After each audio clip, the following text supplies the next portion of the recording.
What it do, world? What it do, world? What it do, world?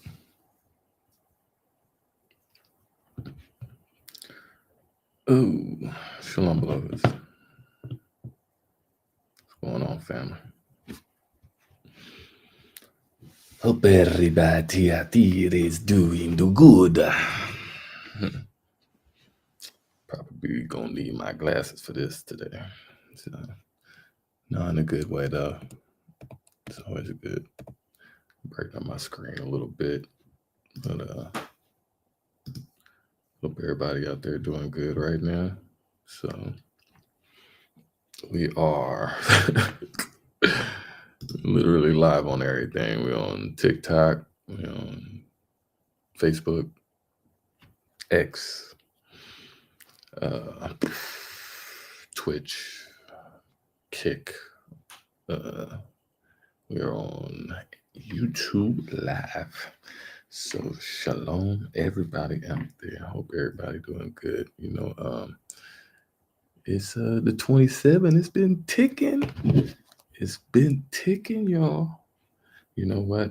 That crossed my mind. Let me get y'all this.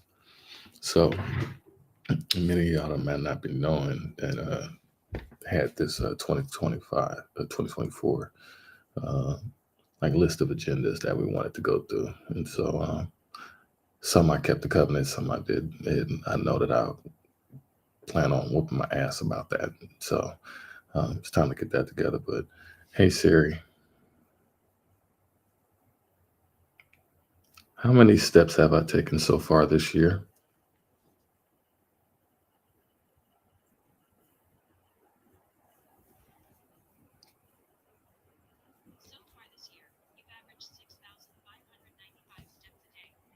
That's dope. I'm gonna show y'all right now.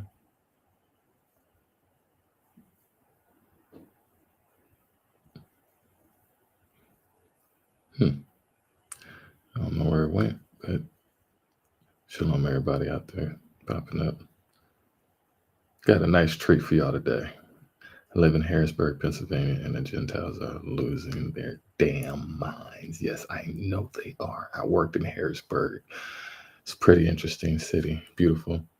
And I got Pennsylvania's stuff coming up too. So they're in the P's, so they're going to be in the back of the lunch line, but they're going to get theirs too. Why is this picture not popping up? I just literally just took this picture. They got the update, and so it's not the. I don't know what happened. No, it was there. My bad. It was there the whole time. Looking at me in my face, it was a snake that bit me. But got some other information. But today we're gonna focus on just trying to get the state laws out of the way. But that's what I did today. So I took, well, not today, but total 2,387,413 steps so far this year. Let me clear my throat. Let's get that together. We're gonna be in for a ride today. When you start finding out about all this information, I love it too because I get a chance to travel the whole country to be able to find out what the laws are and stuff like that and what's going on. So I just wanted to share that with everybody, uh, everybody on TikTok as well. They might not be able to see it, but there you go. That's 2 million. That's 2,387,413 steps. So that is what the goal was, to get to 1 million. And you know, all praise to the Most High to be able to pull this off. So I'm happy. I'm proud of myself. I didn't think to do that until we came together as a family, and we just was like, "Hey, we're gonna do this together. Teamwork makes the dream work." And so wanted to share that with y'all. Yeah, wanted to share that with y'all because we're coming down to the end of the year. We coming out of this crazy nonsense that we've been going through and dealing with this whole year, and now we are going into 2025 where we're about to get the mother load. Gotta put chapstick on because it's gonna be a lot of talking. Talking and squawking. I need to go ahead and get on to it. So let me go ahead and get my Uncle Prime Black glasses on. Everybody stand to the front of this class. We finna read today. Everybody. We finna go ahead and read today. Everybody put your Sunday glasses on. So, is this, yes, I guess this is a Clark Kent, I guess. So, but yeah, I was going to go down each one of these and go ahead and just fire out of the cannon everything that I have come across. So I stayed up all night. Look at all this. I stayed up all night getting this information. So the people on TikTok may not be able to hear the the actual audio from the videos that are going to be played. So the only way possible to actually listen to the audio that is about to get played, I suggest you go over to my YouTube channel and subscribe there. And I'm going to put it in there. Let me put that in there. I should have put that in. Let me subscribe to my YouTube channel to watch or listen to the audio. It's going to be pretty interesting. It's going to be very informative, y'all. Y'all going to want to know about what's going on in your state, at least that. So I went ahead and put it in the chat up there so everybody can see it up there. So thank you. Shalom, everybody. It's popping up. So let me go ahead and get over here, set that up. See, I be DJing on all this stuff, you know what I'm saying? Got my own little production going on.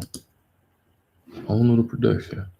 But yeah, we're going to go ahead and share that. But this was one of the articles. I'm going to go ahead and make that larger. I don't know why it's not larger.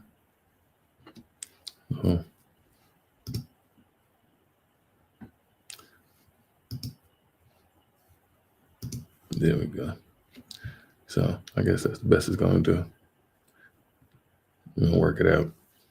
Should be able to work it out. We're going to work it out, brother. Going to work it out. I like that background. It's nice. Gets me in my quantum feelings. But yeah. So, but I want to display this. Got the Dungeness crab season is delayed. Why? That is because there are a lot of events going on right now. And so if you pay attention to what was going on down with these earthquakes going on around the Ring of Fire, they've been going on quite tremendously this whole year. So it is just everywhere you've gone, you see the trajectory of all of these events affecting the migrational patterns of the animals and sea life and creatures on the land. And even with the Dungeness crab that you see here, they're delaying it because it's completely throwing every one of them off. The Oregon Ocean commercial Dungeness crab fishery is delayed until at least January 15th from the Cape Falcon to Washington border. A third round of preseason testing in Long Beach, Washington shows crab meat fields remain lower than required for a commercial harvest. So they're not being able to get this food. Nobody's being able to get this food. We ain't supposed to be eating it anyways, but they've made all the nasty stuff, this stuff we ain't supposed to be eating delicious. So I just want to throw that in everybody's face though. But yeah, based on that result of the meeting, the Tri-State meeting recovery criteria in the consultation with Washington and California Departments of Fish and Wildlife, Tri-State fishery managers agreed to delay the season from Cape Falcon to Cliff Sand Beach, Washington, until at least January 15th. So They will conduct another round of preseason meat field testing. They're not. It's changing now. You see the whole dynamic of everything moving and shifting in a whole different direction, where the food supplies are. People are having to go out in the woods and try to hunt for their food now, and you know now you're seeing like accidents that are going on in the forest where people are getting shot because they've never been out to actually have to hunt for their food. A lot of this new generation think how pockets grow on trees. So hey, it's very changing. As far as in the food that's being distributed out right now. But you know, I don't partake in it, but I just want to at least show that. But that's Alaska. So shout out to everybody on TikTok. We got Brother Maine. What's going on? So the audio that I'm going to be playing, I'm reading articles and showing videos. So as everybody goes on on TikTok, subscribing to my YouTube channel, you'll be able to hear the actual audio as it plays on each page. So that is the plan. Day. One Alabama lawmaker is pushing for early voting statewide. The state law right now states that a voter in Alabama must vote on election day unless they have an excuse to vote absentee. The new pre-filed bill, called House Bill 59, would change that. If passed, each county would be required to have at least one early voting center the week before election.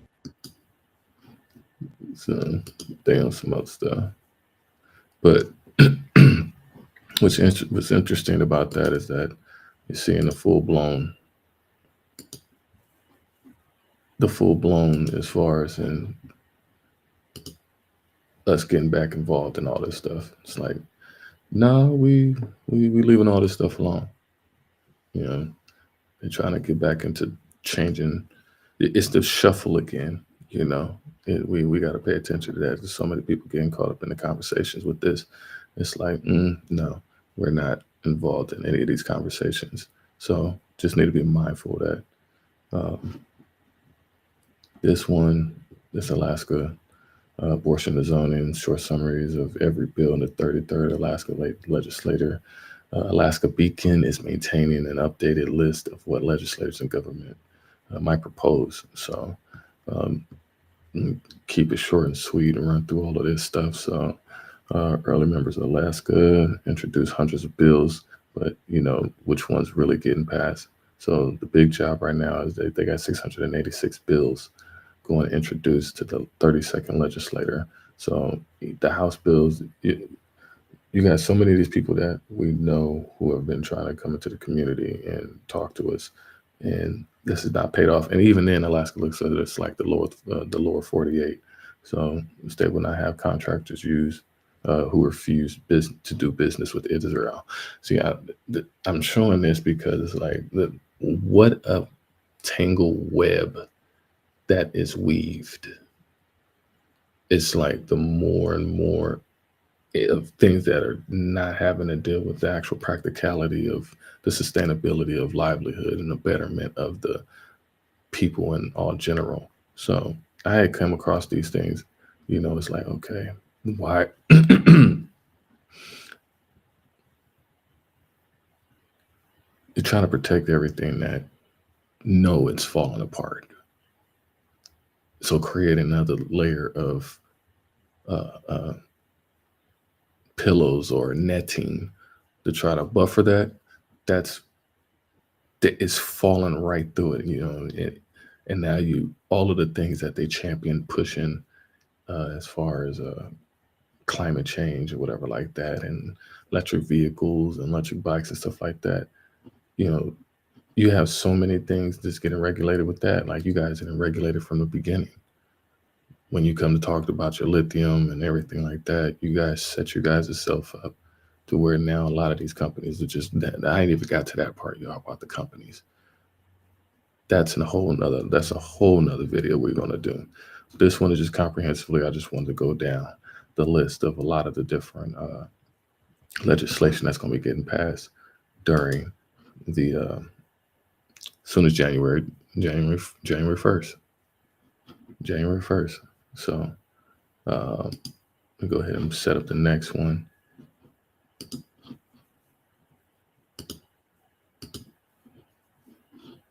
So it's Arizona. So And that you will people impact anyone that uses rideshare apps to get around town. And now the DUI threshold for rideshare drivers is changing and becoming stricter. A new law lowers the blood alcohol limit from 0.08 to 0.04, tightening the restriction by half compared to all other drivers on the road. And it's tamale time. A new law expands. Shouldn't it be 000?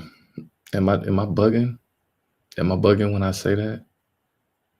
Is that an actual real thing that it should be 000? Like you try to give all these squeezes, and you're giving justification. So when somebody actually does get injured or is no more in an accident, that 0.04 is still acceptable. Like, shouldn't it be 0.00? So the fact that we got these things happening across all state lines, I raised this just as a general question that should go across all lines, because you make a good point of like, okay, y'all keep trying to continue these little cushions to allow yourself to get away with certain crimes when it actually happened. Because if you have actually noticed that there has been so many accidents of people, I just showed yesterday, lady was going, she was 3 times drunk the legal limit. I'm going to say that again. She was drunk 3 times the legal limits for one, and she was driving a 65. She was driving 65 miles an hour at a 25 mile an hour zone, and so that 0.04 is still going to give justification to the legality of the fact that this person actually was under the influence. So you guys are still doing that little buffer zone.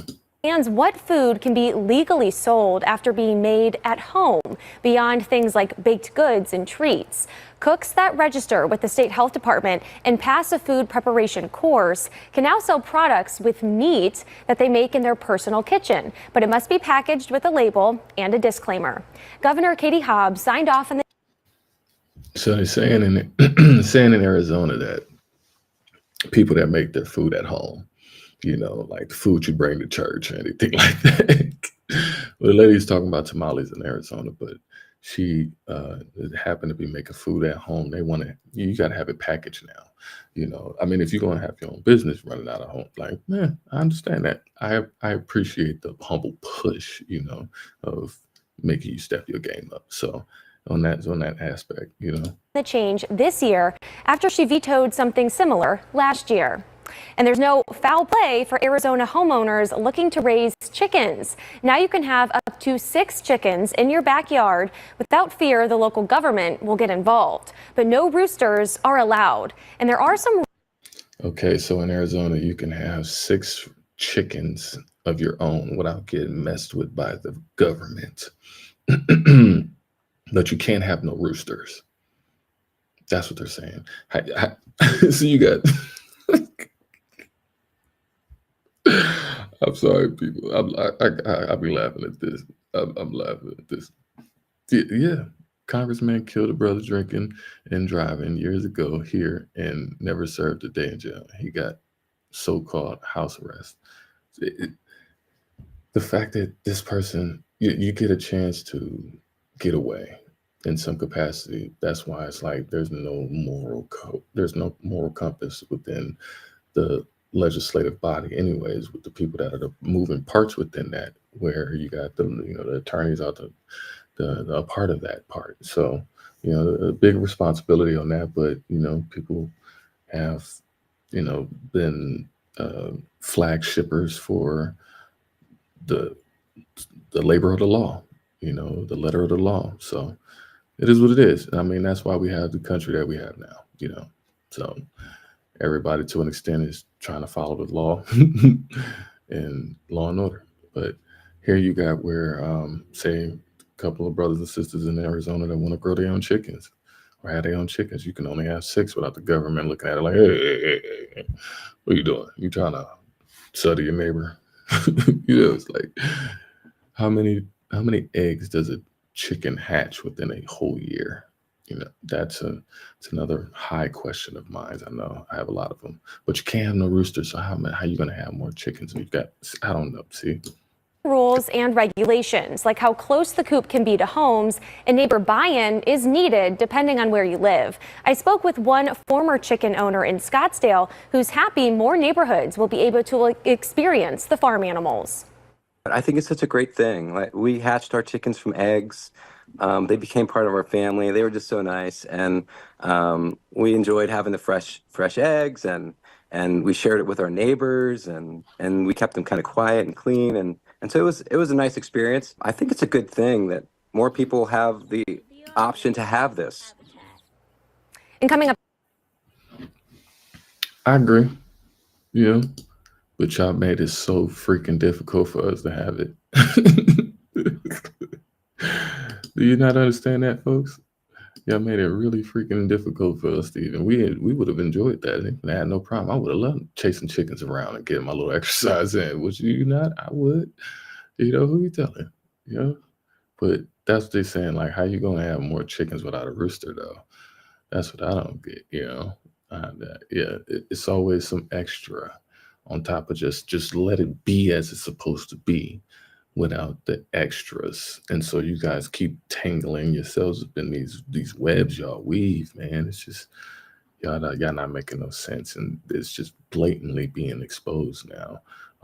The more and more that we go on with these laws that y'all want to pass. But this is Arkansas.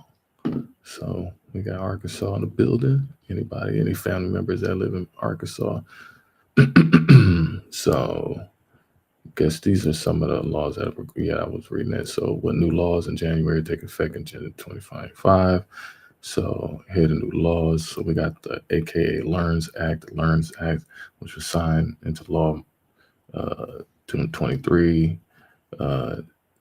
Has a sanction that says that the Arkansas Department of Education has to develop and maintain a mobile app to help potential job seekers by January 2025. So yeah, you have plenty of people and brothers and sisters that's been wanting to be teachers, but we need to hold our educational system at a higher stature. But it's perverted. Y'all messed it up.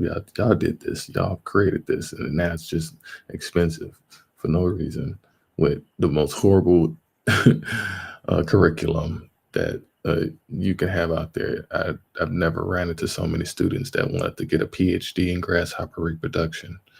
I'm sorry. So it is what it is. But in the States, y'all be having some stuff going on that y'all set this stuff up. The Protect Arkansas Act says anyone who commits a certain felony and is convicted after 2024 will have to serve their full sentence and will not be eligible for early release due to good behavior. That's deep. That's deep because they're going now. So now it's like, now you went dummy and crazy and mutilated and cut somebody, severed somebody. Like, now the doors is locked behind you now. 400 years of subjugation is like completely out of the door now. It's out of the mix. And to be seeing it in a different capacity now, it's like, we need to be looking at this different, because I'm stating the laws. I'm just going by the letter of the law. This is law in Arkansas. But these are the felonies ineligible for early release: capital murder, first-degree murder, kidnapping, aggravated robbery, rape, trafficking of persons causing a catastrophe, what is causing a catastrophe? What is the level of a catastrophe? That these words, they singe you. They thread on the edge of them jeans. Aggravated residential burglary, treason, Treason by who? But treason by Arkansas or treason by America? Like treason, like, see, it's, gotta clean some of this stuff up. Fleeing. What do you mean fleeing from fleeing from just fleeing from the cops? If I'm just walking away, or you're fleeing, so you're ineligible. You got to think about who was the president and came from this state too. Bill Clinton was from this state. So yeah, possession of a firearm by certain persons was by certain persons. Interesting. Engaging children in sexually explicit conduct for use of in visual or print medium, pandering or possession visual or print medium depicting sexually explicit conduct involving a child, transportation of minors or prohibited sexual conduct, internet stalking of a child, sexually grooming a child, producing, directing, or promoting a sexual performance by a child, computer exploitation of a child. Like, those are already given. Those should be, those are number ones on the list. That shouldn't be. These are restricted release felonies: second degree murder, manslaughter, negligent homicide, encouraging the suicide of another person. That's fringy too, because now it's just like, now you're on social media now. You're on social media now. And that's something that people are going to be like, well, this girl and that guy or such and such, they were, doing this or doing that, and they encouraged. It's delicate. You got to pay attention to that. It's interesting. But obviously, kidnapping, first degree battery, terrorist act, sexual indecency with a child, sexual extortion, exposing another person to HIV. That's a heavy one. That's deep. First degree sexual assault, unlawful female genital mutilation of a minor, voyeurism, multiple others. So a lot of these different places are trying to like super crank up their law structure right now. Starting January, organizations part of the state's Medicare managed care programs must have a system to either reduce or remove the need for prior authorizations. The law describes prior authorizations of approvals required by Medicare or insurance providers before healthcare services can be provided to patients. The Arkansas Health and Opportunity for Me program and qualified health plans under the Affordable Care Act purchased on the Arkansas health insurance marketplace are primarily impacted by the law, along with other Medicaid managed care programs. So you're running into situations where you got a lot of people who are getting up in age and they haven't been taking care of themselves. And a lot of these systems that were in place are definitely not, they're not supporting them. The infrastructure is falling apart. There's a video that I'm going to show you about insurance companies as well on another time. And so I just want to run down that one. So we're on to the next one.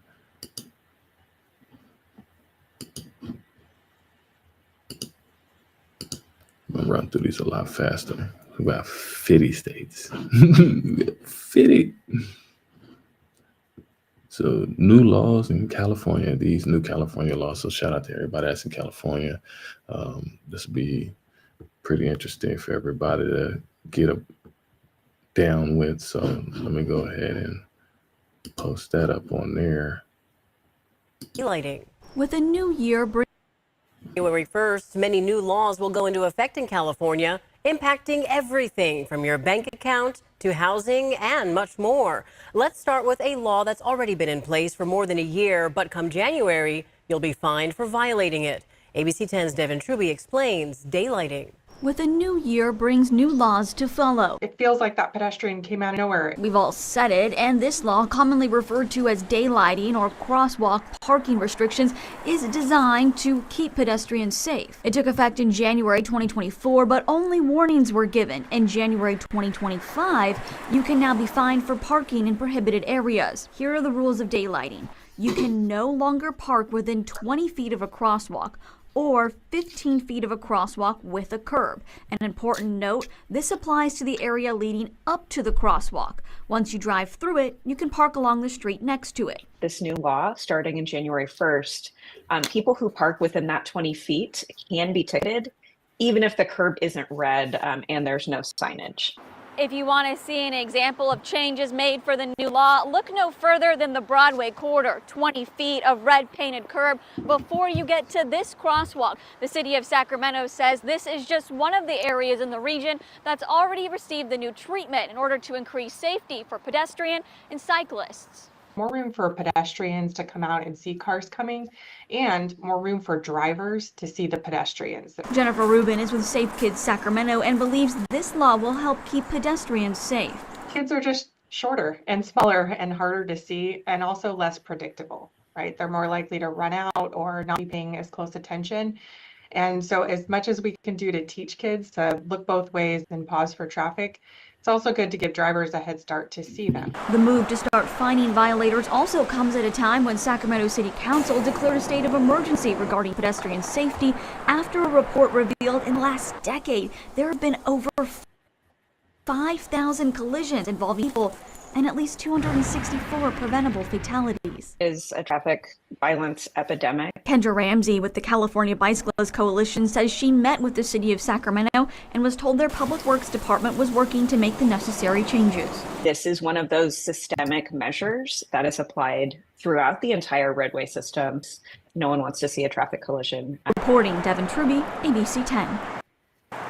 The city of Sacramento says the current violation is $60. New fines would need to be approved by city council. California is now one of more than 40 states with daylighting laws. There are several new laws relating to employment. First, the minimum wage is going up 50.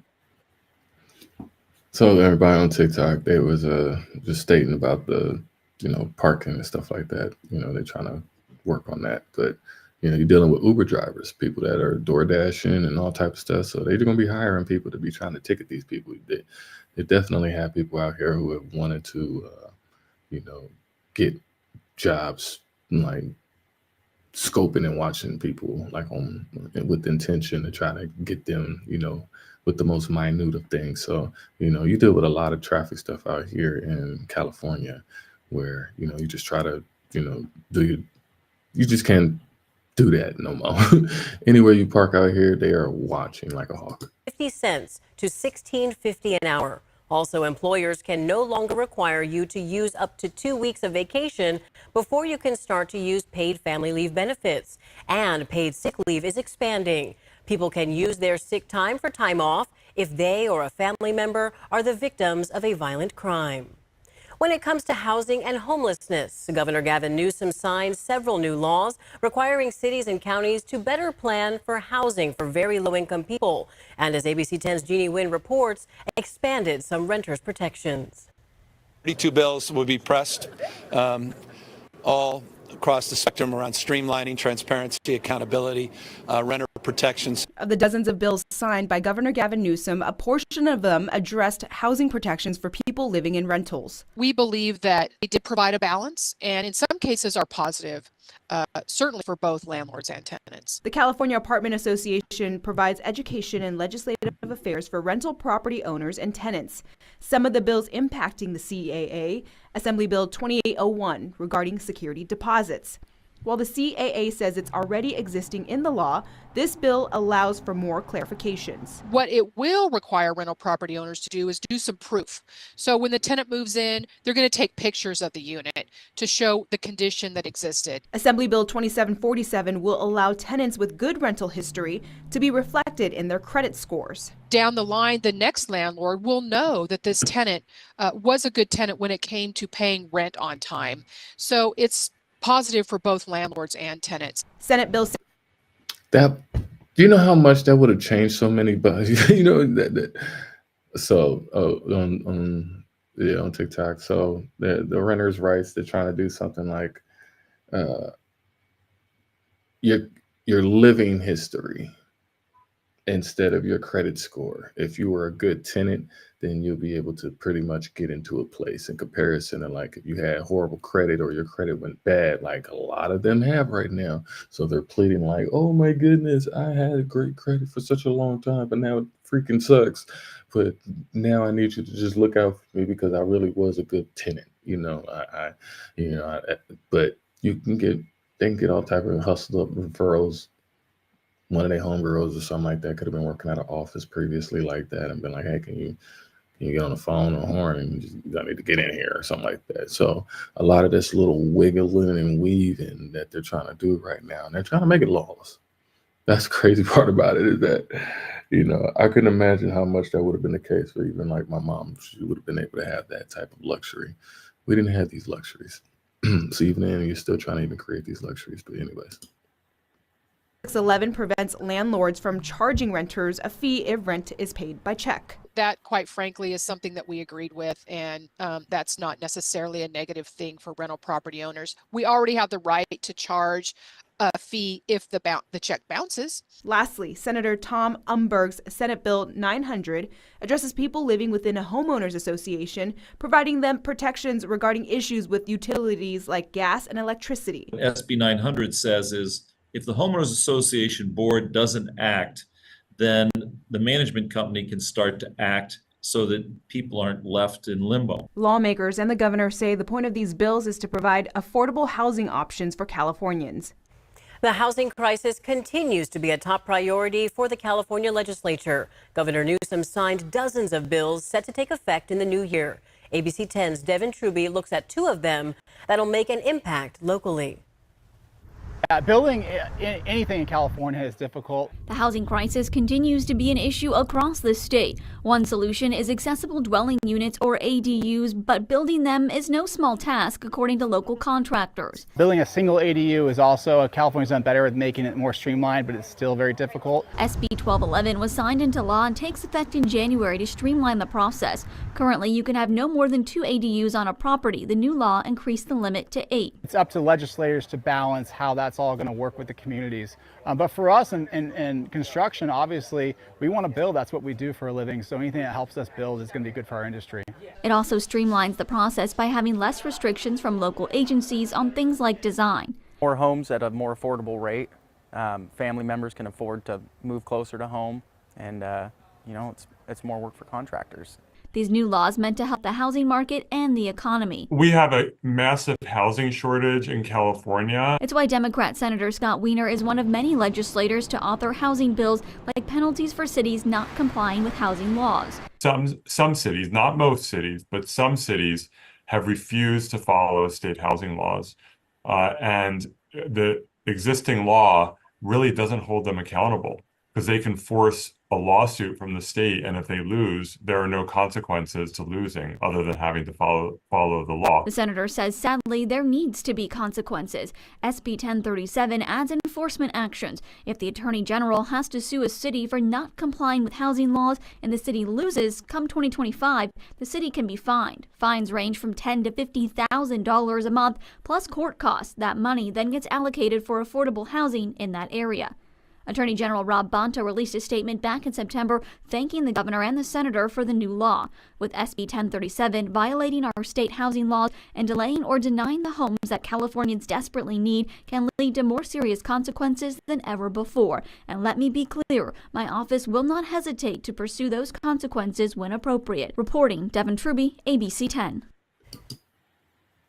So what they're saying is they want to have a house on a house on a house and let me do it, pretty much. People are moving back home with their parents and stuff like that, and their parents don't really want them in the house, so they like, go build your little dog house in the back shed, but they want them to be able to comply with the law, and get away with what they gave us a hell about, how much that would have changed, being able to have these options. And so now that the water is gushing out right now, you have so many people who are trying to save face right now to be able to set themselves up. That's what they did. They try to set themselves up for, the thinnest of cushion while they're falling on a bed of rocks, so because they don't see what's coming.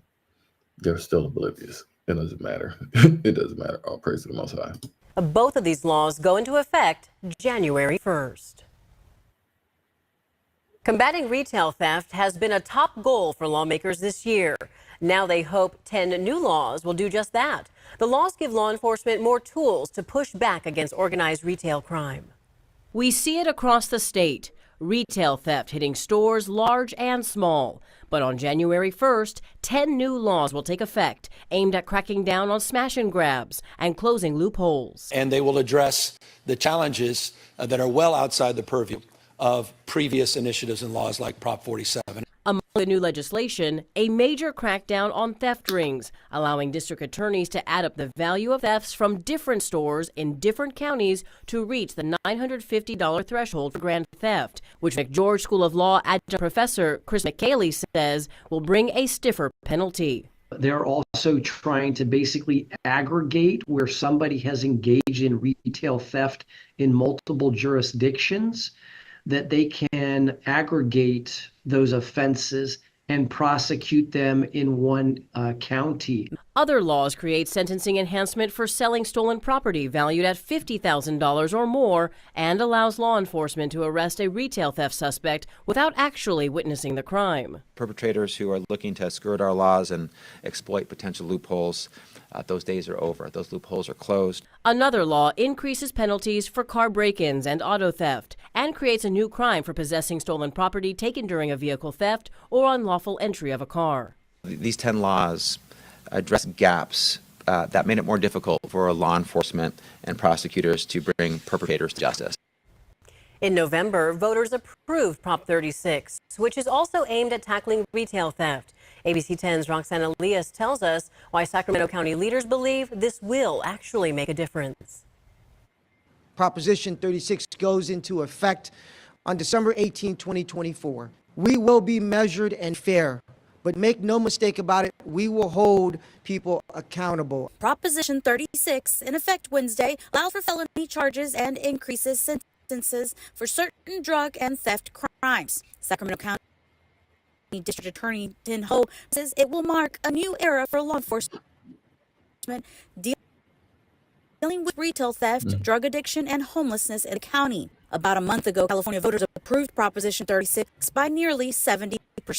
One of those voters, small business owner Alan Leatherby, who owns multiple Leatherby's Family Creamery locations. He says his store in Arden Arcade has been hit the hardest. We'd have theft in our stores. We had regular people that would come in, sometimes every single day and steal from us. And what do? And you call the police and they get right back out the next day. Sacramento County Sheriff Jim Cooper says so far this year, they've arrested around 1,000 people for retail theft. And about 80 to 90% were given citations. But now with Prop 36, he expects a change in the behavior of reoffending. Because it really changed the landscape, because up until now, if you stayed below 950, you got a citation and didn't go to jail. Now if you have 2 convictions, that third conviction becomes a wobbler. It can become a felony and really has some teeth into it. Prop 36 also creates a new treatment-focused court process for some drug possession crimes. And it requires courts to warn people convicted of selling or providing illegal drugs to others that they can be charged with murder if they keep doing so and someone dies. Right now, we're creating a working group with all the different law enforcement agencies in the county and in the region with the other DA's office to set up protocols and procedures. They're also making retail theft resources available to businesses, such as sharing webinars. This is one of the warning signs businesses can request, which says this is a protected business and gives a barcode, making it easier to report crime. I'm excited for, getting these businesses back up and going, especially I'm an advocate for the small family businesses, obviously. Oh, I don't know why I was doing that.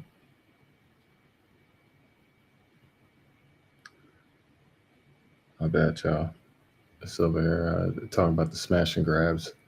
And so they're trying to put up scary signs, to ward people off from doing it now. But now you're seeing a lot more of, their kids doing this now. Literally, it's everywhere you go across the whole country. I've been seeing this on the news and some of the, videos that I see.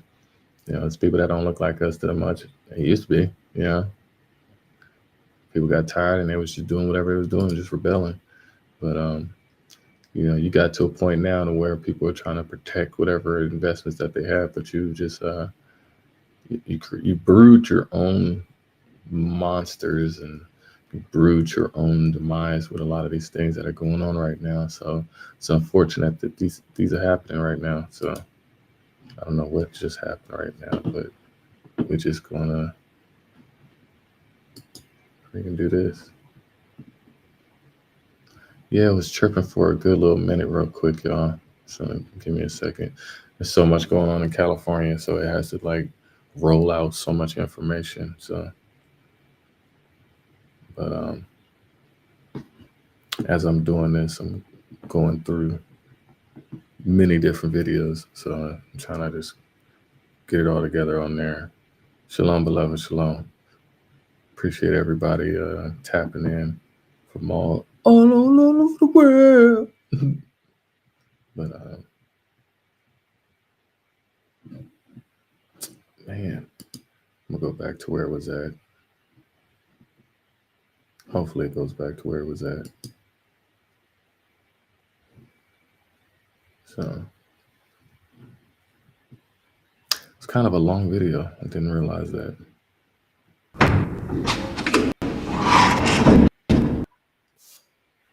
That had a lot of information. So I definitely don't want to skip past it. I wanted to make this very informative that, everybody could be able to share this with all of their family and friends all over the country, whoever and wherever they're living. So I woke up like this today, just kind of in the mood of okay, I need to start speaking on some of these things.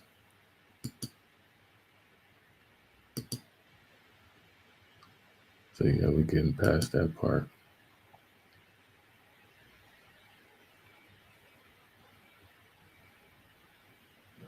I think that's it.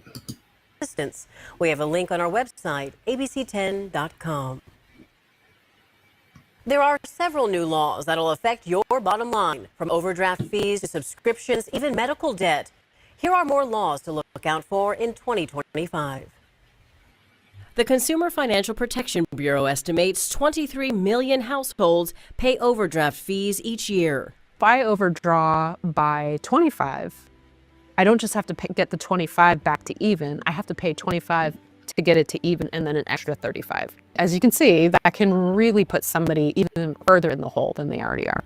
Now the state is trying to help you with two new laws. First, state-chartered banks and credit unions won't be able to fine customers who go to withdraw money from their account but have insufficient funds. And if you're a credit union member, there's now a limit on how much they can charge for overdraft fees. These two new laws are aimed at protecting people with lower income. It has been affecting people in a negative way for a very long time, and for the purposes of penalizing folks. Really, lady? I just had to pause right there. Really, lady? Really? Yeah, no shit, Sherlock. Yeah, we've been dealing with it for quite some time. And that don't necessarily have the cash flow to pay for these penalties as well. Both take effect on January 1st. Also starting on the 1st, medical debt will not be included on your credit report. The law does not forgive your debt, it just keeps it off your credit reports. Medical debt can hurt people's credit scores and harm their chances of negotiating a loan or mortgage on favorable terms. But the law has a loophole. It will not apply to debt charged to so-called medical credit cards. Click to cancel. what's going on is there's a lot of financial hardships that they're trying to lock into place to try to keep their hopes alive oh yeah, this is just a snag, and the storms won't last. We're just gonna help you try to tread as much water as possible, so you'll see the good days again. You'll see just as we're gonna make America great again. You just keep on holding on to the faith, and so that's what we're seeing right now, where they had the banking situation. They got the banking situation where the overdraft fees have been jacking them up now. And we have to go back into showing how much they have been financially affected, to where you having to make legislative proposals on overdraft fees now. But that's what a bank, what a corporatized bank is able to get away with. If you mess up with they penalize you. So they was getting away with a lot. This new law is supposed to make it easier for you to cancel your subscriptions. It requires companies to revise their automatic renewals to let you cancel using the same method you used to sign up for the service. A recent survey from CNET finds consumers are spending an average of $91 a month on subscriptions. It's over $1,000 a year. Many of these providers are slowly notching up the price of their subscriptions. It's not a lot, it's just $1 or $2 per year for most of them, but that really starts to add up. This new law takes effect in July. If you use food delivery services like Uber Eats and DoorDash, you'll soon be able to know more about the person delivering your order, like their name and their picture. This new law is designed to enhance customer safety. It goes into effect in March. If you're planning on booking a hotel or grabbing concert tickets in the new year, there's a change that could save you money. A new federal guideline will eliminate surprise so-called junk fees. Take a look. Big changes on the way if you go online to book a hotel or buy tickets for an event. The Federal Trade Commission is finalizing a rule on so-called junk fees. It's frustrating and it's a time waster. When you're trying to book a hotel or concert tickets online, you spot a great rate on a website, but by the time you check out, there are tons of added surprise costs like resort fees or convenience fees known as junk fees. Now, the Federal Trade Commission says a new rule will take the surprise out of the final cost and could save consumers 53 million hours in wasted time searching for the total price, as well as about $11 billion in savings over a decade. This should really provide the American people with just some more clarity and confidence so they don't feel like they're getting, cheated. This is really about saving people money and saving people time. The new rule will get rid of junk fees by requiring that live event tickets, hotels, and vacation rentals disclose all pricing up front. The total price also has to be displayed more prominently than any other costs. FTC Chair Lina Khan says this means you'll know exactly what you're paying from the start. Whatever price you see is the price that you're paying at the end. No more mystery surprise fees at the very end of the process, which really cheat consumers and also punish honest businesses. The rule, which officially takes effect around April next year, is part of a broader push from the Biden administration to lower costs as households have been plagued by stubborn inflation. Last week, the Consumer Financial Protection Bureau announced a final rule to curb bank overdraft fees. These junk fees have really proliferated across the economy, and I would want to make sure that future enforcers and future policymakers were taking on these junk fees across the economy. The U.S. Chamber of Commerce has opposed the change, calling it nothing more than an attempt to micromanage pricing structures of businesses. But the FTC chair says she's confident it would hold up to challenges in court. Allison Cossack, ABC News, New York. This is your opportunity. All the searches and interviews, So they pretty much stating that they have so many junk fees now. They're trying to cushion the ability for them to vacation. They're trying to cushion the way that they can live now. They're trying to cushion and soften the blows because they feel like, oh my goodness, we took so many harsh blows and I don't know what to do about all of this. So it's, you're starting to see so much of this going on right now. and they're making it law. They're trying to make it law, which is interesting. Session kicked Pay off in attention to this. December with a special session focusing on preparing the state for what lawmakers believe will be challenges with the Trump administration. Democrat lawmakers are prioritizing issues like reproductive rights, immigration, and legal protections. ABC 10's Devin Truby explains why state leaders are planning to make a big investment in the fight. It all started with the California State Assembly swearing in Robert Rivas, a Sacramento State graduate, once again elected Speaker of the Assembly during a time his colleagues say they will need his strength.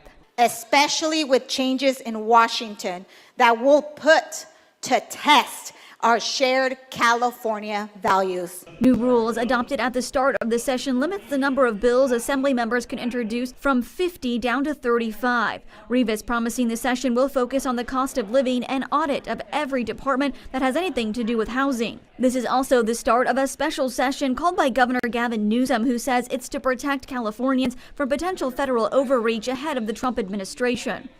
If LGBTQ people come under attack, if hardworking immigrants are targeted, if women's reproductive freedom is threatened, we will fight back with everything we have. Newsom is working with lawmakers to establish a special $25 million litigation fund for the California Department of Justice. During his last term, California sued the Trump administration more than 100 times. California has a lot at stake. It has a checkered past with the Trump administration, and we're deeply concerned about making sure that we still have funding available for things like emergencies. Newsom says he's looking to safeguard reproductive rights, marriage equality, the climate crisis, wildfire relief, and immigration. California Assembly Republican leader James Gallagher, who was also nominated for Speaker, says the special session is just Newsom posturing. Gavin Newsom wants to run for president. That's what this is about. I want to fight Trump. I want to be the progressive. Tell me why he looked like that thing from the Lord of the Rings. Am I tripping? This guy right here. This guy right here. Where's Waldo? Darlene. But here's the thing that is the real irony. Here's a governor who his state is struggling with the highest cost in the nation, highest unemployment rate in the nation right now, insurance crisis, cost of living crisis, and we call a special session to what? Pay more government lawyers money to sue Trump? It's tone deaf. The session will reconvene January 6th. According to the governor's office, all of this proposed new legislation is supposed to make it to his desk to be signed into law by January 20th, 2025. Reporting from the Capitol, Devin Truby, ABC 10. Women will make up 49% of the state legislature this term, with 37 in the Assembly and 21 in the Senate.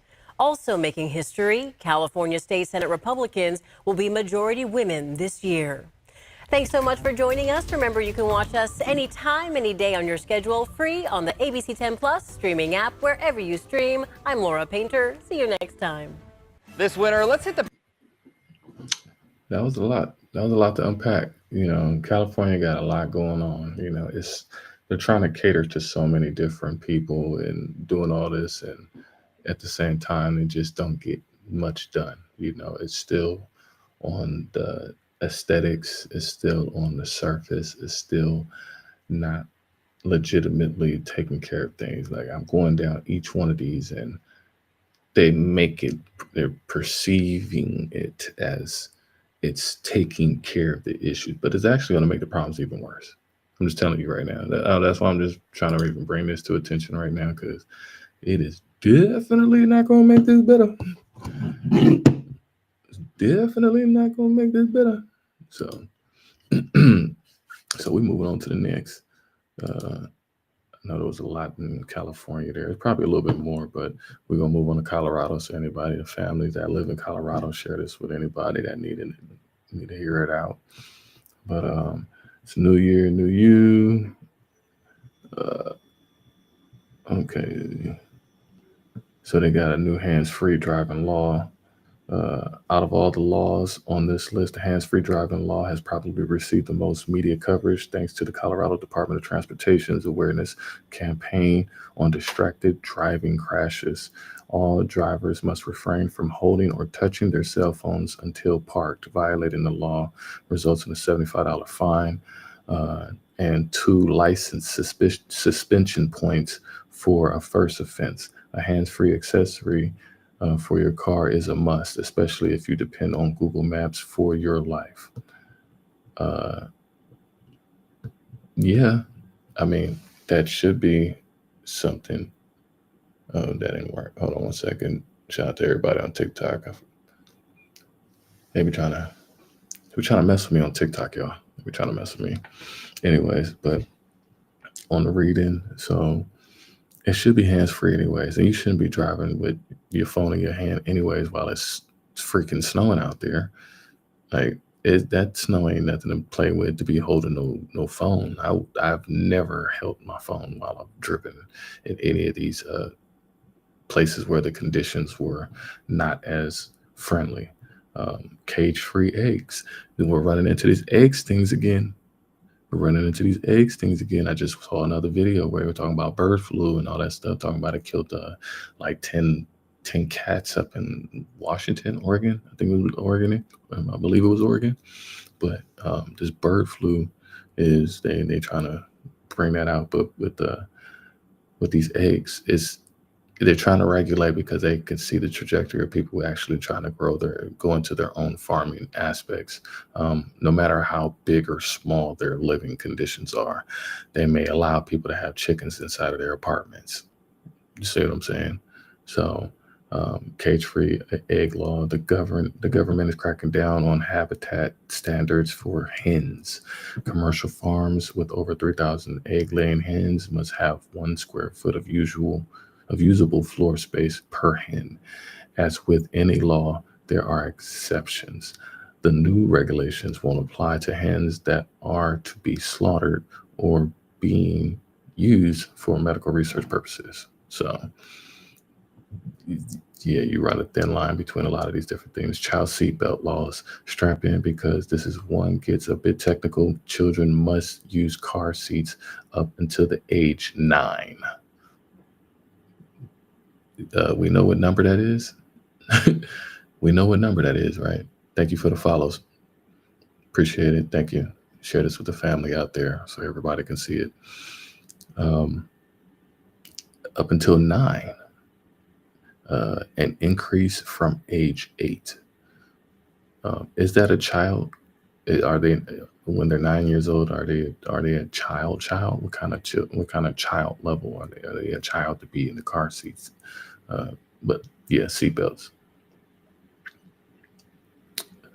Must use car seats though, not seatbelt law. That's a car seat. That's a very finicky line, people.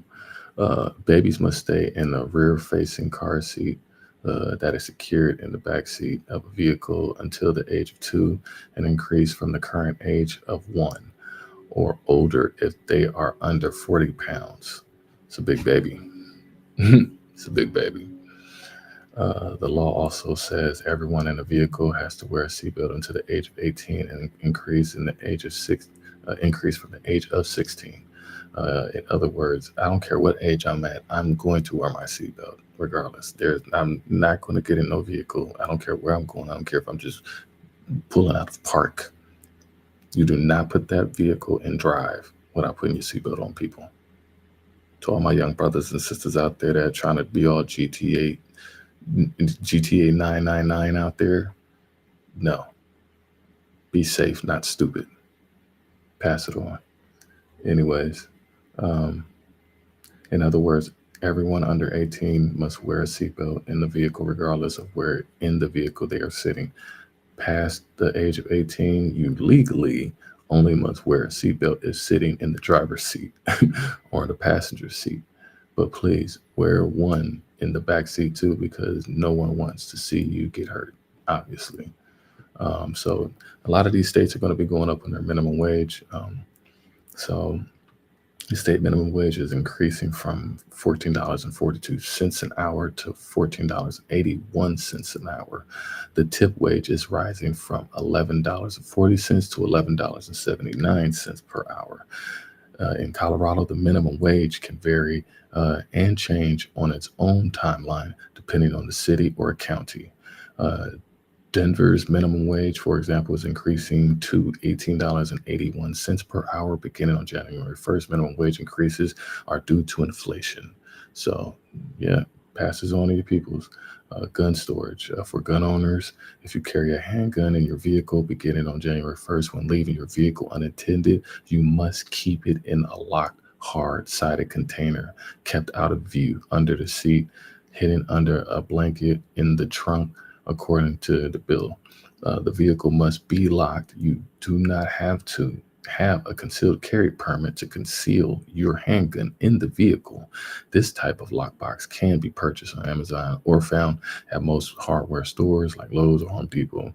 Just make sure it is in a hard-sided, lockable container. Get enough to store your firearm. So yeah, that's pretty interesting. It's pretty interesting. You're working out all the basics. You know what I'm saying? And making it much more comfortable because you're dealing with people who are having much more road rage now. There's so much road rage going on right now. So we in PA have been $7.25 for over 15 years. Wow. They might have done. We're gonna get to Pennsylvania. I'm excited to see what I found out on them as well. Workers' compensation disability benefit protection beginning January 1st. The law will add losing an ear to the list of major body parts whose loss warrants special compensation when it is a work-related injury. Anything. I don't care if it's a fingernail. Additionally, the law increases the maximum compensation allowed for injuries with an impairment rating of 19% or less. Meaning less impairing ratings. So from $75,000 to $300,000. So if you lose an ear, that's your range. Workers can also request their compensation be deposited directly into their bank accounts rather than receive via check. Healthcare workers in assisted living. This law will require tuberculosis testing and fit testing for respiratory masks for healthcare workers providing direct care to patients with an assisted living facility beginning January 1st. It is also requires operators of assisted living residences to oversee this process. So you definitely got some things going on out there in Colorado, so it is definitely be aware, wherever you go and when you're traveling, that's why I'm doing this, because I travel. And I think it's very important that we must, at least it's always good to know what's going on any and every time. It's, even if it may be feeling like it's useless information to you, you may be like, oh, I remember hearing that one time, so please, I appreciate the likes and subscribes and some shares and everyone that's on all the platforms that's watching all over the world. So all good. So what am I looking at here? Oh, forgot the video. My bad, y'all, my bad. I got so many tabs open that I had to, be able to mitigate that part.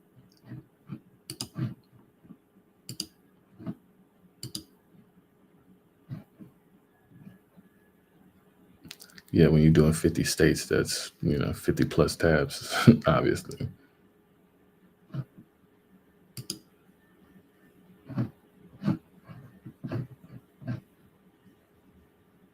One, two, three, Choose adventure. Then dive right in. No.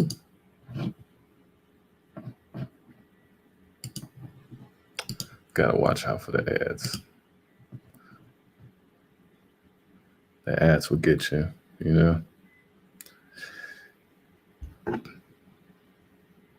I'd rather walk, lady. But yeah, so we moving on to Connecticut. We got Connecticut, any of the family that's in Connecticut, is step up to the plate.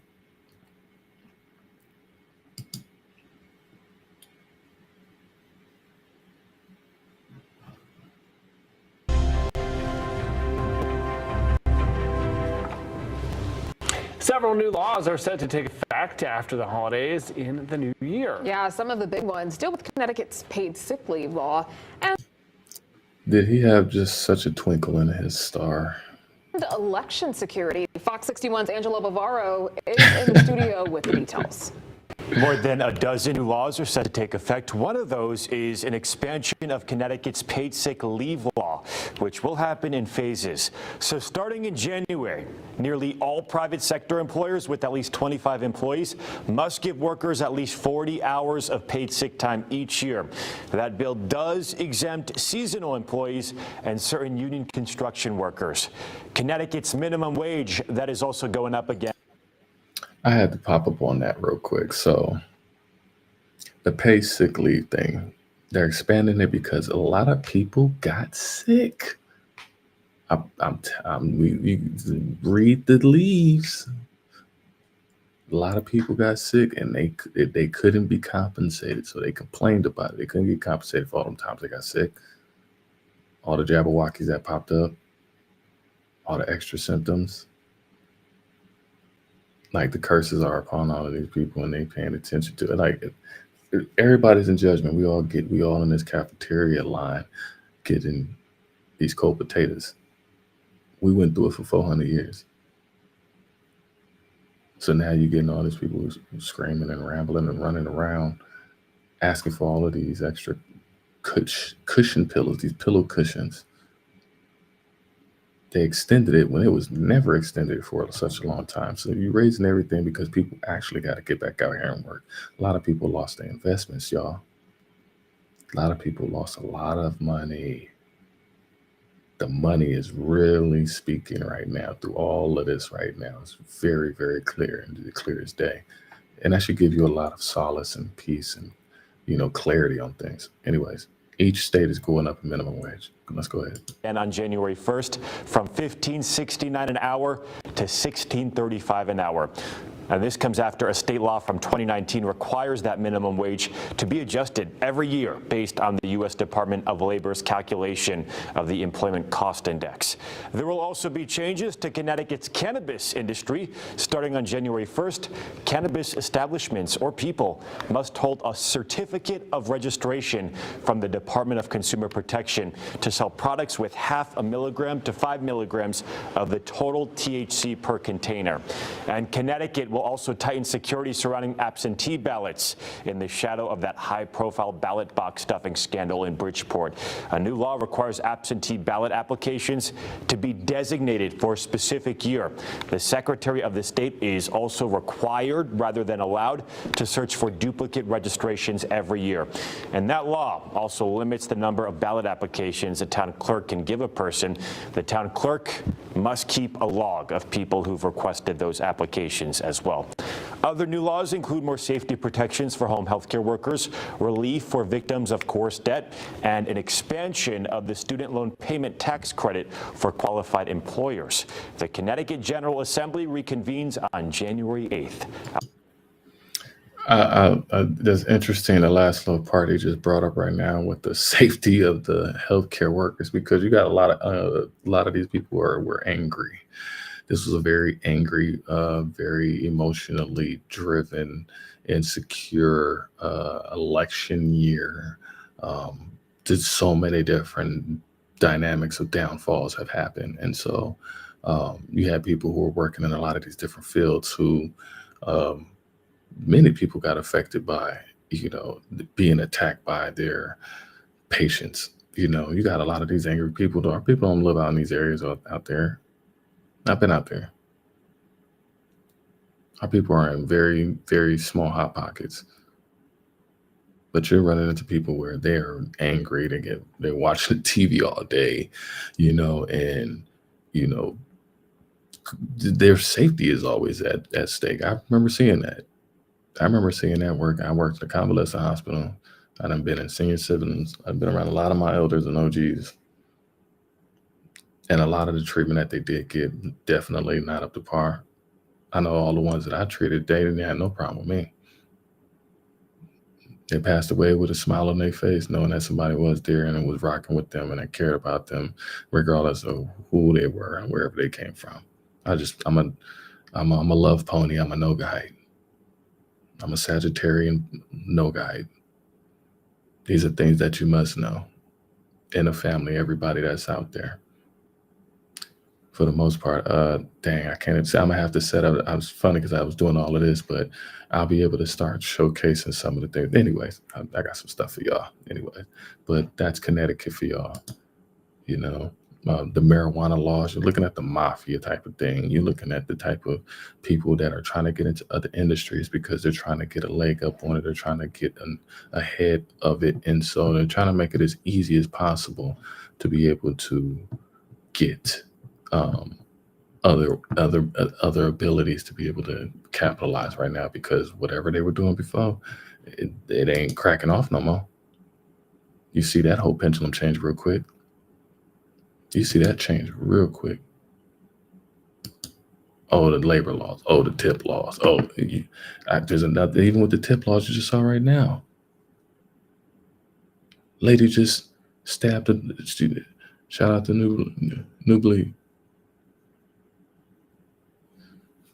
You just saw the lady. I didn't even show y'all the video, but the lady just she went back to the house and she stabbed the lady 12 times because of a $2 tip. Over a $2 tip. She went back with her dude, I guess.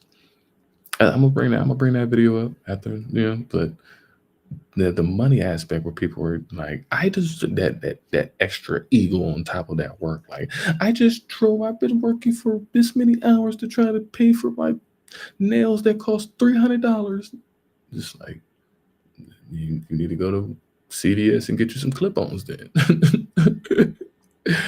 you need to compromise, darling. You need to work some things out. So, but she went off, and now she's going to jail. And then you're seeing these laws. That's why I'm trying to show y'all this stuff, because these doors are getting slammed behind these people who have committed these crimes now, and the people that are about to commit them, because their tea kettle is about to explode for them.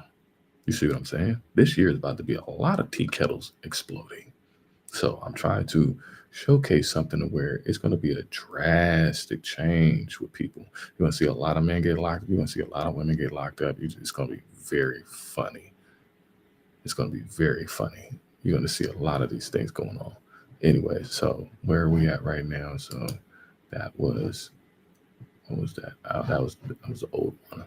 Let me get rid of that one. This is Delaware, y'all. So anybody out there in Delaware, it's time for the new year.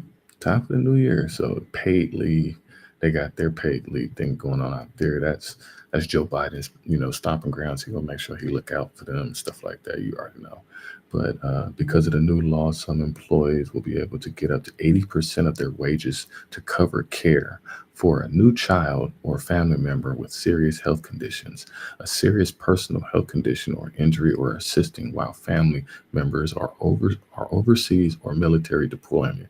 Now, the thing is, like, you got a lot of people in these areas that be just conning people that they hypochondriacs. They sit there be playing a game like they play the system, y'all. A lot of these people have been playing the system, bugging it out. You know what I'm saying? They got laws. You got to know what's going on in your own city, your own state. There's a lot of loopholes. It's oxymoronic. Anyways, it's a win-win for employees who need support during the health or family event. And for when we needed that help, we couldn't get that. We couldn't get no help about that. And for employers who want to attract and retain top quality personnel, most businesses with 10 or more employees are required to participate. They add that Delaware paid leave gives paid leave to workers who have been employed for at least 1 year at least 1,250 hours with a single employer. So after that many hours, or after 1 year, you're able to get the paid leave. So you still gotta work it out. You still gotta get through it. Abortions with the related health care will be covered by insurance beginning January 1st for Medicaid, January 2026. Wow. For a majority of private and state regulated insurance plans. That's interesting. That's a very interesting thing that especially for the ladies, because guys, we can't speak on this. So it's a great conversation for how the ladies feel about that, being able to have coverage for, abortions like that, but pro-choice and pro-life. Anyways, it's not my business what a woman does. You gotta respect those levels, those boundaries. Man don't know what a woman go through. A woman don't know what a man go through. We just meet in the middle to try to comprehend each other, to come to a greater understanding. Understanding is the key to healing, y'all. Understanding. Just listening for a minute. Just a peek. Just shut up. Just shut up and listen. That's all people be trying to get. Just let me express myself. Just let me get this fart out. Let me get this booger out. Let me just get it out. You're not listening. Anyways, I'm just going off.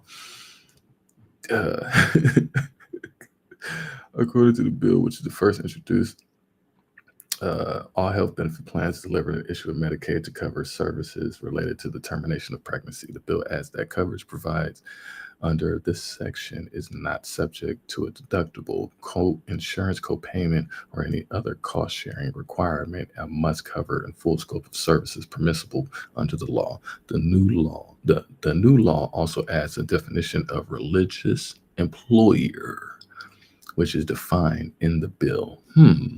What does that mean? Anyways. They're just, what is that? Dang. There's another segment I'm going to do about all the people that have passed this year. I'm going to do that too, because my phone be ringing. I promise y'all. I got y'all. There's just some new laws and language changing. No, I don't know what that was. Is that the end of it? Yeah, it is. So, not much. Delaware is kind of quiet. They don't want you all in their business. They don't want you all in their business. It's all good, So shout out to Delaware and slow Joe Biden. Flashbang. So we are now on to Florida. Let's go to Florida. So everybody who's in Florida, we got some videos to play for you.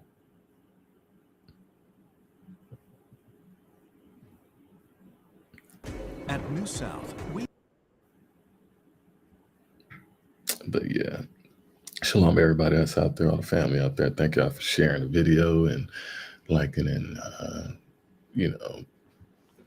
hanging with you, hanging out. We're gonna get some info. That's what we're gonna do. We're gonna spot it. I feel like somebody's watching me.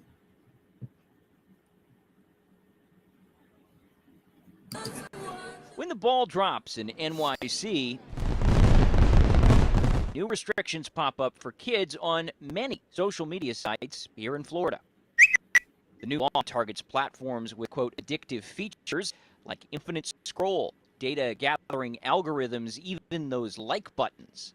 Most kids under 16 will be restricted from having accounts on the sites. 14 and 15-year-olds can, but only with parental permission. I believe, actually, it is the most important thing I've done in my entire time in the legislature. Platforms get to determine how to enforce those rules, and the state can penalize companies for not following them.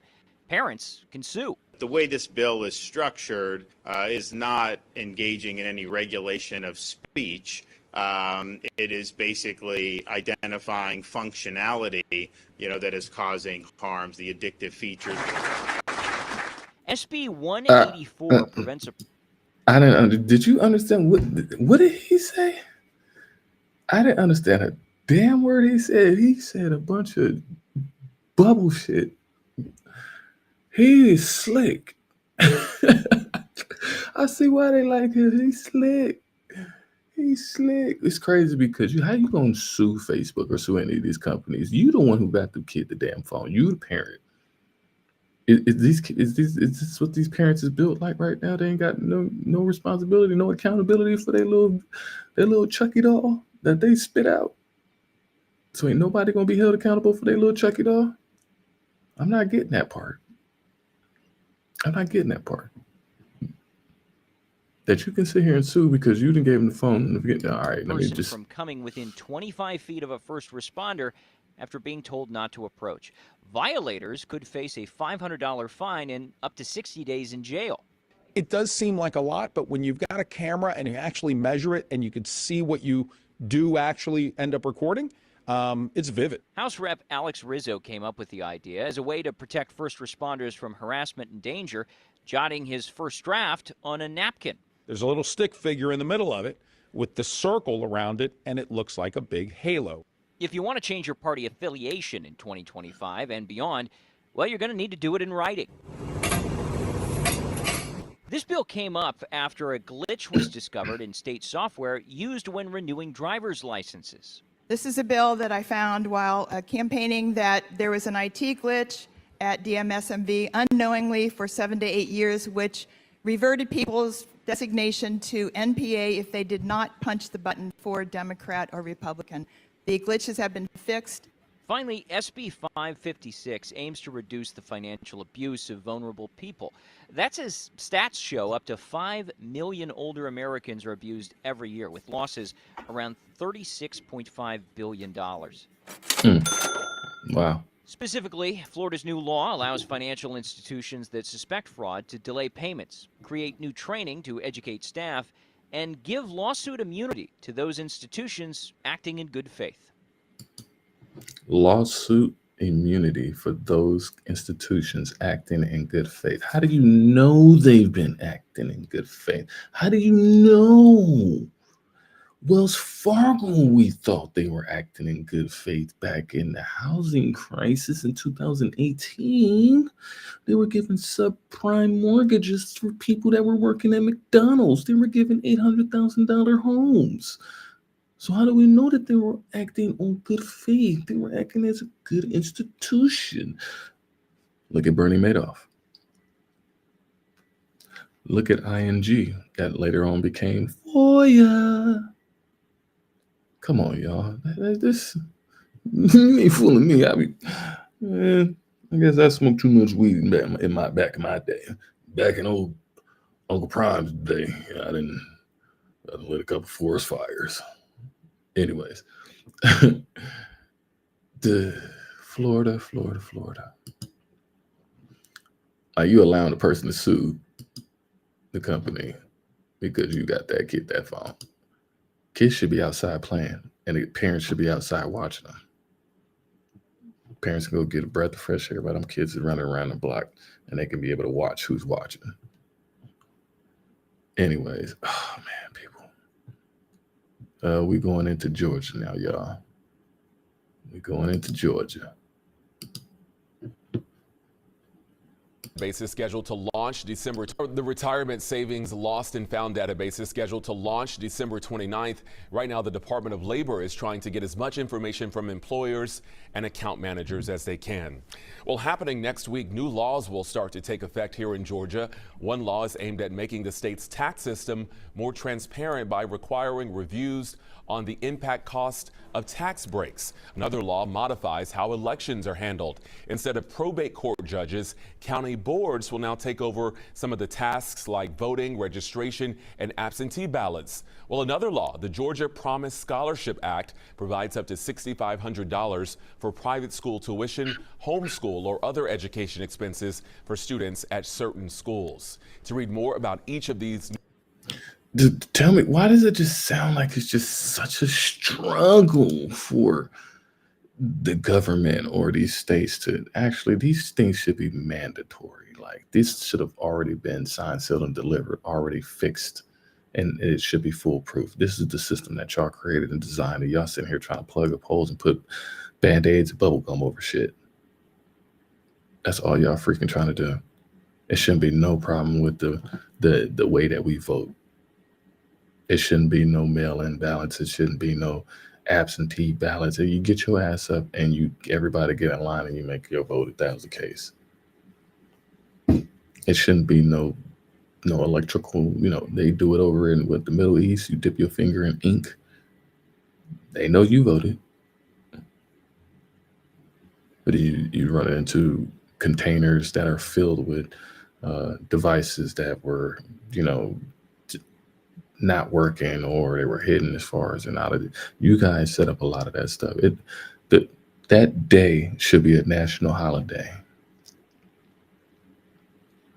If I was president, shout out to Wyclef Jean. If I was president. But Tuesday shouldn't have been a struggle for anybody. That should be a day off for all Americans to be able to show their Americanism. If that's the case. Shouldn't have no problem with being able to homeschool your kids. If you're telling me that my kid is in detention, that my kid is acting out, when really they may not be, or maybe they may be, they just may not be in the right class. I remember I was in the wrong class. I remember I was in a class, it was in my 3rd grade, and every kid in that class was all Hispanic. They were all Latin, and the teacher spoke Spanish.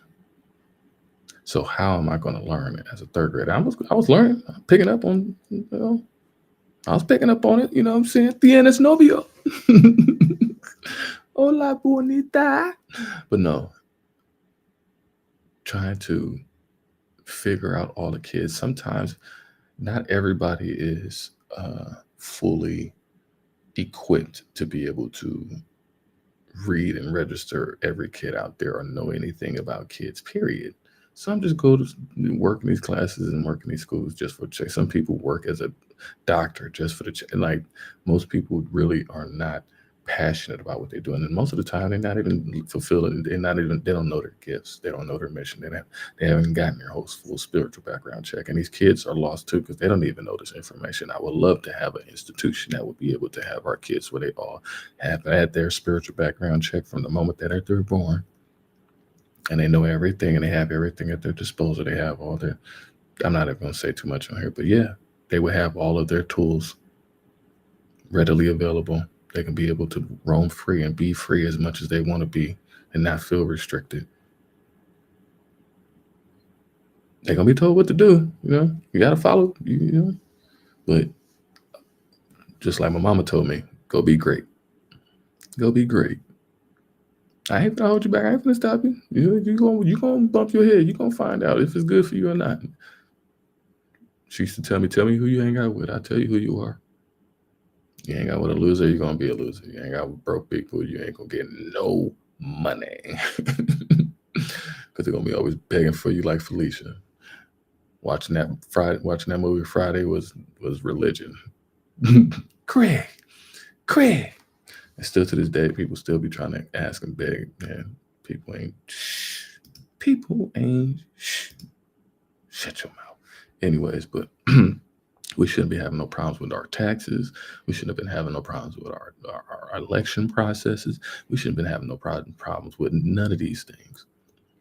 You guys made it a point to even box us out of even being involved in any of these decisions being made. You boxed us out of any opportunity to be able to be involved and participatory in the processes that would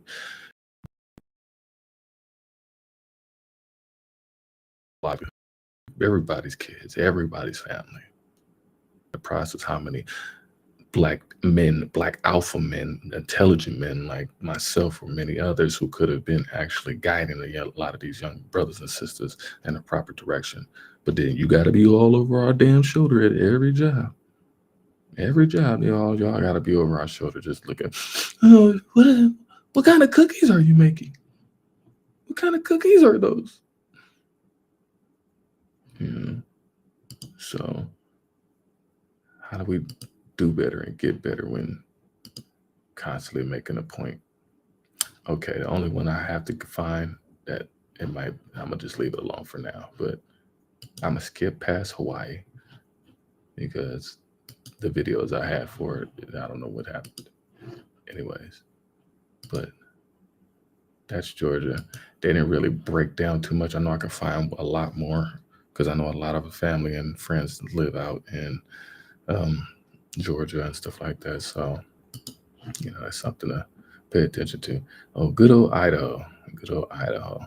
I actually went viral on TikTok with a video I did from in Idaho during around this time too.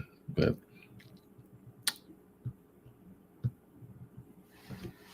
so we got Idaho. What's going on? Expanded options for students and families with enhanced educational choice opportunities and adopting an education choice tax credit. 66% of Idaho, provide transparency for school open enrollment decisions.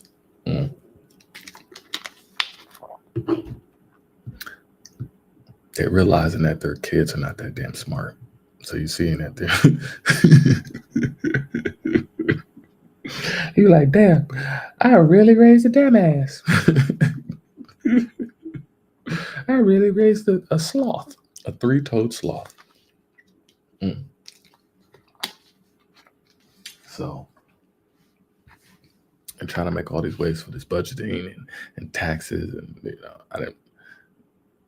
some places that have stuff, but it's just like you can kind of read it in the tea leaves how they kind of just like piggyback because they're like the smaller brother. So they actually ask for a lot of the same things. A lot of these places do because they got promoted in these locations so much. Additional details, these are available. That really didn't go too, but that really didn't go too deep. We got the taxes, budget, spending, healthcare.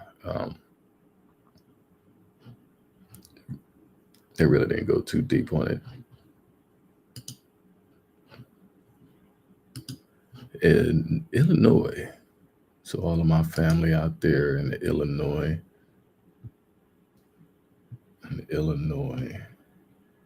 So where are we at with it? What will be the new minimum wage in Illinois? Working minimum wage in Illinois will see an increase on their checks starting January 1st. Wages for hourly workers will increase from $14 to $15. In Illinois, it's pretty expensive in Chicago, ain't it? Tipped workers will see an increase to $9 from their current $8.40. Lastly, employees under 18 years old working under 650 hours in a year will see their wages increase to $13 an hour. So, how you just going? That's crazy. Y'all be doing so much to these kids. That's why they ain't making no money. They like, man, I can get it out here on these streets. How y'all treat me? So y'all create all the old tangled web y'all weave. Trying to get y'all to understand this is what y'all doing to yourselves, and it's not okay. But this is y'all curse. Y'all gonna find out the wrong way. Y'all gonna find out the really hard way because y'all keep squeezing your own selves.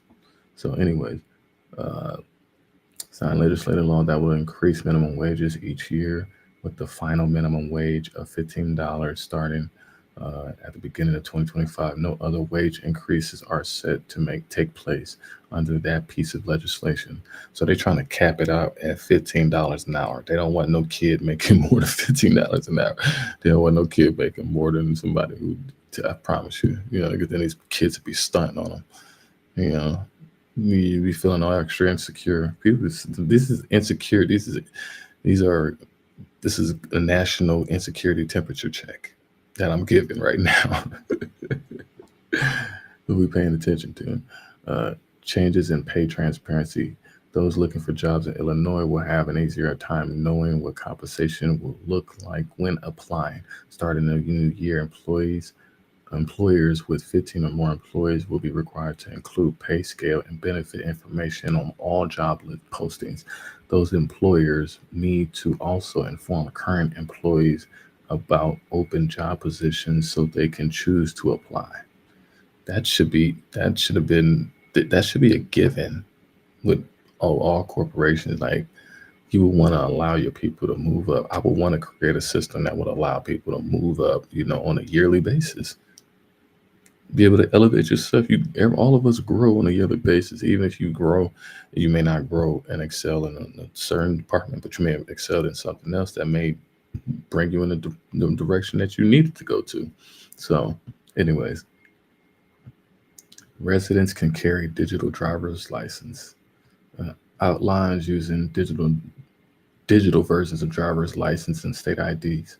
The legislation amends the Illinois Identification Card Act and the Illinois Vehicle Code, allowing the Secretary of State to issue digital versions of license and IDs to choose to those who are eligible for a physical version. However, digital IDs will not replace physical IDs, and residents are still required to present physical identification if requested by law. Of course, look at all the pictures of people that be filtering on Tinder. Some of these women ain't them. Some of these guys ain't them. So yeah, it could be easily manipulated. I'm trying to manipulate and get past with all of these systems right now in place that y'all got. So y'all slowly, y'all nudging just to see. That's what y'all doing. Y'all some instigators with some of these laws to see how much y'all can press the issue and fluff down the road. But when you press the issues, the shit moves fast. They get stuff. They get legislation done when you really up on them. And that's how we need to be as a nation. We need to be up in unity as a community to be able to understand that our word matters, our actions matter, our dollars matter. In this particular system that they have, all that stuff matters, but then it doesn't matter. Really, it's the work to show thyself approved unto the Most High. That's the work that truly does matter. That's the currency. Our energy is the true currency. So at the end of the day, like nothing of this system is all going to fall. Babylon is going to fall. Anyways, the legislation amends, I think I read that. Legislation also gives agencies and private entities the ability to choose if they want to accept electronic IDs in place of physical ones, but upon request by law enforcement, a credential holder must provide the credential holder's physical credentials. Enhancing move over law. The move over law requires for drivers when passing by stopped emergency or construction vehicles. The new legislation requires motorists to not only move into another lane when possible, but to also slow down when approaching an emergency scene, a stationary authorized emergency vehicle, or a construction area zone. That's damn near everywhere. Passed in 2000 has proven in a measure to improve road safety, but we can always do more to protect those laws and protect us. Yeah. Let's see, requiring both lanes to change and reduction in speed when approaching. You gotta always slow down. So, gotta slow down. Workers' Freedom of Speech Act establishes the legislation prohibits employers from taking adverse actions or from penalizing employees who choose not to attend or participate in meetings, communications related to political or religious matters. Interesting. You didn't hear that across all the other states. So it's like each one of these, kind of wakes up the hibernating bear in each of these other places. Employers can not threaten employees with retaliation to make them attend the meeting or listen to communications from the employer that share political or religious opinions. And it's crazy how it's forcing you into even your work field to where it's like they're making you like pick side type of thing, or it's just interesting to have to create that at your work environment when you just there to work. Ain't you just there to work? Or are you trying to make friends with somebody who's trying to sleep with your man too? Or you trying to be boys with somebody who really, jocking for your position, and it's undercutting you when you thinking y'all still y'all family. He's saying y'all family and everything. Gotta be mindful when watching all this stuff. If an employee believes their workplace violated the law, they will be able to file a complaint with the Illinois Department of Labor and sue their employee to reverse any illegal punishment. like being fired for not attending a meeting. Employers cannot retaliate against the employee for reporting any violations. You gotta laugh at some of this stuff. It's interesting. Changes to employment eligibility under the amendment. Employers will no longer be allowed to voluntarily enroll in work authorization programs such as E-Verify and similar systems unless required to do so under federal law. Yeah, they're trying to bully themselves out of a lot of situations. Trying to, let systems be a lot more easier to get by because you have a lot of people who don't belong on this land here. So you got to make it easier. You got to make the process easier, because if they get in, then they can get in. You see what I'm saying? So it's just like, if you're able to get in, on any scale, then that changes the whole game, And so you're willing to do anything because of the person who actually let you in. So in addition, if an employer is required to participate in any employee verification program and receives notice from the Social Security Administration that there is a discrepancy for an individual, that employer cannot take adverse action against the individual. The employer must also provide the employee with all documentation related to the discrepancy. Interesting. So now, like, your employees is your boss now. The employees is the boss of the boss in a very intricate way.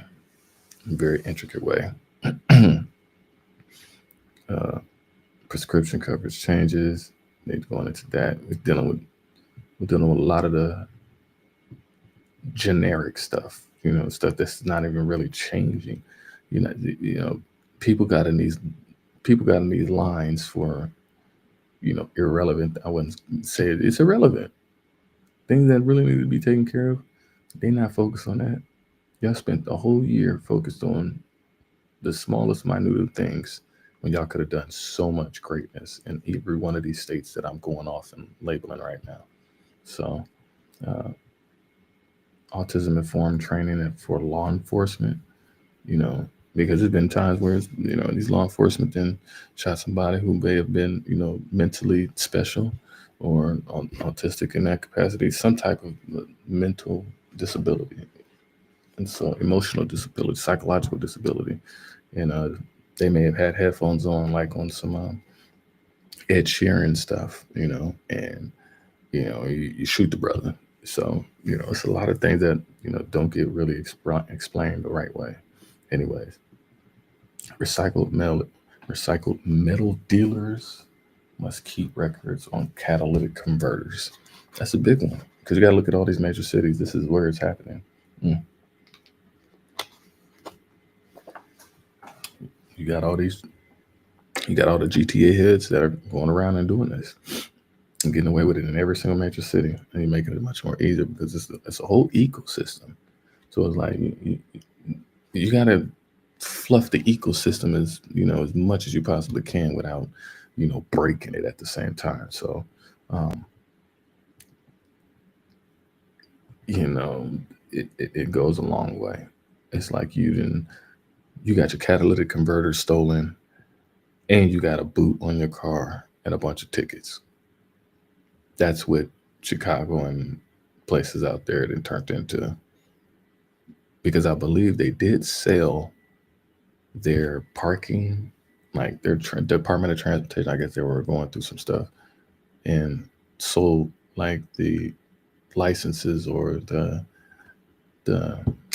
contracts for the parking meters, all of that, the tow truck companies, all of that. So you getting your catalytic converter taken, you getting ticketed triple the amount plus inflation and taxes and fees. And then you get a boot, and then you didn't make it at work. So how you gonna make the money to be able to pay it off? It's a crazy web that gets weaved. Crazy web that gets weaved. So they do it in a lot of these things where these because there's been a lot of red tape when it comes to even just helping somebody out. That's why you're seeing things like where you got to have extended legal protection for people that's even just trying to help with somebody who's overdosing, like Narcan. Create Landlord Retaliation Act extends legal protections for renters who declare that landlords cannot take retaliatory action against tenants for protected activities outlined in the law. So, new license plates, youth vaping, I agree with that. That should not be okay ever in not one state. That's all the way across all the borders. Is that all the laws in here? Full list is on. See, these major cities, they got way more laws that get passed because there's so much going on in all of these cities. So even like when I'm doing Illinois or I'm doing California, like California was a 23-minute video that I had to just let run. Shalom, everybody out there. Appreciate it on TikTok and Instagram, Kick, Twitch, YouTube, Facebook. Much love, everybody out there. Thank y'all for sticking in and sticking with it. We get informed. So everybody out there, we're just going down state by state, giving all the laws that are going on, passing up January 1st. So right now we're in Illinois, and we've gone through majority of this. It's just really, I'll post up the link for the one for Illinois.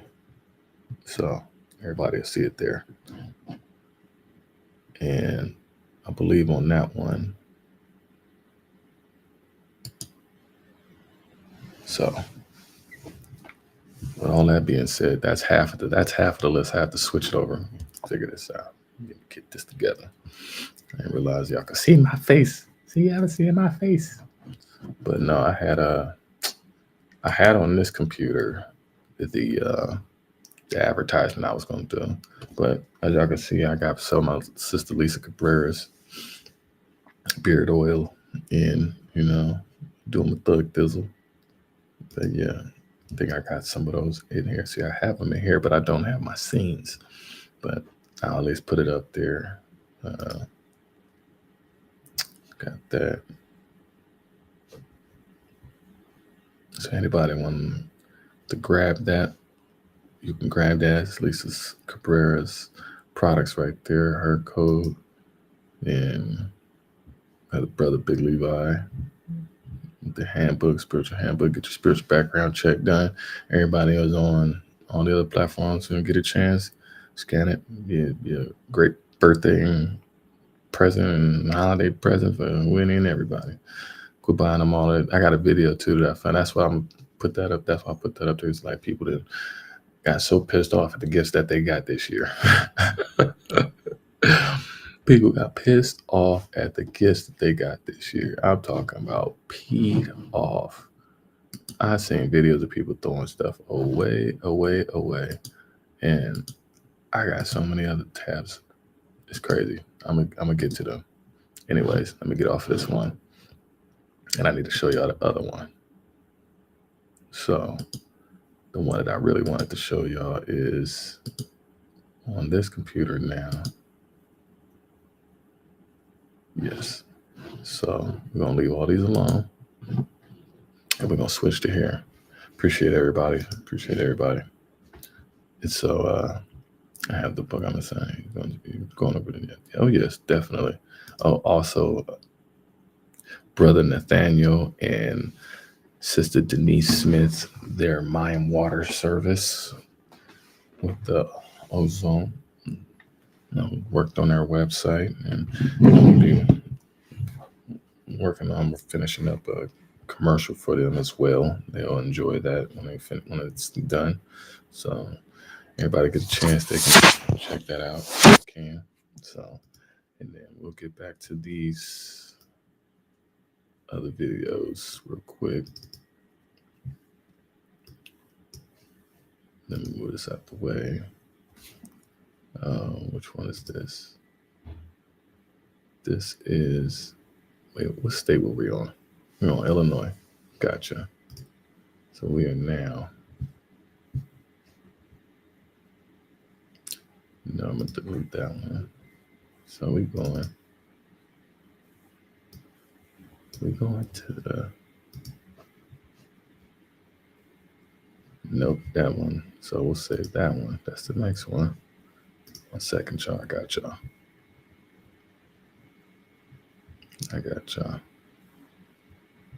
Appreciate y'all.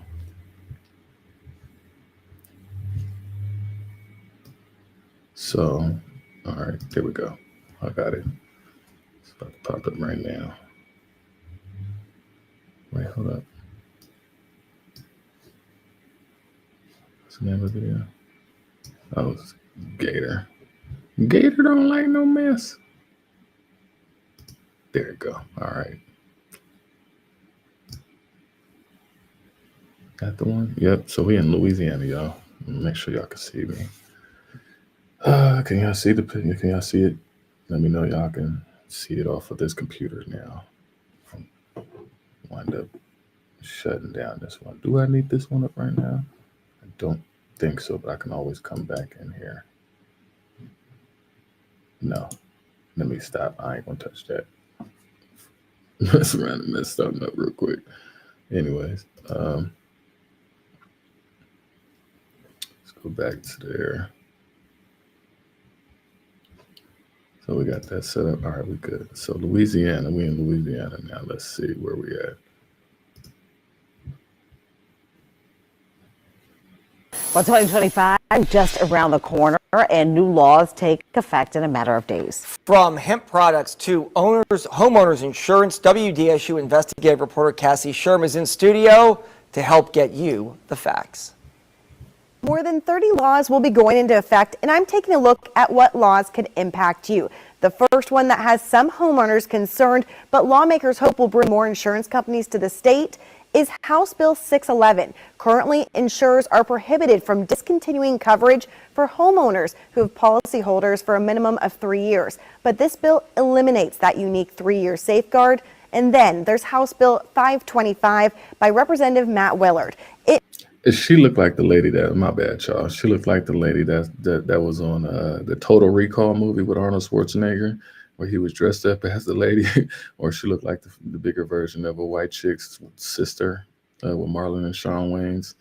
My bad, y'all. I didn't mean to stop. She looks like, Peter Griffin's long lost sister. I'm sorry. I didn't mean to keep going on. I'm just going off.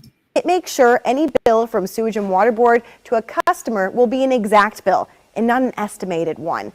Then another bill, 874. It focuses on ankle monitors, puts in more regulations and protocols for businesses offering ankle monitoring services and systems in the state of Louisiana. And if they don't follow those rules, they can be fined or removed from the state. The next one, hemp laws that are also being tightened. It's House Bill 952. No product can be sold with more than 5 milligrams of THC, and gas stations will no longer be able to sell them. And then the last one here, Senate Bill 166. It focuses on transparency with seafood. It requires restaurants to let customers know if any seafood like shrimp or crawfish are imported and not local. It also adds fines to those who mislead customers with advertisement as well as marketing. Now, for more information on the bills that go into law January. I ain't mad at that. Louisiana got some fire food too. I ain't gonna lie. I what was that? At Copeland's? I ate at Copeland's. Anybody? man. Copeland's, it was fire. So Louisiana definitely that place. But the ankle monitoring thing is pretty interesting because you look at the fact that, their legislative body is so jacked up. They've jacked up our community so badly throughout Louisiana, man. And, they have just not even reversed not one bit of it, So it's just interesting to see that they're trying to make subtleties for themselves to help kind of give people to, like, get back out there, like quit fucking up. You know what I'm saying? Like, that's what they're trying to tell to their people. Like, we're trying to help you out, but you just keep coming back to jail. Like, what is wrong with you, idiot? Where's your mom? You little chuck it up. So that's what they're running across right now. But they didn't, this wasn't the same energy y'all had with us. So it's interesting. I'm paying attention. I'm seeing this. So yeah, we're gonna run down. We're going into Virginia. We in Virginia, y'all. So any family members out there in Virginia? Let's go. So new laws taking effect. Notable laws include minimum wage increase, changes in Virginia Human Rights Act, and retirement savings plan for the employees. The complete lists. All right. Changes coming. Minimum wage increase. So it's coming from $12 per hour to $12.41 in Virginia. This increase fulfills a provision of legislation passed in 2020 and is a part of a broader plan to reach $15 an hour by 2026. That's kind of far off. This wage increase is a critical step towards ensuring fair compensation for Virginia workers. Yeah, that's one of them are the lowest. I don't know. Who's the lowest? Pretty interesting.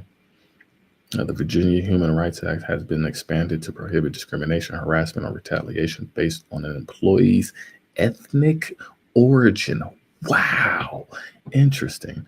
Defined as the ancestry of a particular ethnic group. Wow, interesting. That's going to be interesting. Somebody's going to pick that up and share that and be able to be like, huh. According to the Virginia General Assembly, the suggestion strengthens protections for employees, ensuring that everyone is treated fairly and respectfully in the workplace. Employers must update their policies and training programs to include this new category. Man, y'all, is it getting softer? It's getting pretty moist and soft in here now. Y'all didn't used to treat it. Man, I promise y'all I ain't never treated us like this. Y'all just trying to roll the red carpet out, huh? Now, no, still not for us. Promise. Employers who do not offer retirement savings plans must now participate in Retire Path Virginia, a program designated to provide employees with access to retirement savings accounts. This requirement applies to businesses with 25 or more employees that have been operated for at least 2 years. Employees will be automatically enrolled unless they opt out within 30 days, and employers who fail to register could face penalties up to $200 per employee. It's interesting because a lot of these people don't really want to fucking work. So they're trying to maneuver the retirement ages and the retirement, things to allow these people to get kickbacks so they can be able to sit at home and not do no damn work. Y'all have been just getting by and not doing any damn work for such a long time. You guys are still trying to create these thin ass pillow cushions now to be able to get by with this. So beneficial ownership reporting under the federal would have submit beneficial ownership information reports, BOIR, to the Financial Crimes Enforcement Network, FinCEN. The report would have required details about individuals with substantial control or 25% ownership stake in a business. However, a U.S. District Court in Texas imposed a natural injunction on BOI reporting under the Corporate Transparency Act. I remember that act, which means neither may be enforced, and reporting companies don't have to comply with the CTA's deadline. The Department of Justice entered a notice of appeal in the case in the early December. I don't know what that Department of Labor salary threshold rule nullified. And a significant legal department, the federal court has vacated Department of Labor rule that would have raised the salary threshold for exempt employees under the Fair Labor Standards Act. While the first phase of increases went into effect July 1st, 2024 this year, the District Court of the Eastern District of Texas struck down the rule in November 24. As a result, the plan to increase is now voided, and the July 2024 changes are no longer enforceable. Employers are advised to consult legal counsel to determine how to proceed as Virginia residents and employees navigate these changes. Compliance with the new laws will ensure smooth transitions and avoid penalties. See, and they put the penalties. That's the crazy part about it. Like, you get penalized for something that is that. Oh, what a crazy web y'all weave. Y'all weaving this. Oh, what a crazy web y'all weave. To y'all doing this to yourselves. Now, gym membership will. And so, let's see where we at now. New DC laws. So all them family out there in DC, let's go. They had something else that was here, interesting new laws. Matter of fact, I'm gonna just go to it just to finish it off. I ain't even going. Let's just go ahead. I don't know what he's gonna say. Under a new law from State Senator Javier Cervantes, you won't break a sweat canceling that gym contract. Under House Bill 4911, gym memberships can now be canceled online or via email if those options were used to join the contract. Cervantes said businesses already have the tools. I don't like that. I got the music in it. I'm gonna flag my channel. It'd be petty. I promise you, y'all. It ain't even important. Was it? Anybody tripping on the gym? Y'all need to get in the gym anyway. Okay, so Washington, D.C. starting January 1st, a ban on turning right on red. So starting new year, drivers traveling across D.C. would no longer be able to turn right on red unless the District of Department of Transportation has installed a sign that allows drivers to do so. Real estate, the decades-old practice, which was originally legalized in response to an oil crisis, will be prohibited. The changes came about due to the Safer Streets Amendment Act of 2022. The act allows cyclists, scooters, and other mobility items to complete idle stops only in the intersection is free. Only if the intersection is free from pedestrians or motorists. This is where stop signs are treated as yield signs. This change will recognize that our existing traffic laws were designed for cars, not bikes. Thus, many of our current laws include behavior requirements ill-fit for the ensuring the safety of roadway users other than drivers, and modifying those laws will help improve safety for all roadway users. So that's interesting. No more LA stops. They're trying to put a stop to that. Health insurance coverage will be eligible for home visiting services. This includes services provided by Medicaid, DC Healthcare Alliance, and the Immigrant Children's Program. This law went into effect with the help of the Home Visiting Services Reimbursement Amendment Act of 2024. The act states that all insurance coverage shall cover the reimbursement eligible home visiting services provided by an eligible home visiting program, except for no Medicaid payment shall be made until the Centers for Medicare and Medicaid Services, CMS, approve the Medicaid state plans. So, interesting. I know there was some more on a DC tip, but it's all good. We're going on to Indiana. Everybody in the Naptown. So everybody in Naptown. So all these damn, they was trying to solicit. They just be overdoing it with these. So where we at with it? So more than 750 bills. Reading skills. As Every Child Learns to Read bill was signed into law by Holcomb March 11th. I know there was another one I had. Hold on. So that was the same one that I had before. They're pretty much trying to protect the kids with the Harmful Information Act. I don't know why this was I had a different article up. I think it was on the other one.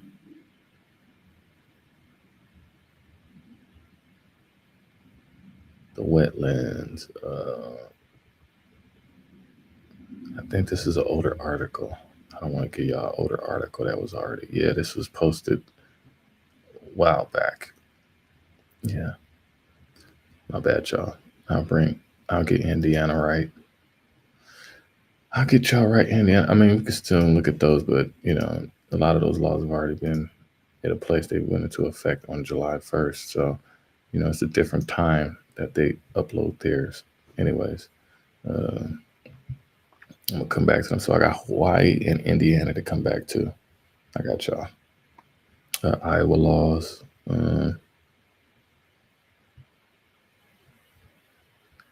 In effect, increase in vehicle registration title fees.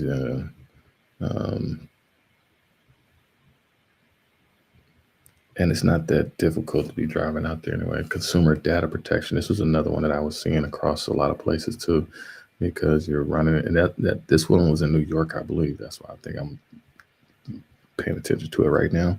All right, let me hold on one second.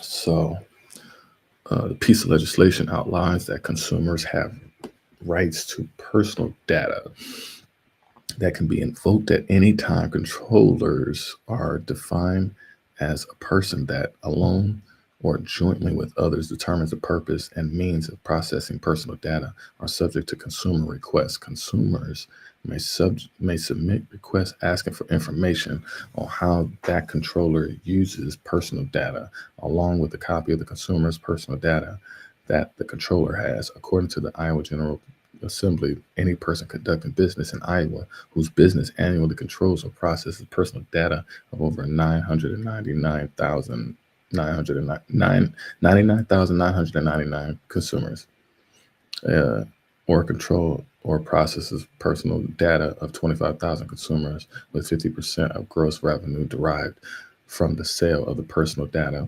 must adhere to the provisions outlined in the law. Some specific entities are exempt. The consumer request must be completed within 90 days. So, yeah. Additional regulations for selling tobacco products. All right. Yeah. Those who sell products outlines that the retailer shall only display the selling services and all that stuff. Yeah, we ain't worry about that.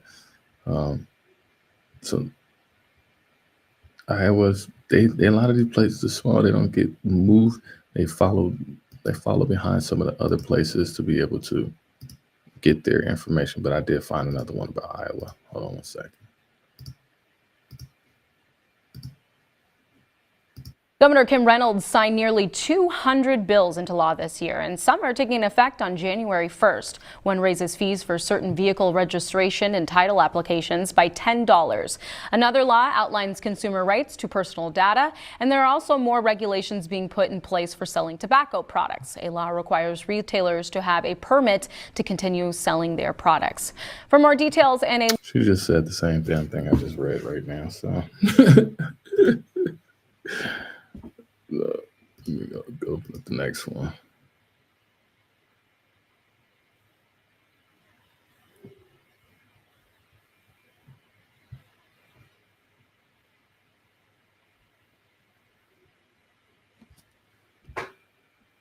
What happened to my bill? Oh, what happened to my video? That wasn't the one.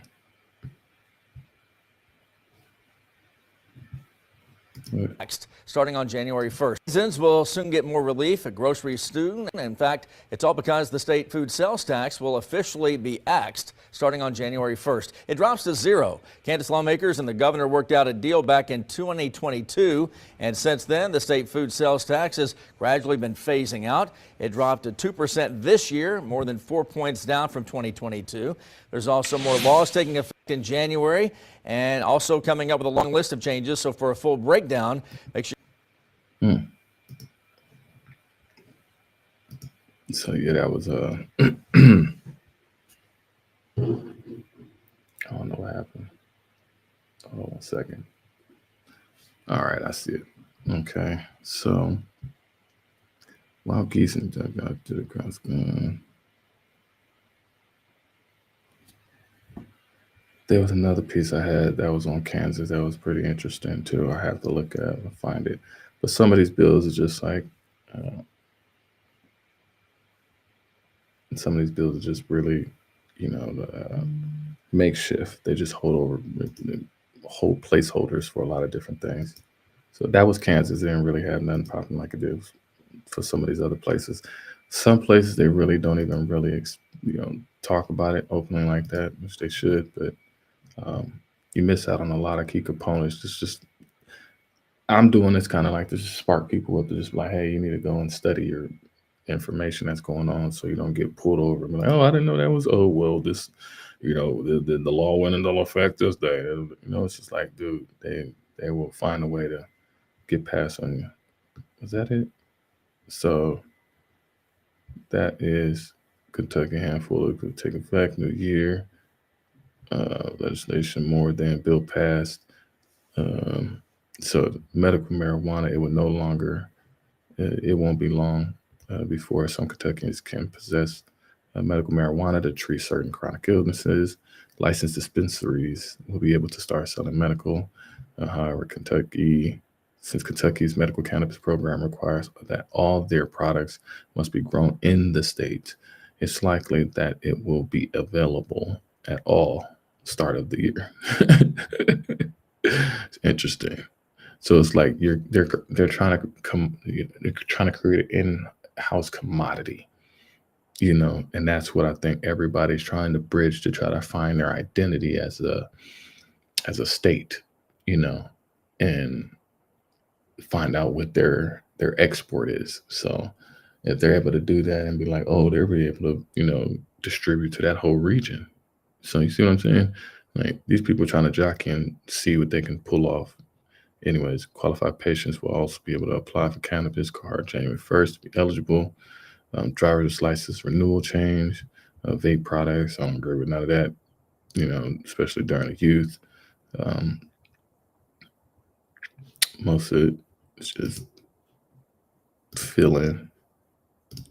We going down into, which one is this? We in Massachusetts now, so everybody out in Massachusetts. Go down the list with that. Yeah, that is the video.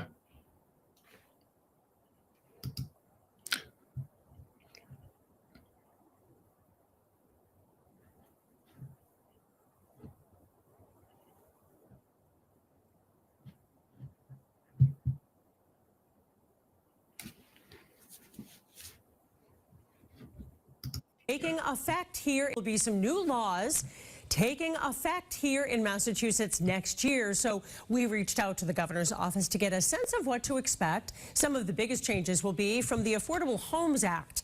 This goes into effect February 2nd. The act supports securing more than 65,000 homes statewide over the next 5 years. And that could result in up to 10,000 new units. The goal is to lower housing costs across the state. Also getting an update is the Child and Family Tax Credit. Now, last year, Governor Healey's $1 billion in tax cuts expanded the credit to $440 for tax year 2024. So when you file your taxes in April, you will receive the higher credit. You just keep trying to fluff everything. Save up to 40%. It never was that easy. Y'all never made it that easy. And now it's all of a sudden. That's why I'm paying attention to a lot of this stuff. Because it's like all of a sudden it just became drastically the way y'all try to set yourself up going into this new year. Because y'all know that y'all struggling. Y'all know that y'all got it bad right now. Y'all know that y'all got it bad. And just paying attention to the mechanisms behind it. Of how they're trying to set themselves up, knowing they're trying to like save face or keep it with the Joneses and cover. Our state, we're breaking down some of the new legislation that will take effect on January 1st. Baltimore, the first Maryland. is the Maryland Road Worker Protection Act that expands the use of speed cameras in work zones and raises the penalty for traffic violations in work zones. It comes after 6 road workers died when a car was going more than 100 miles per hour crashed into a work zone on 695 in Baltimore County last year.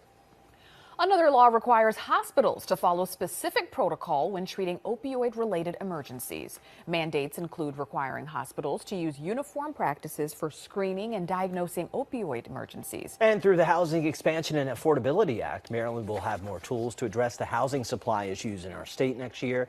The law is designed to target unit construction to, quote, where it is most needed.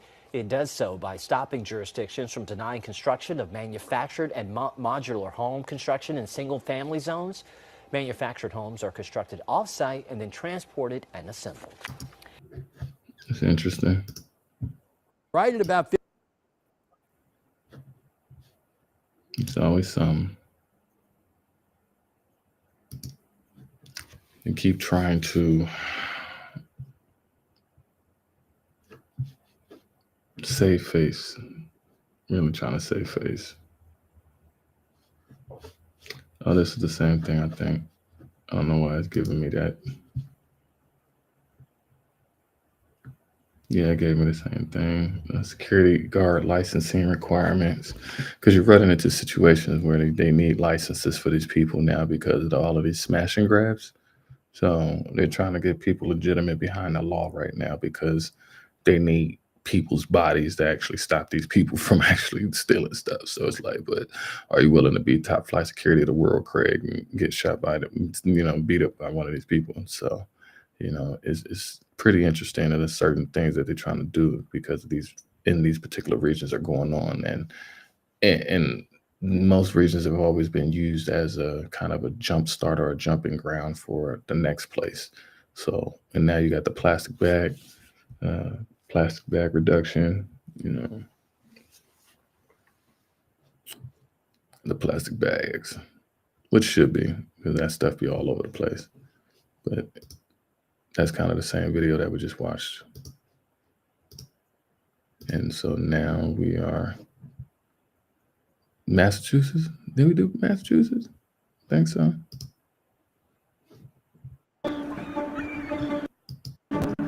I thought we did. We might not.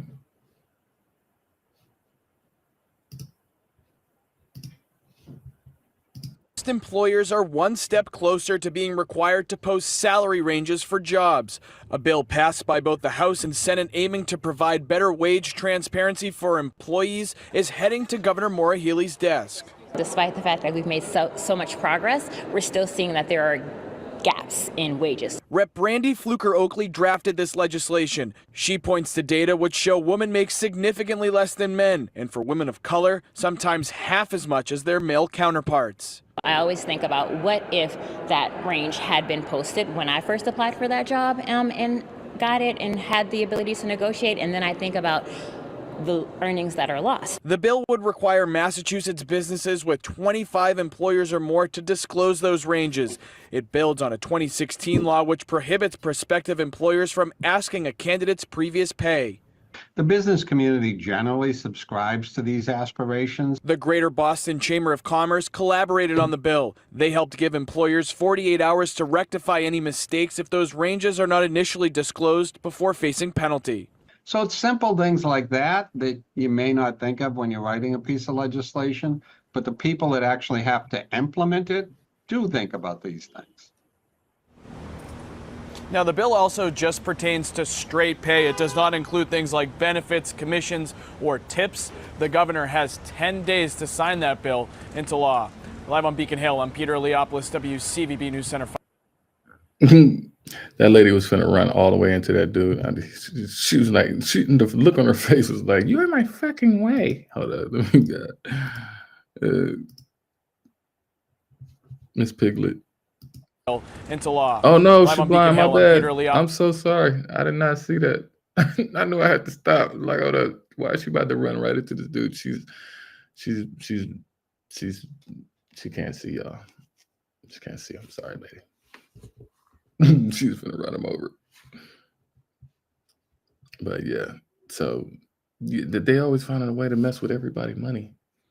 Everybody's living. It's just like everything is getting messed with. It's like there's no way of getting around. Like, why are y'all even in my pockets? And that's what they were doing right now. So that's what is going on out there. So, yeah, that's very interesting. Like, you shouldn't be knowing about my tips or anything like that. Like, just certain things just keep messing. People should be able to just get paid however much it gets paid. If they get $1 million a tip, that $1 million should be going to that person. Shouldn't be going to the damn company. I don't know. I just be on one.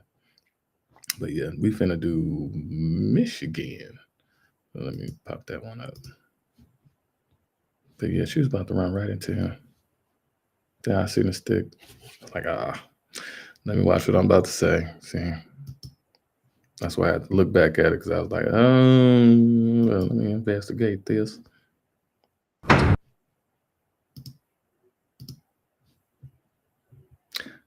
Shout out to all my blind people out there, visually impaired, that's listening in real quick. Yeah. In Ohio and Michigan starting in several laws will take effect in Ohio and Michigan starting in 2025. In Ohio, the minimum wage will increase on January 1st. The bathroom bill will also go into effect, which mandates people and students to use bathrooms that align with their. Ladies, are you okay with going in your bathroom? Are you okay with Are you okay with going in your bathroom? Your daughter's in there? Assigned sex at birth. Also, no later than July 1st, each school district's Board of Education must establish a cell phone policy for students. In Michigan, the minimum wage will increase twice in 2025. The first bump will be seen on January 1st, followed by a second one in February. The Earned Sick Time Act will also go into effect in February. All Michigan employers will be required to provide designated sick time. We have a list of all the laws going into effect in both states on our website. Mm-hmm. Got it going on. Michigan. We in Minnesota. We will be traveling for the holidays, but the new year will mean new laws in Minnesota. WCCO's Kirsten Mitchell breaks down some of the laws that will impact your health, wallet, and safety. Are you ready for it? Starting January 1st in Minnesota, Are you ready for it? ticket sellers will be required to show the entire cost up front. No deceptive advertising. They will also have to send proof of purchase and the refund policy within 24 hours. And so long junk fees. Businesses will be banned from tacking on additional charges. My ticket went from $164 to $270. This applies to things like online service. She was pissed. That's a pissed ass Swiftie. She was pissed. You better. Fees and restaurant bills with added health and wellness fees. It will ensure transparent pricing so consumers can make informed decisions about how to spend their hard-earned money. In laws affecting our health, Cancer deeply affected my community. the first stage of Amara's law will kick in, banning intentionally added PFAS from 11 categories of products like cookware, carpets, toys, and cosmetics. That PFAS is interesting. I'm looking at this right now. There's a movie that Dirty Waters. It's based on a true story with the guy who played the Hulk. I keep forgetting his name. I need to remember it, but them PFAs was like from DuPont. That stuff was going into the water bed and seeping into the water supply that the cows were drinking from, and that initiated the mad cow disease. And the cows was actually attacking the owners. You know, they had all these boils and tumors and all type of stuff. And so that stuff is these PFAs. This stuff was commercialized from World War II. You know, that coating was what was covering the tanks that was able to get through the German slush. You know, and so they were like, "Oh, this stuff is, you know, it's sufficient and it holds up well. You know, it can hold up in your pots and pans. It can," and they commercialized it and they put all of these different things that we all utilize on a regular, consistent basis. You know, you could be cooking and you just accidentally scraped with your fork or your spoon on the bottom of that pan and scrape some of that stuff, and now the PFAS is in your system. That's what it's called, the forever chemicals. So it's like, unknowing us being inside of Jacob's Trouble, knowing that these things, when we start actually doing the research, this stuff starts coming to light, and it's like, dang, you know, you could have had some cheap pots and pans, could have had some horrible coats and stuff like that, and these companies were taking advantage. They would corporatize these certain places and have all of their, their employees live there, and they get away with it. But see, now it's Insurance plans will have to cover abortion and related services as they do other procedures. They will also be required to pay for wigs for cancer patients or anyone experiencing hair loss due to a health condition.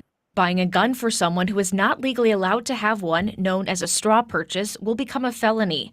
Binary triggers or devices on guns that can double the rate of fire will also be banned. New job in the new year? Minnesota will require employers to post salary ranges in postings for open positions, as well as a benefits summary. So it'll build more trust, I think, between the employers and the job applicants. Career coaches hope it'll improve pay equity and save time and stress.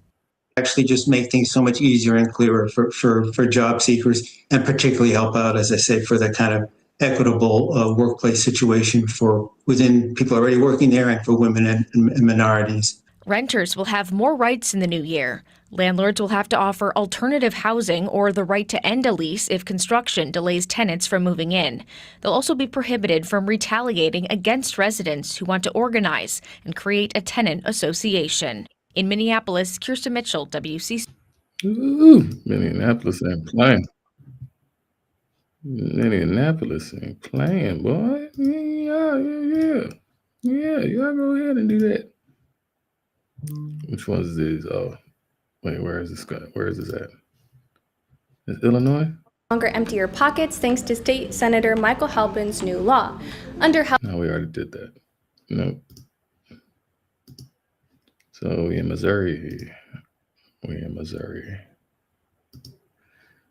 New laws in Missouri. Minimum wage increase is from, past majority bill, businesses from $12.30 to $13.75 in 2025. Employers are required to pay tipped employees at least 50% of the minimum wage, $6.87.875 per hour, plus any amount necessary to bring the employee's total pay to a minimum of 13.25 per hour. Wow, that's freaking murder, dude. That's crazy. Oh, wow. Employers in a retail or a service business who gross less than $500,000 a year are not required to pay a state minimum wage. Proposition A also requires all employers to provide an hour of paid sick leave for every 30 hours worked. Interesting. Hands-free law. Drivers who violate, the hands-free, they done with that, just because it was just been so many people in car accidents that were, like I was saying earlier in the other video, like these people are road raging out and they don't even have their hands on the wheel. White Jesus took all of the wheel, and they're arguing, screaming in the cars. It's just crazy. That's what I was seeing. And so you're starting to see that where people, I got in an accident, or a fender bender because they were on their phone. Literally, I was seeing that. Criminal justice reform. So effective January 1st, Missouri's updated expungement law allows individuals to apply for multiple expungements, treating crime from the same course of conduct as one unit. Limits on the number of crimes a person can expunge in their lifetime increases to 2 felonies and 3 misdemeanors or ordinance violations. And there is no cap on infractions. Waiting periods shortened to 3 years after completing a felony sentence, 1 year for misdemeanors, municipal violations and infractions, and 18 months for arrest without charges, provided no other convictions occurred during that time. So it's just like they still finding ways to fluff themselves, but still don't even want to address like the George Floyd, like they still didn't pass no George Floyd law. Am I tripping? Am I tripping, y'all? Am I tripping? Did they pass that George Floyd law in this administration? They were championing on that, and they didn't. If they didn't, wow! Every person who was that, especially that's a brother and sister that's been just championing, oh, Kamala or just slow Joe Biden, all these people, and if they didn't pass that, dude, shut the fuck up and get out of my face. Because I'm just like, dude, y'all sat here and championed for that. And everybody was up in arms about the whole George Floyd marching in the streets and all this stuff. And then history repeats itself again. So many times during the civil rights movement, we watched these things happen. And even to now, it's just like we've gotten so engineered and conditioned into these pacifying ways, these horse and dog whispering ways and mechanisms that we get from the Al Sharptons and Reverends and stuff like that. And so it's just interesting to be seeing these things now. It's just interesting. All right, so we are, which one is this? This one is, I guess that was across the whole country. Hollywood child stars and influencers. Let's see. Home to the largest technology companies is seeking to rein in artificial intelligence and put some parameters around social media stars. New laws seek to prevent the use of digital replicas of Hollywood actors and performers without permission and allow the estates of dead performers to sue over unauthorized AI use. Wow. Drake. Wow, that's very interesting. I can see now why the Tupac Shakur estate wanted to sue Drake for that AI replication of Tupac Shakur. Parents who profit from social media posts featuring their children will be required to set aside some earnings for their young influencers. A new law also allows children to sue their parents for failing to do so. I ain't mad at that. What you using my money to go to strip club for? Like, yeah, no. Social media limits. New social media restrictions in several states face court challenges. Florida, Tennessee, California. School rules on gender. In the first nationally, California will start enforcing a law prohibiting school districts from adopting policies that require staff to notify parents if their children change their gender identification. The law was a priority for Democratic lawmakers who wanted to halt such policies past several districts. Abortion coverage. Many states are passing laws limiting or protecting abortion rights. The U.S. Supreme Court overturned the national right to the procedure of 2022. One of the latest is the Democratic-led state of Delaware. Yeah, that was one of the first ones I read. Of course, that would have been the case. They were championing behind that. A law there will require the state employee health plan and Medicaid plans for lower income residents to cover abortions with no deductible co-payments or other cost-sharing requirements. So, yeah. These are all on a national scale. I'm gonna bring it back to the statewide scale. We already went through some of these already, so let me go past because I still got more to go. So let's rush through this. I think it's the same. Is it? Decades, women in America had a federally protected right to abortion. Well, now, 2 years after the Dobbs decision, more than half of all women, about 33 million, live in states where abortion is either banned or limited. Reproductive rights and law will continue to evolve, including under the incoming Trump administration. Kimberly Mutcherson is a professor at Rutgers Law School, visiting at Temple Law School, and is an expert in reproductive justice and law. It's so nice to have you in studio. Thank you for talking with me. Thank you. Sentiment around public support for abortion rights has increased year after year, increasing even as those actual rights have fallen, dropped.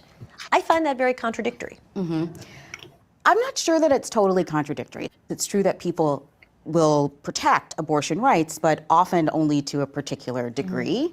And I think that's a lot of what we're seeing now. So even in states where there were these ballot initiatives that said we're going to protect abortion rights in our state, those still had limitations to them. Some of those states then voted for Donald Trump, who's been pretty explicit about what he's thinking about doing in abortion That's rights. right. What they're not recognizing is that if the federal government steps in, or if Congress steps in and decides to ban abortion across the country, it's not going to matter that you have a constitutional amendment in your state constitution that protects abortion rights. Federal law will trump that. What do you expect will be the changes under a new administration? During the presidential campaign, President-elect Trump said many times, I'm not an architect of Project 2025, and yet we're watching him start to sort of fill his leadership roles with people who were architects of Project 2025. And Project 2025 has a lot to say about abortion. So it has a lot to say about people who are low income having access to Medicaid funds for abortion. I imagine that they're going to do as much as they can to keep states from using Medicaid dollars, which of course impact. I just wanted to play it up to that point. She kind of got to me. Not the point, not the message. And at the end of the day, that message is still for me. Anything dealing with a woman is her choice. It's not the church or state. If I'm tripping, I don't know, but women should have a choice to be able to do what they do. I don't think no men, no church, or no governmental body has any say-so on any of these matters right now.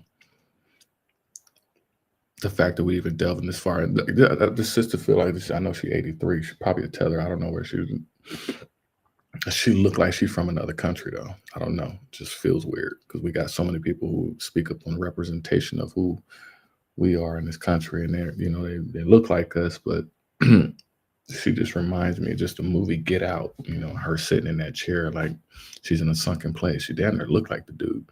Anyways, I'm going to just go past it. I ain't finna just keep going in on her like that. But it just is crazy how we get so participatory into these factions instead of pulling back and restraining from indulging in all of the things that these people created. That's what I'm trying to get our people like, stop talking about these things. We're not going to be involved with these things. Don't look at these things. Don't pay attention to these things, but we do. So it's like, I have to show this because our people get so excited about, being oppressively capitulative to themselves and to their own people, their own kind. Not all skin folk is kinfolk. Not all skin folk is kinfolk. I know I just skipped past on that. I was just looking at our picture right now, but it's just kind of, I don't know what happened. Hold up. There we go. Here in Nebraska next month. Yeah, we'll give you options on how businesses handle your personal information. KATV News Watch 7's Jessica Perez is here with this 7 Can Help report. Jessica? Nebraska will be among 19 states across the country with data privacy laws. The federal government currently doesn't have any regulations like what this law would provide. It happens every day. You're scrolling on social media and see an ad on something specifically targeted to you. Third-party companies are constantly selling your data so businesses know what to sell you. It's kind of an invasion of your privacy. I mean, you can go to a store, they know where you're at. They actually ask you what the experience was like at a restaurant you were at. A Nebraska law taking effect January 1st will allow people to take their personal information into their own hands. This law provides some important basic rights for consumers to access, correct, or delete their information, as well as opt out from their personal information being sold online. But it's up to Nebraskans to take action. You must reach out to businesses to ask them to correct or delete data. Ellen Hangzenbach with Don't Sell My Data says the easiest way to opt out is using a universal mechanism. So if you download a universal opt-out mechanism onto your browser, it will automatically send a signal to every website you visit that you do not want your data to be sold. The law makes it illegal for companies to ignore this. Some Nebraskans tell me they look forward to having options. that should have been done a long time ago. So I hope it works. I hope there's not a lot of workarounds because, they'll figure out a way to work around that if they can. I just ignore them. Robert Gravlin hopes with this being a state law, it allows for more control. Decisions that are made locally have more bearing on what's happening in your particular community. Hengzenbach says it can be hard to know where to start with so many companies buying data. She says it's best to start with major data brokers. You can find a list at the link under the story at KETV.com. Back to you. Good. They're always unhappy or miserable about whatever they wind up doing and setting up and messing up for themselves. Like, y'all do this to yourself all the damn time. Anyways, we are into Nevada. So let's go ahead and run down with that. So they got let's see. Thought I had the video for it. Something else is going on there. But diapers, following getting the go-ahead from the Nevada legislature, and voters, adults, and baby diapers will be exempted from sales tax through 2050. This is for disposable diapers only. Okay, that's important. Sure. Paid family caregiving. For those with dementia, a new law will allow a family member to be paid caregiving for elderly or disabled Medicaid recipients who have been diagnosed with dementia. Drones. A new law prohibits government and law enforcement agencies from buying and utilizing drones that are banned by the federal government. The law also states that when drones are used to check compliance with buildings or fire codes, any images from that aren't allowed to be used in judicial cases and may not be used to establish reasonable suspicion or probable cause as the basis for the investigation or prosecution of a crime or other offense. Motorcycle safety. A new law allows a person to go through a motorcycle safety course instead of having to pay a fine if they are caught riding without having taken that course, so long as the course is finished within 9 months. More laws. Other new laws will require paying at least minimum wage to workers with disabilities starting now in a special case in 2028. Also, pilot program that allow a free 15-minute call a day for family members from inmates at the Florence McClure Women's Correctional Facility. There's just some of the new laws. Yeah, so yeah, that is just some of the new laws. They're just doing the most. You keep setting yourself up with all of these different things going on. Yeah, man, what do you do? What do you say? You keep weaving a tangled web, So this is New Hampshire. New Hampshire will join the states implementing comprehensive data privacy law. Y'all did that. Starting July 1st, 25, employers with at least 6 employees will be required to provide nursing employees with 30-minute unpaid breaks for every 3 hours of work. Huh? Nursing employees, aren't they supposed to be essential workers? I don't know. I don't get. Let me shut up. Employers will also need to provide a suitable space for nursing in the workplace. Zoning and planning boards, a new law will prohibit individuals from serving on both the local zoning board and the planning board simultaneously. And see, that's how y'all been doing. Y'all been serving, double dipping and serving 3 positions and stuff like that, ball hog, and trying to keep people from who look like us from even having these type of particular positions where we can be able to influence as well. But you guys set this up to where you guys were serving on multiple boards. You guys were in control of all of this stuff. Multiple boards. All these people that we got to look back at. We got to look back at their history. All of these people that have been on multiple boards. And you guys have done everything to sit there and restrict and contain our people. You truly did. You truly did. And it's New Hampshire. I haven't been to New Hampshire yet. I got close to it, but I didn't get a chance to go. I didn't get a chance to get in there yet. Now we finna hit New Jersey. New Jersey. Where we at with it? There we go. But yeah, y'all created a lot of this stuff. So several laws to take effect in New Jersey. So minimum wage will increase by 36 cents an hour. Wow. To $15.49 per hour total, and a maximum weekly benefit rate for unemployment insurance claims will jump $21 to $875 total. The New Jersey Department of Labor and Workforce Development sets the minimum wage based on Consumer Price Index data provided by the U.S. Bureau of Labor Statistics. Road to Freedom. The Freedom to Read Act is designed to prevent book banning in schools and libraries to protect the rights of students, parents, and communities to have free access to age-appropriate books and learning materials. The new law will also provide legal protection for librarians and other staff from civil and criminal lawsuits. The fact that the education. Y'all, the Department of Education. You know who's Department of Education? Who's in charge of it too? Is who is that? Linda McMahon, Vince McMahon, his wife from what is that? WWF and WWE and Elemental P and all the rest of them.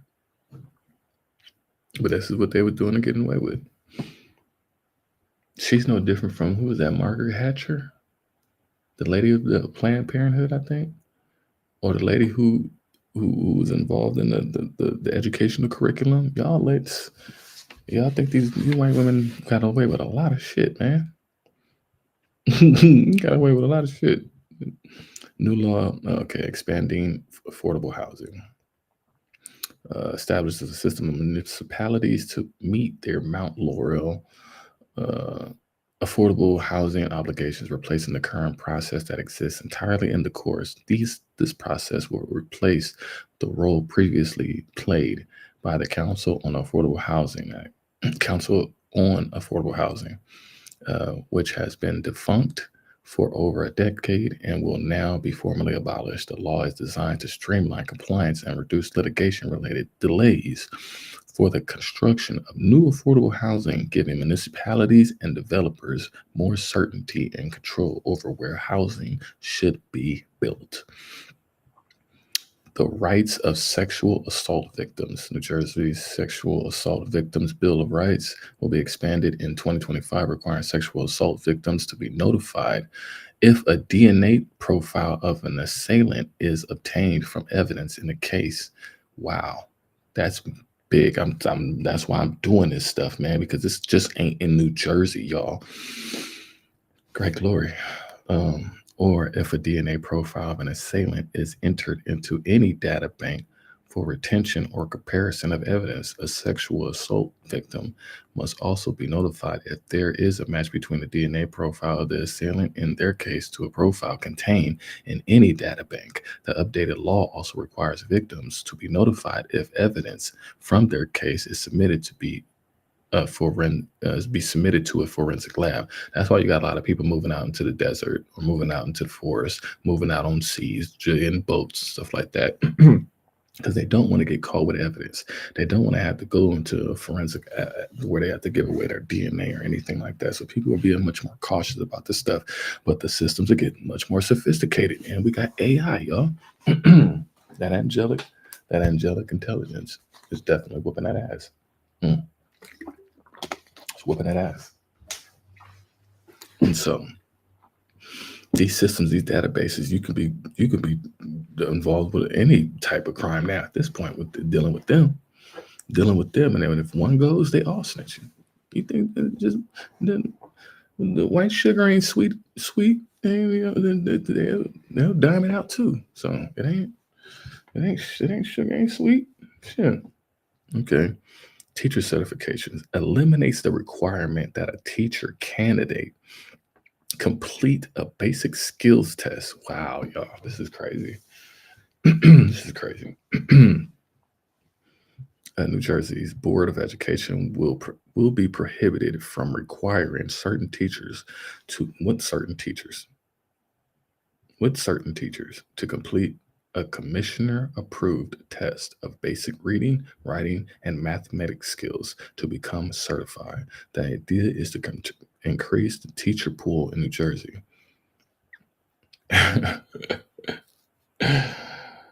Oh, I had a lot to say about that, but I'm gonna just keep moving on. I got so much to go on that. But postpartum health care planning. In the spring of 2025, it would become mandatory for healthcare providers to create a postpartum care plan with new mothers and pregnant women.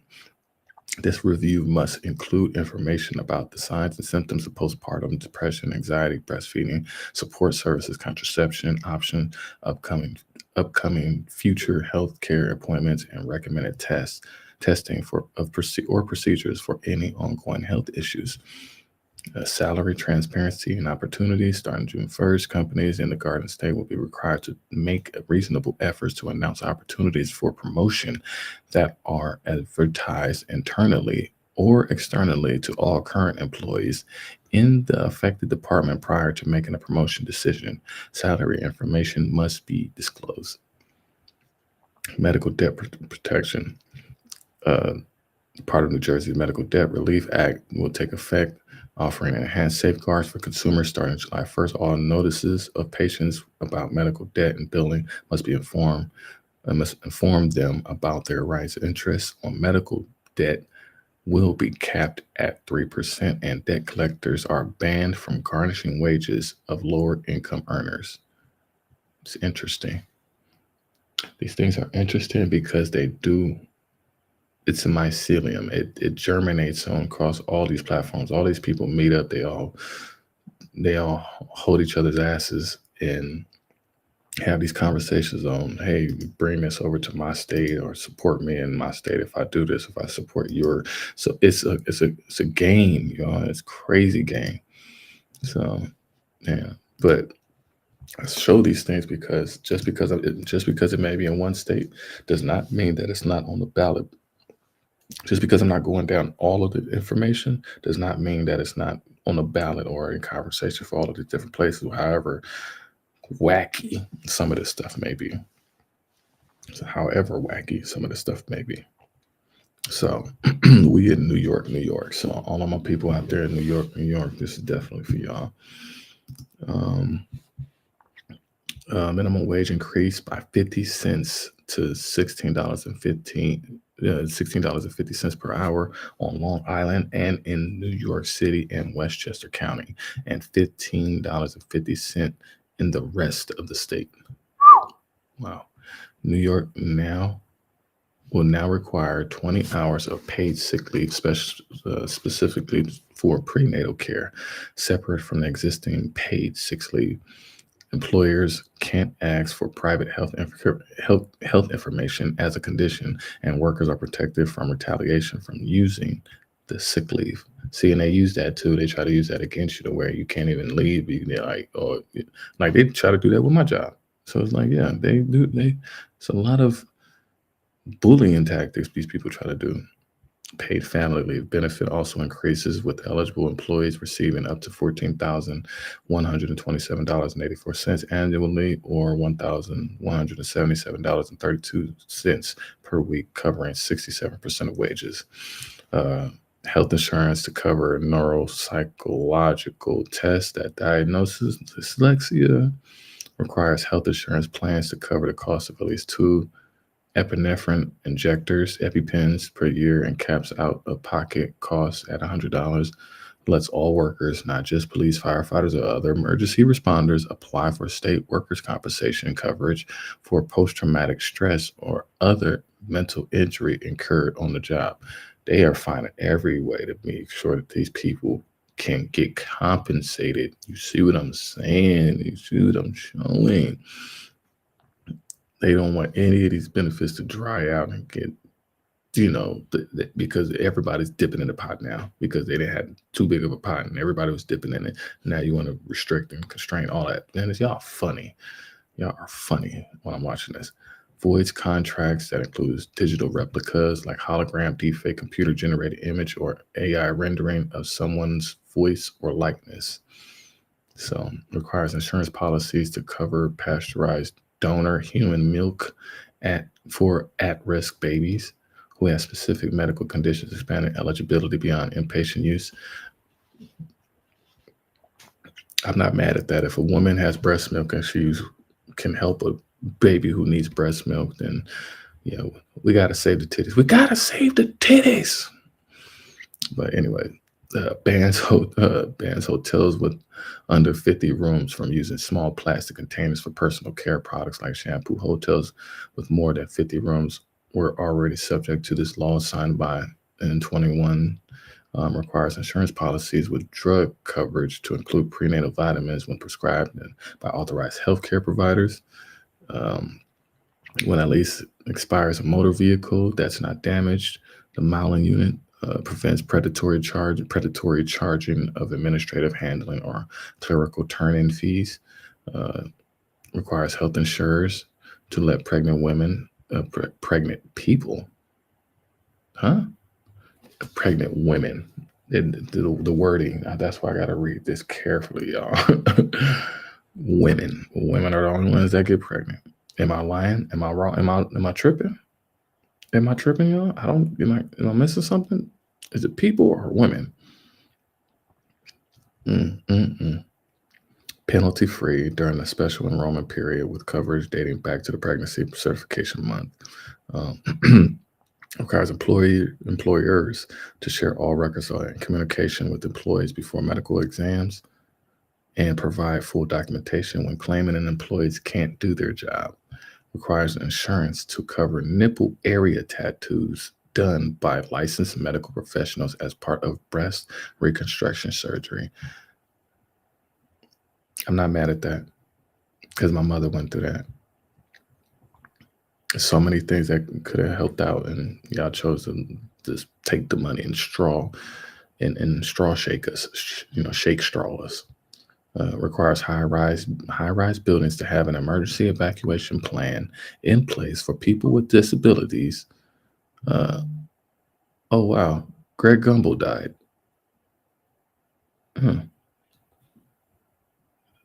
Sports newscaster, 76. 78. Okay. Started requires New York first prescription insulin. A lot of the stuff is just going over and over. I got some other ones that I can look at too. Let me pull that up. New York. Fran Brown going into effect. Minimum wage increase, paid family leave, equal rights amendment. Elimination of broker fees. What is that? The Fairness and Apartment Rental Expenses Act will eliminate broker fees for tenants. The legislation outlines that it will be illegal for landlords who hire brokers to make prospective tenants pay the fees. After too many decades under an unfair and suffocating system, New Yorkers can be free from the forced broker fee once this new law takes effect. Safe Hotels Act. This past November, Mayor Aaron Adams signed the Safe Hotels Act, which demands New York hotels acquire a license to legally operate. Operators will be required to pay a $350 fee for said license. Interesting.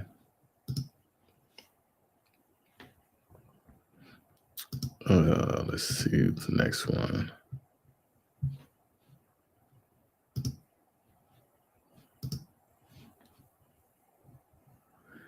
Into new laws, access to special enrollment of private individuals, affording access to epinephrine. We went through that. Coverage, nipple area tattoos, ballot organization actions. We went through that. Small plastic. We went through that. Went through prescription insulin out of pocket costs. We went through that. Emergency evacuation plans. We went through that. Enhanced paid sick leave. We went through that. Equal access to workers' compensation for mental injuries. What constitute a mental injury, y'all? Like getting hit in the head, or just something like what constitute that? Because that's a very blurred line with these people. You see what I'm saying? There's a very, very vague and broad brush on a lot of these things. not really elaborating and expounding on these things. What does that entail? Just because you're stressed out at work? Just like the lady that was stressed out on Amazon and she threw all that shit up in the forest? Or the other videos I done played? Come on, y'all. Equal rights amendments. Pasteurized human donor milk. Pasteurized human donor milk? I don't get that. So you're pasteurizing human donor milk. Donor human milk. So is it really even is it even human milk? Are you just, it's almost like cutting down a brick. You just like it's only like 4% human milk and the rest is like soy and all these other byproducts. That's crazy. You don't even know, man. This is crazy. This is like transhumanizing their babies right now with all of this stuff going on. That's why I'm saying this stuff. It's interesting. Neuropsychological tests, prenatal vitamins, increased paid family leave, minimum wage increases, and enhanced paid leave benefits, protection against predatory fees and lease and exploitations, protection against unauthorized use of digital replicas, transparency in medical exams. We went over a lot of this stuff.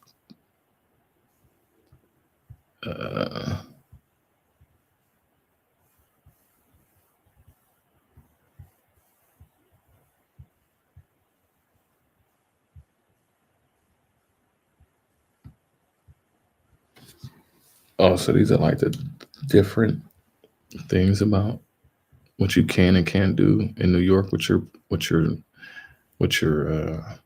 vehicle plate.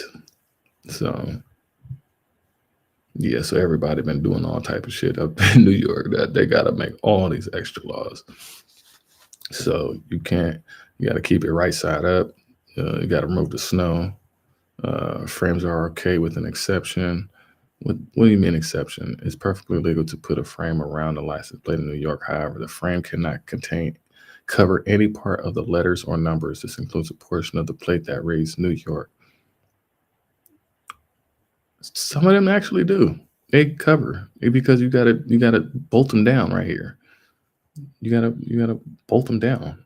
So some of them lock in with that. So it may actually cover like the top of New York. So you're gonna pull everybody over because it just says orc, or Empire State. So it can't cover any of that. On the bottom portion, that reads either Empire State or Ecclesia. That's crazy. No dangling things. That's what she said. No, no covers allowed. Must be secure. Your license plate must be lit. Your license plate must be lit up. Okay. License plate height is important. Must have 2 plates, one in the front, one in the back. No window plates. Okay. So yeah, we're going down the whole gauntlet.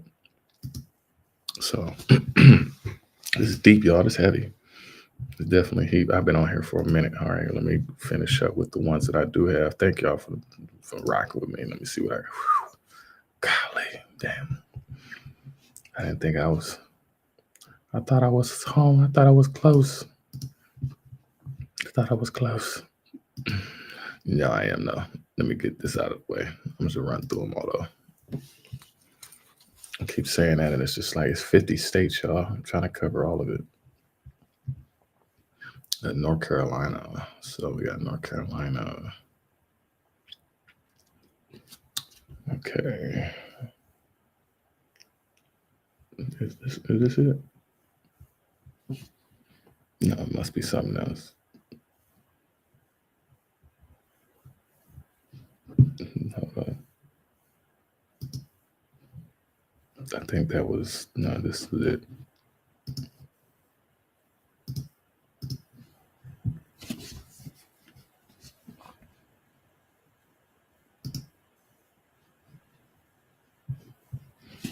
Shout out to you. So that's for everybody out in North Carolina. Anybody else out there in North Carolina? Okay, but New York, yeah. I mean, we going down the whole gauntlet. Highly addictive and potentially deadly substance is set to be pulled from North Carolina store shelves on Sunday. It's commonly called gas station heroin. WXI 12's Kelly Kendall has been looking into the upcoming statewide ban and why a local lawmaker says it could save lives. The drug's name is tianeptine. It's called gas station heroin because of its opioid-like effects, and it can be found at most convenience stores. That is until December 1st. But this family came to me and said, our son has ruined his life. He's OD'd twice. She said, well, it's something he gets at the convenience store. I said, what? State Representative Steve Ross says he was shocked to learn people could get a substance linked to addiction and overdoses by simply walking into a convenience store. This went on for a number of years, right under everybody's noses, and no one picked up on it. So how did tianeptine become so readily available in North Carolina? It's actually been around since the early 1960s. It was an antidepressant originally.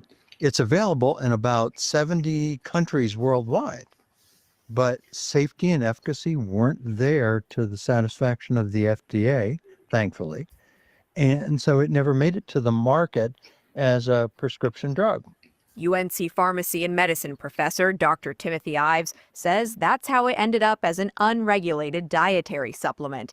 He says it isn't an opioid, but it acts like one that can relieve pain and increase mental sharpness. It affects the opioid receptors, if you will, in the central nervous system, in the brain. So it may help pain control a little. But you get tolerant to it so quickly, you need to take more and more and more, higher and higher doses, and that increases the risk of overdose.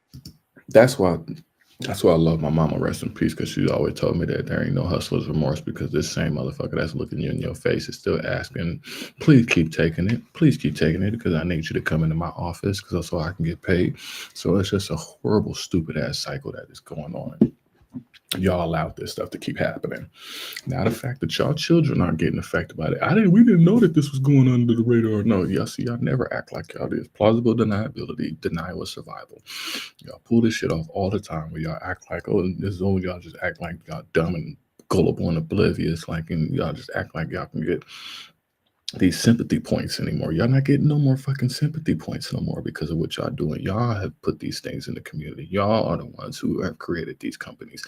Y'all are the ones who have regulated and been in seats and Senate seats and legislative bodies simultaneously, zoning groups on simultaneously. None of us wouldn't allow none of this crazy ass shit to come into our community. We would have been just saying what's going on.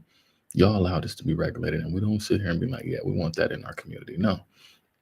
The fact that it's been people that don't look like me in this video showcasing themselves, like, oh, we didn't sense it. With that big ass nose, you should have been able to sense everything. You should have been able to sense everything like y'all been doing. Anyways.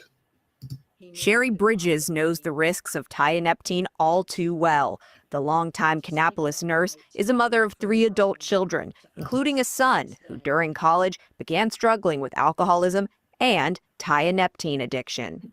Just not knowing which son you were going to encounter that day, depending on, if he had which it became a daily thing for him. And just the lies, the deception. He was very argumentative. He was very short-tempered. All that is there before y'all even have any pill or substance in y'all mouth. Y'all all got a favorite pill anyways, for one. All it is gaslighting and exhibiting who you've already truly always been. Y'all created this stuff, and now it's happening in y'all community. His thinking was not clear. His memory, it affected his memory. It's not clear how many people share a similar experience to Bridges' son, but the Food and Drug Administration reports poison call centers only saw a handful of calls about the drug in the early 2000s. Now, they are getting call numbers in the triple digits each year. This and other stories like Bridges sent Ross and lawmakers into action.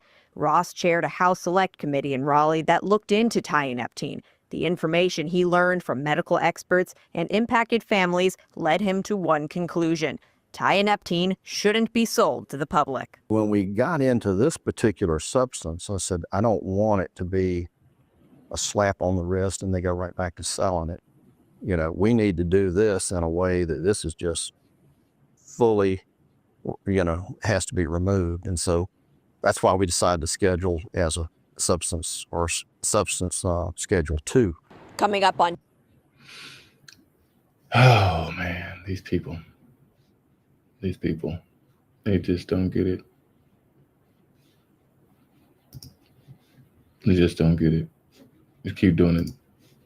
You guys are the ones who are putting this in the community. You guys are the ones, and now you're getting up out of your you're getting up out your seats to come and take care of shit now. It's crazy how y'all move when it's starting to actually knocking on your door and ending up on your shit list. Yeah, your whole lives is ruined and stuff like that now. So it's like, oh, now I need everybody to pay attention to. We didn't see this before. You know, when we were saying the stuff that was going on with us, oh, y'all was acting dumb as hell. All right, now that Christmas is over, it's kind of that weird time in between Christmas and New Year's. We're like, what am I going to do with my life? But there are some things happening January 1 you want to know about. Yeah, with the new year comes new laws for Virginia and North Carolina. So for more on that, Gabrielle Harmon is with us this morning to help us all take on the new year in a lawfully manner. Gabby. Yeah, a lawfully manner. Good morning, you guys. Good idea. As we look to the new year, here are a few laws that you want to keep in mind that we'll be seeing changes with. Starting in Virginia, there will be an increase in minimum wage. Now, this has been a steady increase since the first initiative back in 2020 to eventually get that minimum wage up to $15. At the start of 2025, the minimum wage will go from $12 to $12.41. Car insurance is another change we're going to be seeing. Requirements will increase to $50,000 for injury or death of a person, $100,000 for 2 or more people who may be injured or may die, and $25,000 for property damage. North Carolina is going to see some similar changes, but for property damage for them, that will be raised to $50,000. At the end of this year, Virginia will also no longer follow California's electric vehicle mandate. Governor Glenn Youngkin made that announcement back in June, saying Virginians deserve the freedom to choose which car best fits them and their business. The mandate would have required all cars sold to eventually be electric. And back in North Carolina, there will be a state tax change. Individual income tax will go from 4.75 to 4.5. For married couples filing together, the standard deduction will increase to $25,000, $19,125 for the head of household, and for single filers, $12,750. So there is a lot of changes happening in both states at the beginning of the new year, and there'll be more details with a link to this story on our website. Why they always whining about the shit that they built up and y'all messed up and y'all created and y'all did and all this stuff? And it's like, oh, we didn't mean to do it. No, y'all had all that intention. Y'all was hoorah and all this stuff. Oh, go show America. Act today, which next goes to President Biden. The Senate has passed the $895 billion Defense Authorization Act today, which next goes to President Biden. North Dakota Senator Kevin Cramer says the legislation includes 14.5% pay raises for junior enlisted service members and a 4.5% raise for all other service members. It also includes $10 million for the UH-72 Lakota helicopters used by the North Dakota National Guard. No one protects the homeland better than the soldiers of the North Dakota Army National Guard. And this year's bill will assist those service members as they devise a plan to maintain those beautiful UH-72 Lakota helicopters, which support missions in non-combat, non-hostile environments. Cramer says the bill also provides $3.9 billion for Sentinel intercontinental ballistic missiles at Minot Air Force Base. I show this because of the increase in increasing the funding because they need more soldiers. And they're incentivizing a lot of these guys that got all this rage, and instead of going to jail and stuff like that or anything, instead of being a freaking bum ass loser outside in a tent, they're trying to incentivize. This is literally Squid Games, y'all. This is Squid Games America. This is Squid Games America. Anyways, Ohio.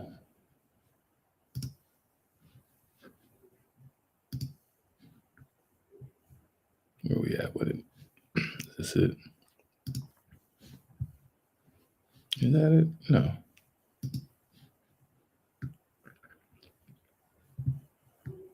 No, that must be it. Why the video so long? But anyways, y'all, man, it's definitely deep though. I appreciate everybody in here so far still. Y'all holding strong. I'm almost done with all these states. These videos ain't gonna be this long like that. I just felt like this was a very important video to play going into the new year, so we be informed about some of the things that we will be seeing as we look ahead in the new year. Things that we'll see as signs that I'm going to be paying attention to, especially with the laws that are getting put in place, because it's like certain laws are happening in places that like something is bad. It's like something bad is going to happen. It's like, why would you do that? It's like, it's like, you guys are freaking idiots. You didn't see that coming, but it's like pride. Pride is going to keep on marching, and these people are full of pride. People are full of pride. They rather ball hog and hold every seat and be in control and make the rules. You guys make the rules. You guys did all of this. Y'all brought all these all on yourself. It's literally the Ouroboros. Anyways. Wait, what is this? This ain't it. That's not what I was trying to find. It's trying to bring some nonsense. Anyways. Just a few days away, Ohio's new bathroom law. That law restricts people in Ohio's public and private schools, along with Ohio's colleges and universities, from choosing their shared bathroom, locker room, or public shower based on anything other than their assigned gender at birth. It's deep. Ohio's new school cell phone law. The new student cell phone law takes effect. It's designed to limit students' personal phone uses while in school. It intends to limit distractions for students during school hours. While the law doesn't ban cell phone use completely, it does impact the student's ability to use it during school hours. The new law allows individual school districts to craft their own specific rules, as long as they follow a general guideline laid out by the Ohio Department of Education. See, that's why kids ain't even gonna want to use no phones at my school. They're gonna be just so locked in. It's gonna be different. Absence of religious expression. This new Ohio law allows students up to 3 days of approved absence to participate in religious expression. School principals shall, I don't know what that was. School principals shall approve such requests without inquiry into the sincerity of a student's religious or spiritual belief system, reads the bill. Verifies the absence request by contacting a student's parent or guardian. So they're going to need to go through their parent, Beginning, non-tipped workers will receive a 25-cent increase, bringing the minimum wage of such employees to $10.70 per hour. Tipped employees will receive a 10-cent raise, bringing their pay up to $5. Damn, Ohio, you guys are murderers, dude. That's crazy. That's crazy. Who can live off that? Ohio, you're getting called to in front of the congregation. $5.35 an hour. Are you kidding me? Ohio. You're getting called to the front of the congregation on that one, buddy. That's crazy. That's crazy. It was in a statistic. Ohio was one of the most corrupt places. I'll tell you. It'd be up here.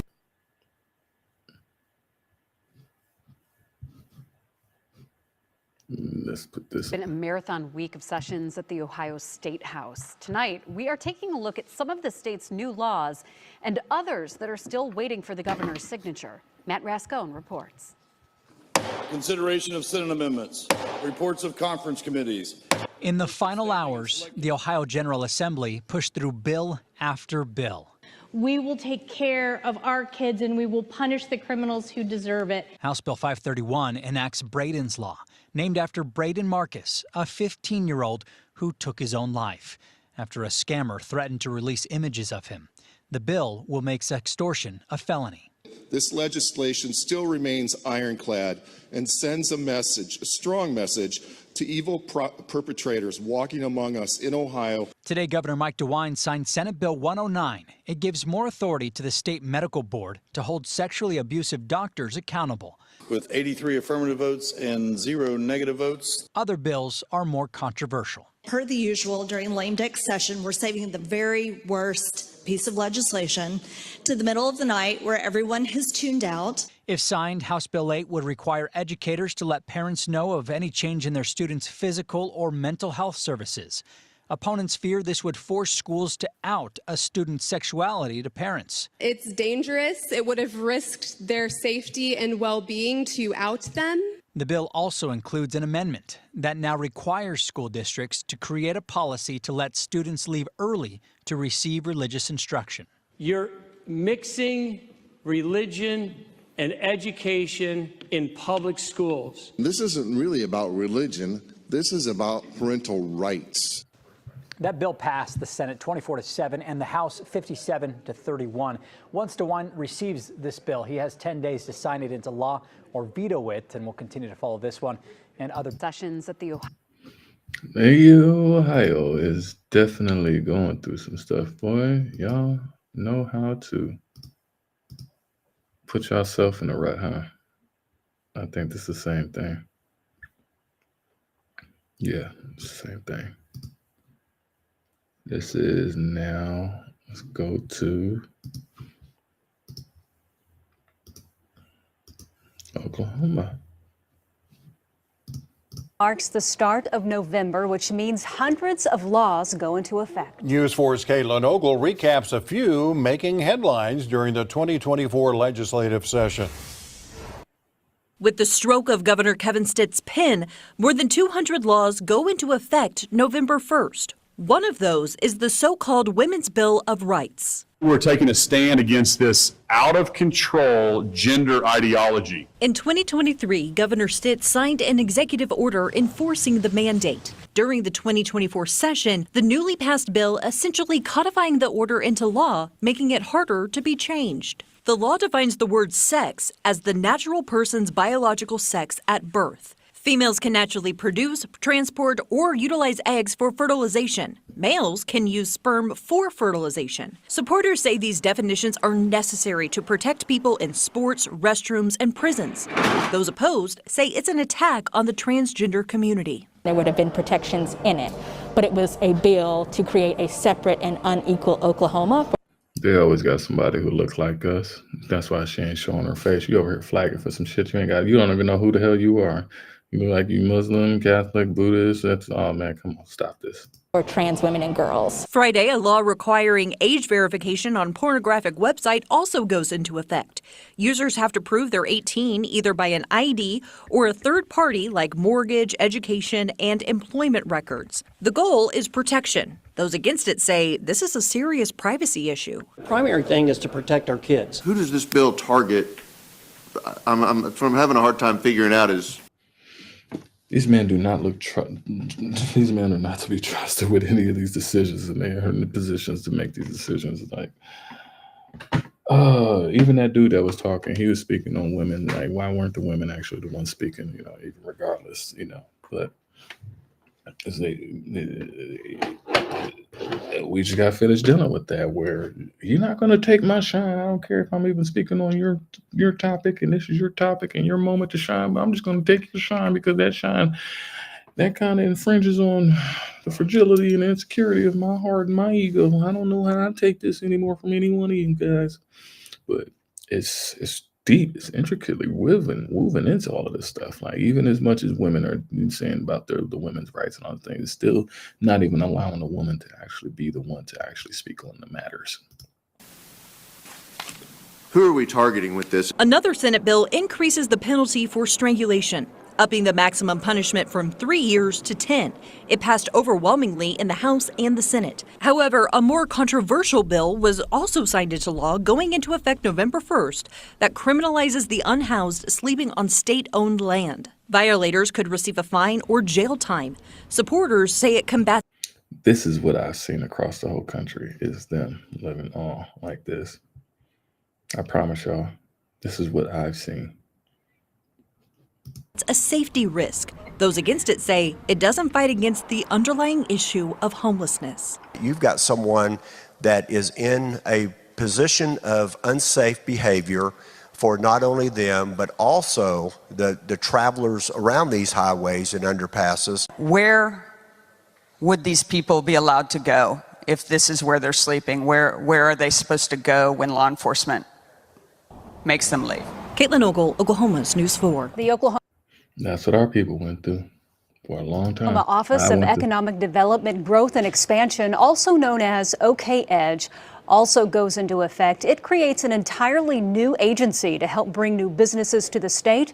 For a look at the laws that went into effect today. Yeah, y'all made it real difficult for. I was in that position, so I can say all this stuff. I know what it was like, and lo and behold, them same situations, y'all made it horribly hard. So this might be saying the same damn thing. Let me see. For felons to giving cancer patients a chance to preserve their fertility. Starting New Year's Day, a new law will allow some convicted felons to be able to vote in Oklahoma. The House bill was written in response to hundreds of sentences commuted back in 2019. While people were let out of prison, their right to vote had not yet been restored because state law didn't account for commutation. They had completed their sentence. Their sentence was done. The problem was, as you said a few minutes ago, if it was a 15-year sentence and they still had 5 years on that sentence, then there was some concern that those folks could not vote. We spoke with the bill's author, State Senator George Young, who said his bill would make it clear those people can legally vote. It is right, it is just, it is fair. So He was the only black man in there. You see how it really comes down to, and he's an elder man. He's an older man.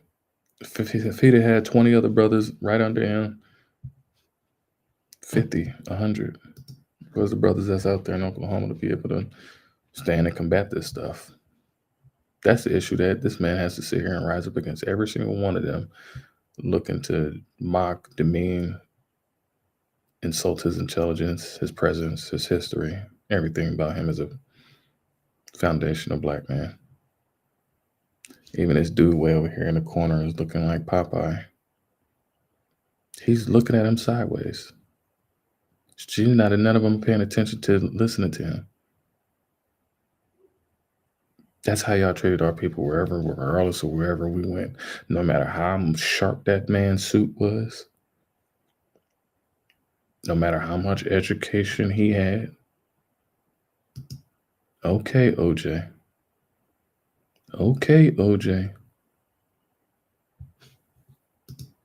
It don't matter who you was. They still see you as a nigga. it's fair. So I have no idea what the problems were up to this point for getting that bill heard. Another new law will ensure no Oklahoman battling cancer will have to choose between life-saving treatment and having a future family. Corrine's law would require health benefit plans in Oklahoma to cover standard fertility preservation services for patients whose cancer treatment would cause infertility. So thankfully I was able to do it. Insurance didn't cover it. I'm so thankful that I had the time and the ability to preserve them, but I know that's not the case for everyone. And there are several more laws going into effect come January 1st. We have a complete list posted right now over on KOC. Y'all did the most. Y'all did the most. Y'all kept us from even being able to go back and vote. You know how many brothers I know that couldn't go back and make a significant impact? You want us out here. You want to take the money from us, but you don't want us to have no significant impact. You know, people make mistakes all the time, but you definitely did not want us to get back up. It's just crazy, y'all. It's crazy. No. It's a long commercial. Are you kidding me?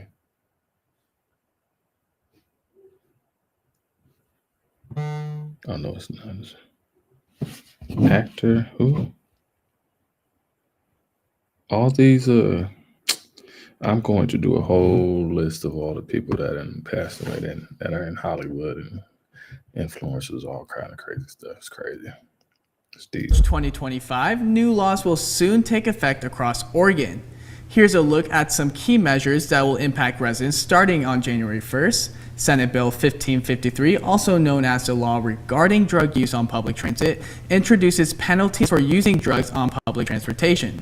Senate Bill 1596, known as the Right to Repair law, makes it easier to repair electronics by requiring manufacturers to provide access to tools, parts, and documents. House Bill 4012, which deals with prescription drug reimbursement, prohibits health insurers from restricting which pharmacy patients can use for prescriptions. And House Bill 4113, relating to prescription costs, ensures prescription costs count towards out-of-pocket limits. Damn, Oregon, what's going on out there? What's wrong with y'all?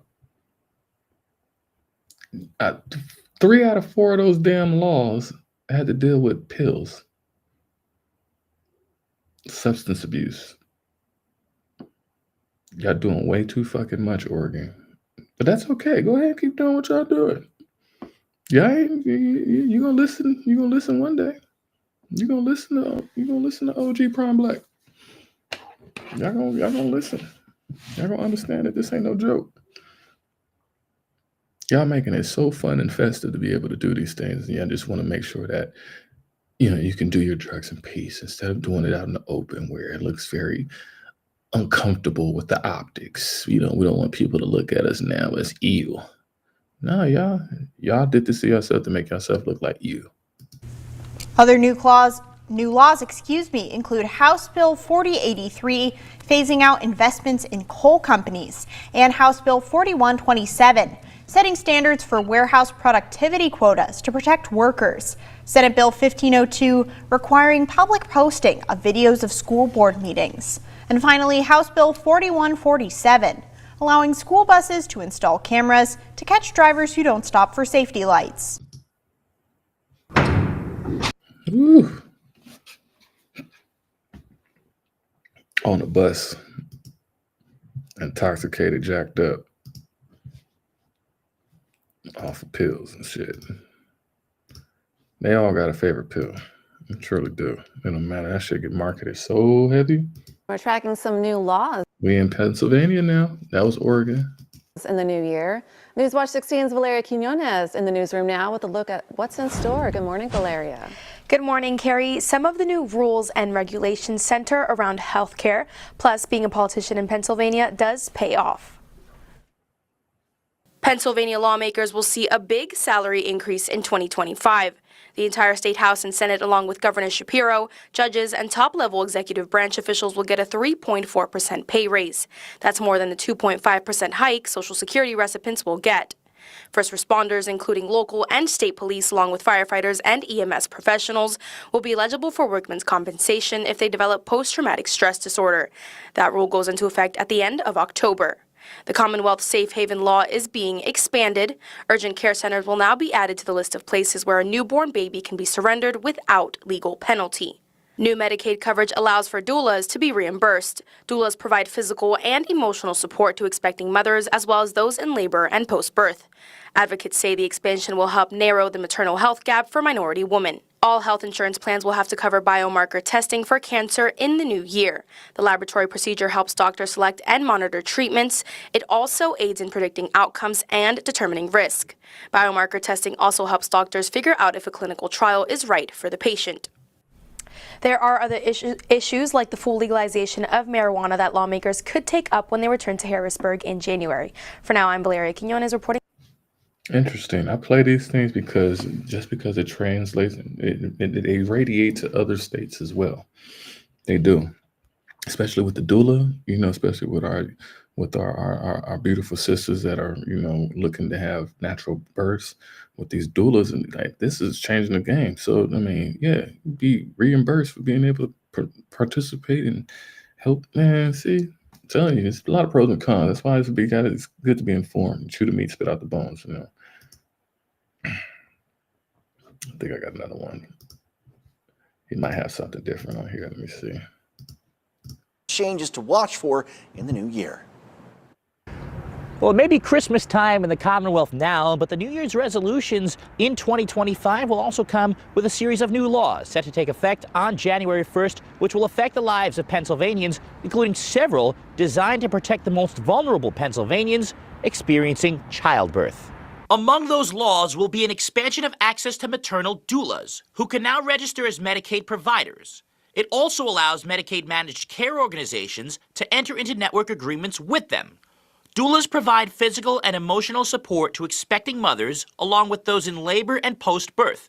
And advocates say the expansion will help narrow the maternal health gap for minority women. People who aren't even involved in medicine know and understand the statistics, the dismal statistics amongst Black birthing people. And so I want to bring joy back into birth. And I know we can do it because we continue to birth beautifully. And I'm committed to that. Another new law is the Safe Haven Law, which allows a parent to legally bring a newborn child to a police station, hospital, or EMS station to leave.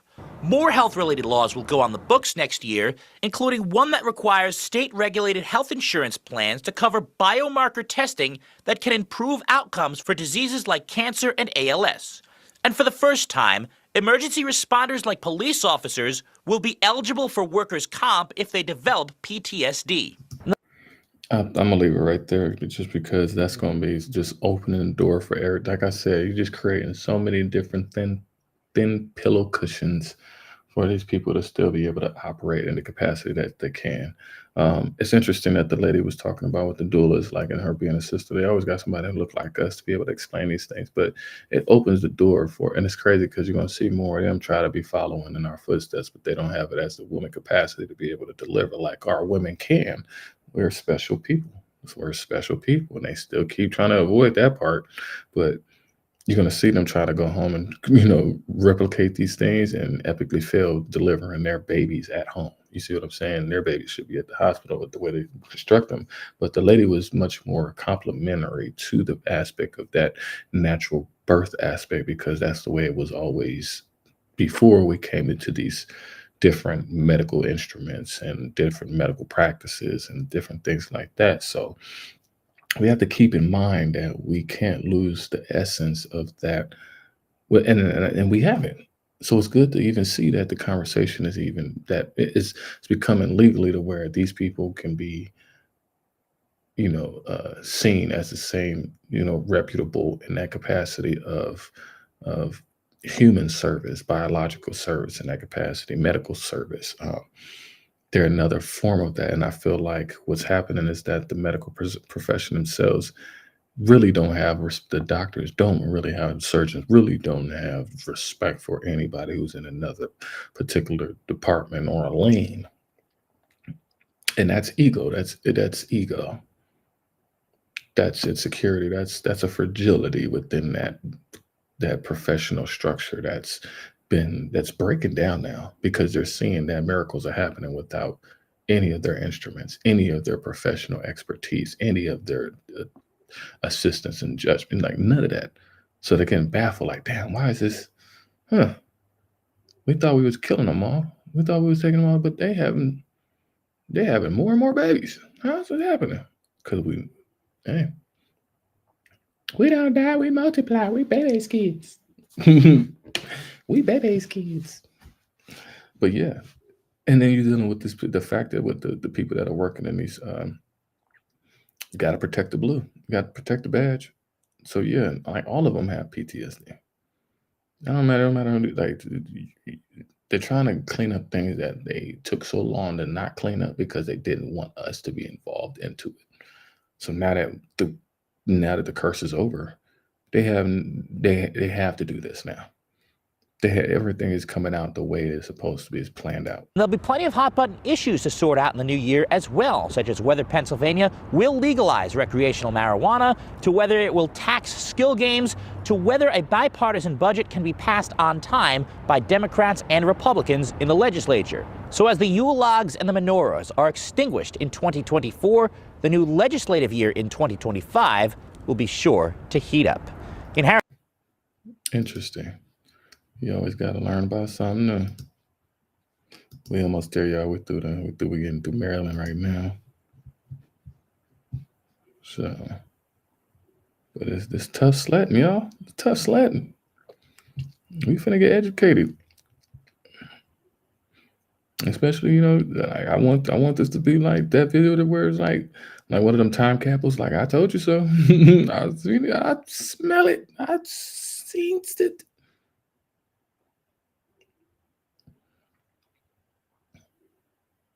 These commercials is crazy.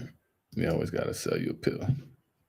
New year and some new laws in Maryland going to effect starting on January 1st. Yeah, we put together a list of a few things that. Ooh, boy, that eyebrow. That eyebrow is gonna flap away. That eyebrow puts Anthony Davis to shame. That eyebrow is the bad signal for Dracula. He is Hetty Munster's stepbrother. He is Lawrence Taint. That's Frankie Lyman. He looks like Elmer Fudd. He looks like Elmo himself. He looks like a chocolate dipped Elmo. Let me stop. They hiring at the news stations, brothers. Will begin in the coming year. Beginning January 1st, health insurance companies will provide coverage for hearing aids for adults. Now, also in the new year, businesses or people who employ one or more person for security services will not be required to license them as security guards. And drivers in the state will also see some changes. Back in April, Governor Wes Moore signed the Maryland Road Worker Protection Act. That updated rules regarding the use of automated speed cameras on highways and in construction zones. Okay. But that newly designated security guard employers, that's interesting because you're having so many of these smash and grabs that they need more militarized people, so they're doing the best they can. They're doing the best they can, y'all. I'm telling y'all, y'all gotta watch this stuff. You got all these people who've been sitting around who've been complaining about, we need more. They were trying to brew those George Zimmermans back up. And they've been couch potatoes sitting around on their ass, and you're really trying to brew them fat boys, them lazy Zimmermans. This is Rhode Island. Minimum wage and overtime. Minimum wage will be $15 per hour, and overtime threshold will be $58,566 per year. The law will also apply to domestic workers. Paid family and medical leave starting. Workers will be eligible for up to 7 weeks of paid time off to take care of a sick family member or bond with a new child. This number will increase to 8 weeks in 2026. Interesting. Rhode Island.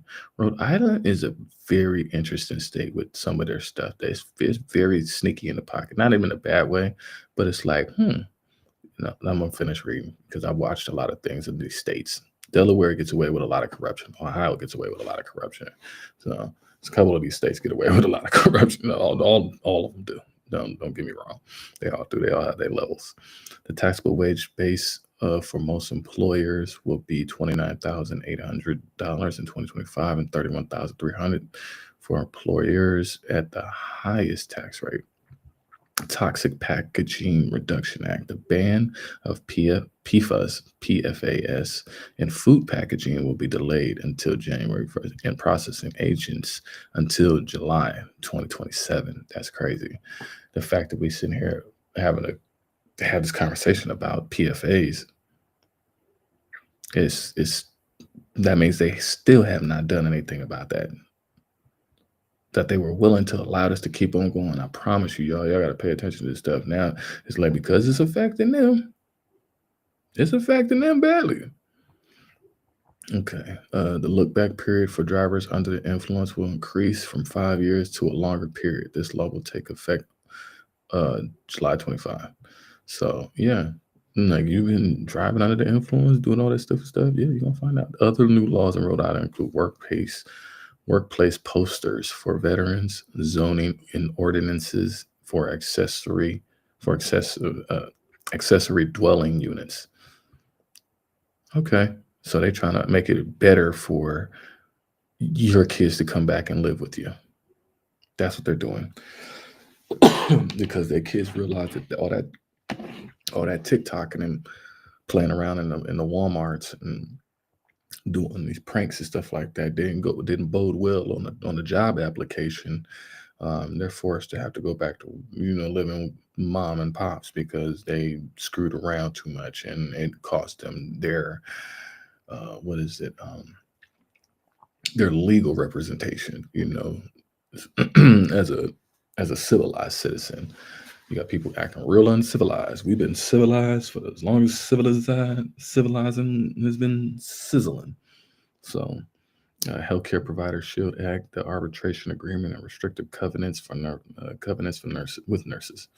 So, they're getting really restrictive and cutthroat on a lot of things right now. So, all right, we're heading to South Carolina. Let's go ahead and go back on south. Carolina's General, 1 month away from the 126th session of South Carolina's General Assembly. State lawmakers will once again debate a bill that would enforce stricter punishments for violent hate crimes. Claire Weber joins us now with the history of this bill and what some local leaders are doing to address hate. Claire? Tessa, State Representative Wendell Gilliard has once again pre-filed a hate crimes bill ahead of this session start in January. The same proposed legislation passed in the House in 2021 and 2023, but sat in the state Senate until it died. It doesn't matter what party you're affiliated with. Right is right and wrong is wrong. State Representative Wendell Gilliard has a familiar goal going into the 2025 legislative session, passing the Clemente C. Pinckney Hate Crimes Act. South Carolina is one of only 2 states that doesn't have a hate crimes law. We owe our citizens the right to have a hate crime law here in the state of South Carolina. Because the question begs, if we can't have a hate crime law, who are we? Are we really serious about building bridges and getting along? Named after State Senator Clemente Pinckney, who was killed in the 2015 Emmanuel AME church shooting, the bill has yet to make it to the governor's desk. Representative Gilliard says as time goes on, the need for the law is increasing. By virtue of our history alone, I've always told my peers in Columbia that we should have been the first state to have a hate crime law. In the law's absence, municipalities across South Carolina have passed their own hate crime ordinances. It started with Charleston in 2018, and during the last year, Mount Pleasant, North Charleston, and Somerville have joined the list.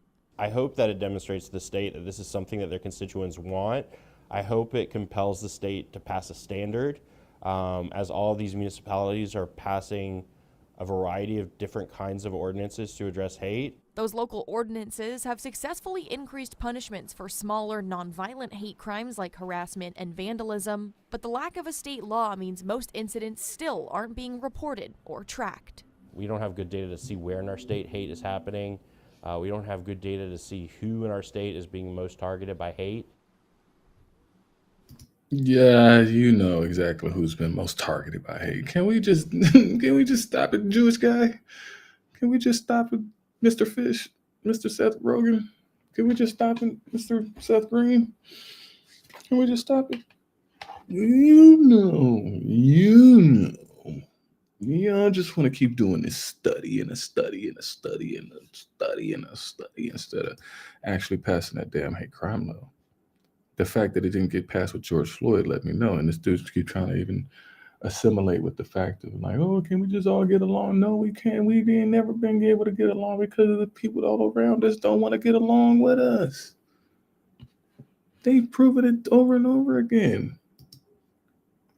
I think this one was a little while ago, but I'm gonna play it anyways. It's not that long. South Dakota lawmakers passed 234 bills during this year's legislative session. And then Monday, July 1st, 208 of those new laws will go into effect. A few of the notable bills include $10 million in airport funding, a new legal newspaper for Sioux Falls, and trap neuter release. You can read through more of them.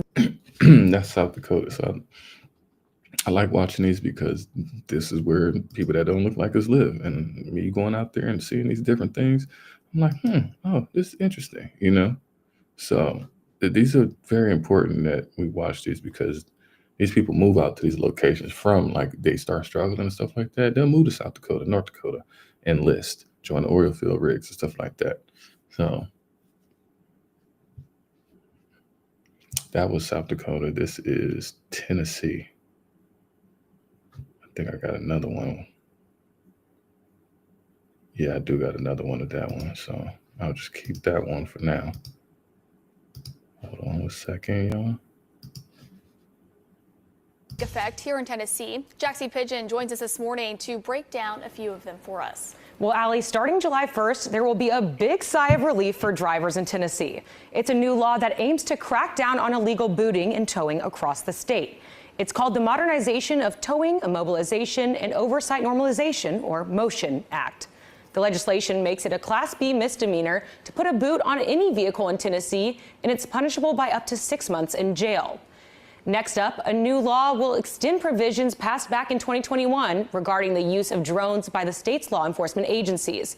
Staying within federal aviation rules, law enforcement agencies can use drones without a search warrant for investigating a crime scene, providing aerial coverage of natural disasters, like you can see here, or enhancing security on private property with an owner's consent. Finally, the Elvis Act, the new law, aims to protect musicians from the misuse of artificial intelligence. Tennessee is the first state to pass legislation of its kind. Governor Bill Lee hopes it will help. It's funny they passed that Elvis Act because they didn't want it. I promise you, this is crazy. When I hear these things, it just, my whole mind is like all the studying and reading and all this stuff. It just rewinds back to me. It's funny because like the Elvis Act, they didn't even want like Michael Jackson to have like he didn't want to be with his wife. I mean, with his daughter or whatever. They didn't even want him to have his like publishing rights. And I think I think Shaquille O'Neal is the one who owns Elvis Presley's catalog. I want to say that Shaq owns a lot of shit, y'all. He is not nothing to play with. That man is he's somebody. Anyways, but help pave the way for federal regulations to be implemented as well. To see additional laws that will be enforced starting July 1st, you can find the story over on our website, WKRN.com.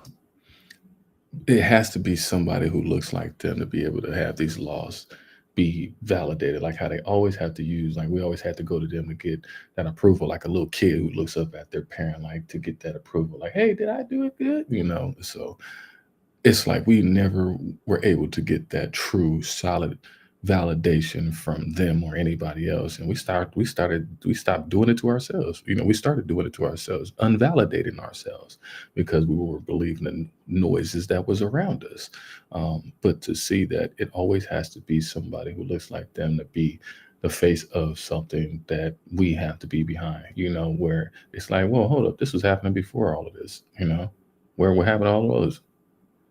Look at the logo for NBA. Now you got this Elvis Presley act. Like, come on now. Y'all get me fired up over that. Y'all get me fired up over that one. But this happened a minute ago. But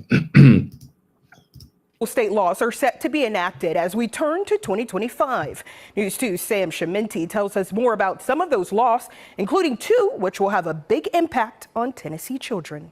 On January 1st, Tennessee will ring in the new year with some new laws. Let's start with a big one, the Protecting Children from Social Media Act. This legislation will require social media companies to verify a user's age. All it does is require parental consent for minors to have access to social media. It does not apply to commerce platforms such as your Amazons, your eBays. Governor Lee previously said this law will, quote, empower parents to protect their kids while they're online.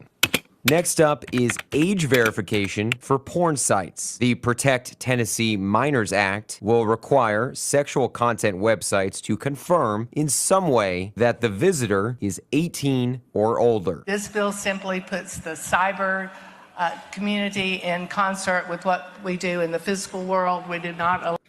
that old ass woman don't know nothing about what any of these kids. These kids are so freaking smart. You can do whatever you want to do and say whatever you want to say. These kids know how to get around all of it. This is like, it's like going to your rival's home stadium, y'all. Like, y'all have no clue what they got going on. As a parent, as an adult, as all of this stuff, y'all regulate and do all these things in the most devious and diabolical way, you know. But you guys are setting yourself up. World, we did not allow minors. Y'all could have stopped all of this such a long time ago. This stuff been going on since the Marilyn Monroe days. Teasing with the sexuality of things, the sensuality of things. So yeah, then y'all just got full damn raunchy with it now. Now it's just straight ratchet. Now you got the BBL Iggy Azaleas.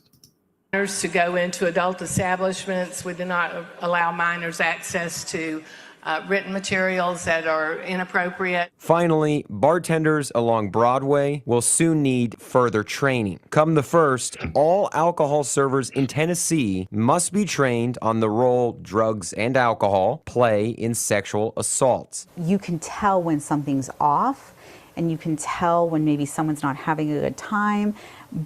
But instead of just not knowing what to do with that, now they know how to intervene. That training will then need to be renewed by bartenders every 2 years in Tennessee. In Nashville, Sam Chimenti, News. Where one drop ripples, another one picks up. So that's just it. And Tennessee is major when it comes to, the alcohol and stuff like that. So yeah, I'm not gonna play that one again. So that's what's going on in Tennessee. That's just, I think that's just probably going to be the same one. Let me change that over. Okay, so we just finished Tennessee. But yeah, Tennessee, they've become a good benchmark for a lot of the entertainment aspect across the whole country. So even with the exaggerated amount of drinking, the excessive amount of drinking that's going on, it's very interesting to be able to see all of these things going on, because it needs to happen. It needed to happen. But y'all way too late, because y'all done let all of this happen because it's happening to y'all now. Now everybody want to get some act right. Now we in Texas, y'all. Big ass Texas. All right, Texans, get ready, buckle up. We're ready for 2025. Some of the new laws that are changing in our state of Lone Star, Texas, baby. More judicial districts. Schools get more money for tax revenue shortfalls. Vehicle safety, my number one. No more of that. We do not have to have safety for the cars required no more. Ain't no more. No more. New addition to Texas Data Privacy and Security Act. So let's go, Texas. Those are a few laws that I wanted to aware us Texans that are getting ready to start. I had to follow the sister because I found that, But yeah, you got a bunch of stuff going on. So you got, let me break that down a little bit more from where she was at. Vehicle safety inspection and reports are no longer required. So eliminating requirements for protection of annual inspections during the vehicle registration process of non-commercial vehicles, which is the same cost of the inspection fee as the law passed. Property State Relief Act, Property Tax Relief Act. So they're trying to keep them from not having to be in foreclosure and all these things by trying to get the relief on all aspects. You see what I'm saying? They're getting fluff acts and all type of things to be able to keep them from not being able to be targeted. So the data privacy, that even with data privacy, you're running into the issue where, this is almost like the movie, The Beekeeper. So hold on, made and been amendments to the Education, Government, and Tax Codes to provide for a reduction in the school's public district maximum compressed tax rate from the 2023-24 school year. The portions that go into effect address additional state aid, adjusting the limit on tax increases for homesteads of elderly and or people with disabilities, allowing for appraisers and assessors to make related tax calculations and repealing some sections of the tax code.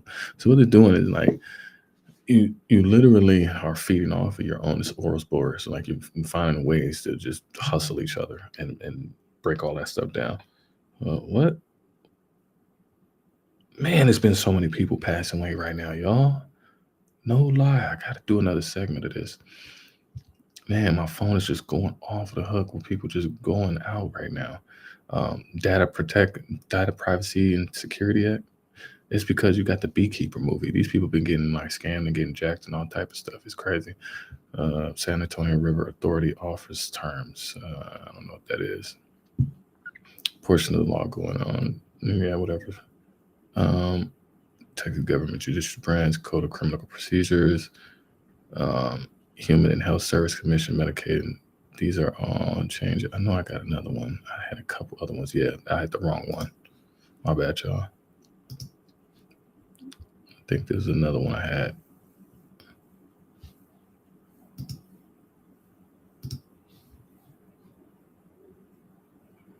All right, let's see what we at. Damn. Range of $200. Now that's something that's normally gets looked. Welcome back, 542. A ticket for a broken brake light could cost you in the range of $200. Now that's something that's normally gets looked at during our What? It's always something stupid.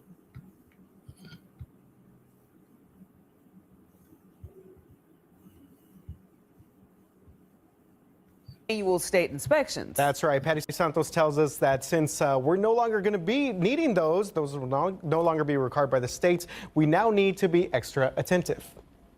Hey, starting January 1st, you will no longer be required to have a vehicle inspection mandated by the state, but the insurance that your vehicle is safe is still on all of us, right? That's right, absolutely. We're still required to make sure our vehicles are safe. One thing that you can do is you can look at your windshield wipers, your turn signal, your brake lights, check your fluids under the hood, and also make sure that your tent is still legal, because we are still able to get tickets for these type of violations that we normally would have had our inspector take a look at, but now we're going to be responsible for it. So a lot of the inspection stations like this are going to be going away, but there are 2 locations that we know of here in the Bexar County area that will still be operating.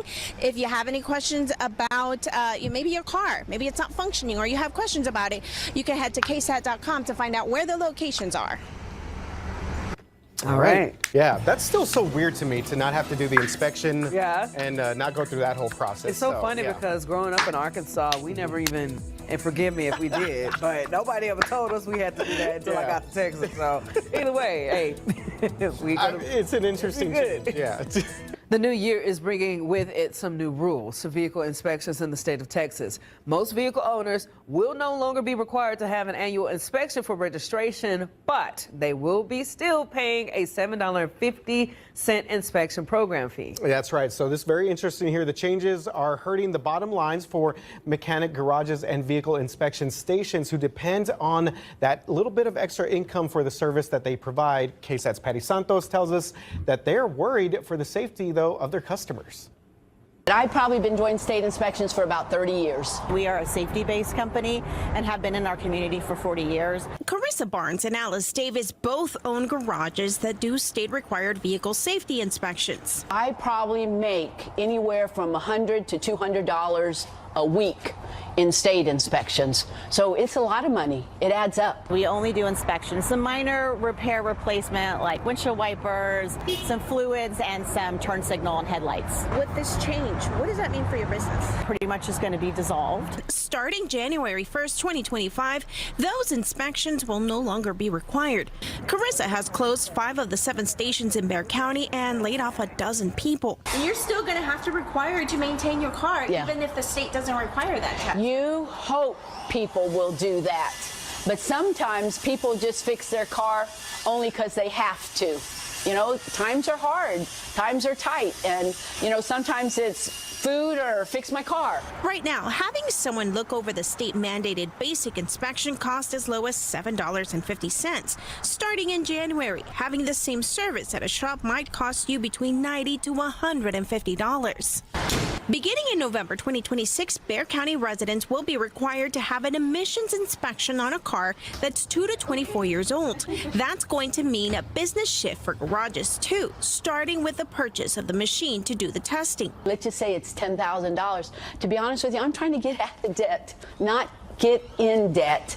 So as of right now, unless something changes, my answer is no, I'm not going to do that. Carissa says that might mean fewer garages doing the testing and longer lines and wait times for drivers, not to mention costly repairs for others. Basically just have a year to make sure that their cars, that they maintain them, that they're still safe, and if there's any major issues with the emission systems of the vehicle, they really need to address that during this kind of hiatus where there's no state mandated inspection. And that was Patty Santos reporting again. We're going to put this in perspective for you. That was Patty Santos, and I want to make sure that you understand that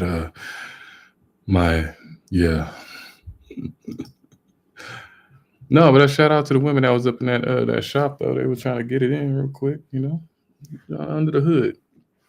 But y'all keep doing this to yourself. I don't know. It's probably the same thing. Let me switch over.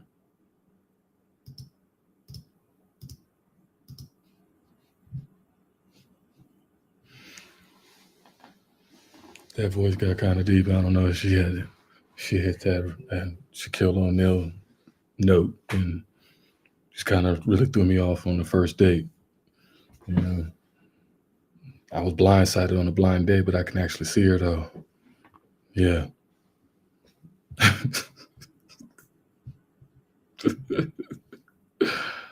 don't know, something wrong with y'all.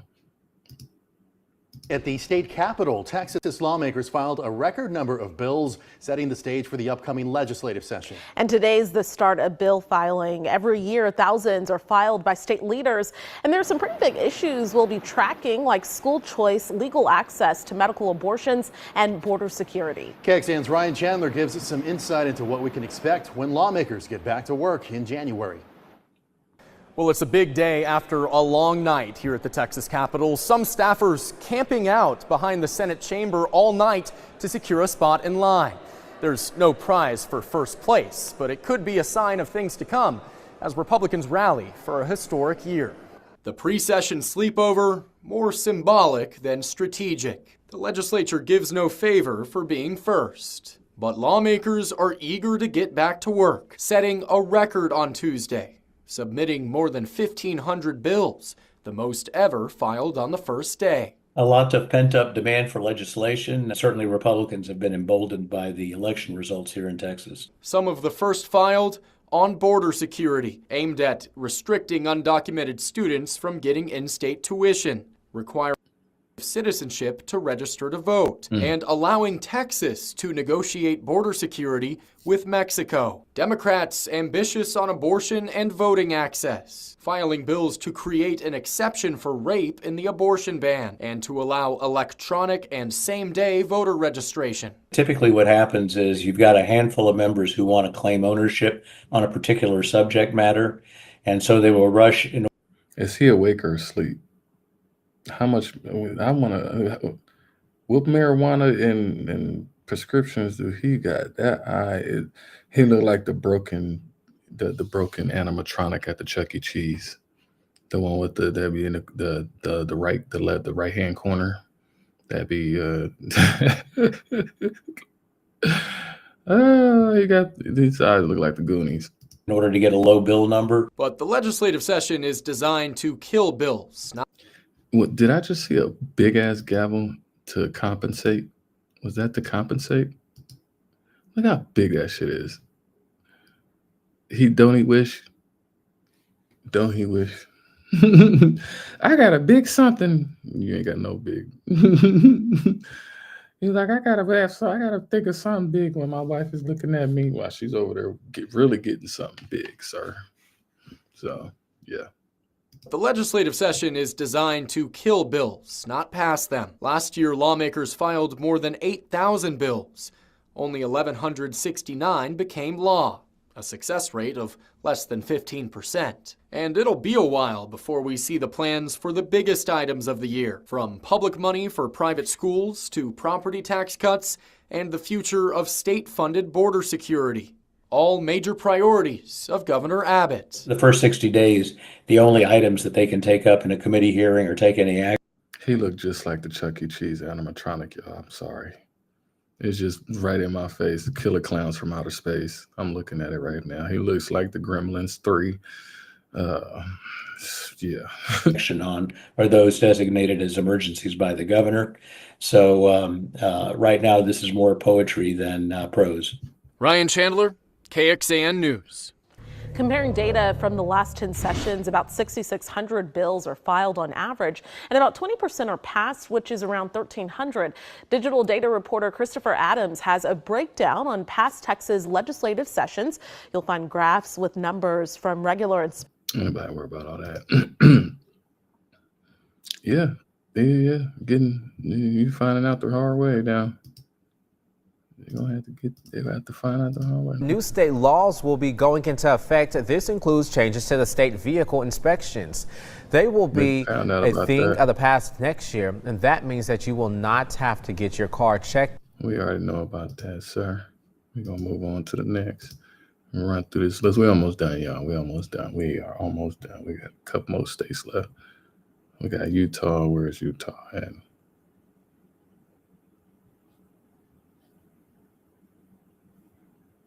Where's Utah at?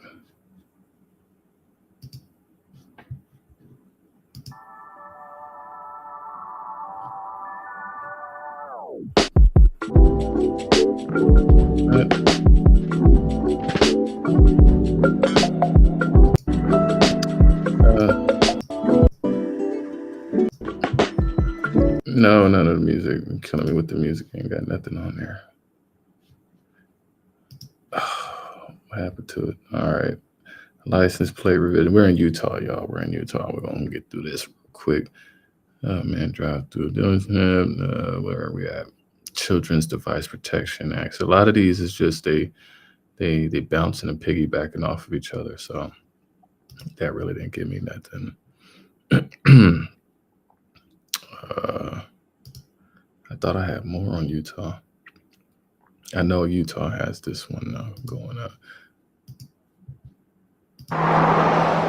Brake checking, or a common mistake. We have to stop and think for a minute. These incidents on Utah roads are leading to heated moments, resulting in lives lost. We need to act appropriately, right? And not ram people off the road, not, show guns to people. Just months ago, Cindy Brown lost her brother-in-law during a road rage incident in a neighborhood in Lehigh. The person following Mike was upset that he wasn't going fast enough. She said in response, her brother-in-law Michael brake checked the other vehicle, then eventually turned off in a neighborhood where the other driver, Jeffrey Williams, followed. A fight ensued, and Mike was beaten and knocked to the ground where he hit his head. Michael Brown's two sons were in the car and had watched the entire thing. They have... Ooh, man. See how quick that is on that road? And I worked in Lehigh. I worked out there. Vivid memories of that entire situation playing out, and they don't understand why it happened. You see, they don't understand why it happened. We don't understand why it happened when you yanked us out, when you yanked, Rodney King, and you beat the shit out of him. We don't understand why y'all would do things like that, right? But y'all, this is happening to y'all kids now. I witnessed these things growing up. Very much. Happened. Brown was flown to Intermountain Medical Center. The next day, he succumbed to his injuries. You never think that your family member can be killed in such a violent, horrific, tragic way. Yeah, we really thought so too. Oh my God, Karen is finally getting some marbles in her head. Oh my God, is this new? This is the new Jack City. Over something so minor as. Something so minor as driving. How about something so minor as my skin color, ma'am? Driving? To avoid further trauma for Michael's sons, his wife decided to accept a plea deal, resulting in a guilty plea for Williams. 0 tolerance, 5-year probation. No jail time. The hardest part, she says, is knowing Williams' life might look different today if the road rage law went into effect just a few weeks earlier. You're hurting somebody, you're intimidating somebody, you're going to go to jail really, really quick. The new road rage law that went into effect in July of 2024 now increases driver license sanctions, penalties, and impoundments. While we're happy that there is a law and we hope that people take it seriously, we were also so disappointed that couldn't apply to Mike. Since the law went into effect, there have still been over 60 reported incidents of road rage in just 5 months, a trend that both law enforcement and impacted family members want to see change. Do you think people are just angrier, on edge more? In my experience, yeah. I would agree with that statement than they used to be.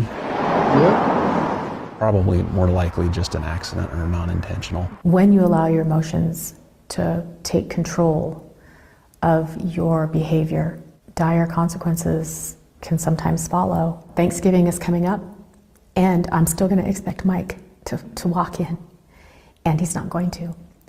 And we've got to live with that now for the rest of our lives. There's a lot of angry people out on the road. Whether it's cutting. Yep. It's a lot of angry people, and y'all are the culprits of y'all are the posters of it. These are the shits that y'all been doing for the longest.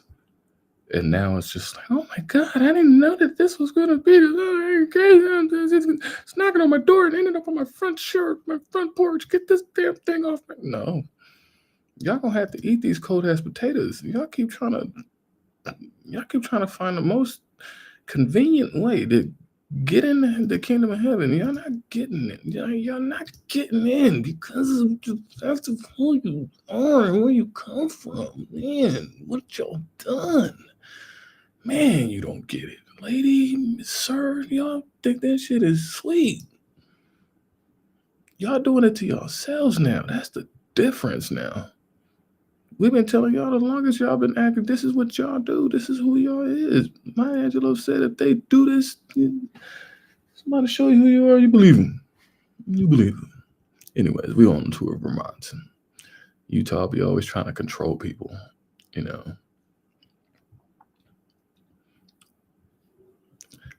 Minimum wage is going up from $13.67 an hour, and New Year will bring in 34 more cents an hour for a raise. Due to legislation that gave short-term boost to minimum wage in 2021 and tied the consumer price index going forward for some who work 40 hours a week for all 52 weeks a year. The annual wage bump grosses out at $707. How much is that really going to do for you throughout the whole year? I'm just really asking for a friend. How much is that really going to help you out throughout the whole year? When, let's say, that 34 cents, when you got inflation going up at least $3.33. Let's say that because you're counting in food and gas and daycare, all these different things. Let me shut up. Boy, y'all do this to yourself. Ooh, y'all about to be scraping. Y'all gonna be in them child lines, boy. Primary care paperwork reduction. Y'all be doing that.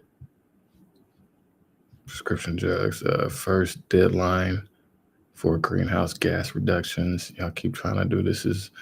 Y'all doing this to yourself. The Global Warming Solutions Act require Vermont to hit emissions reduction milestones to where it's 26% reduction in emissions from 2005 lows. How bad was those levels out there? Open meeting law change.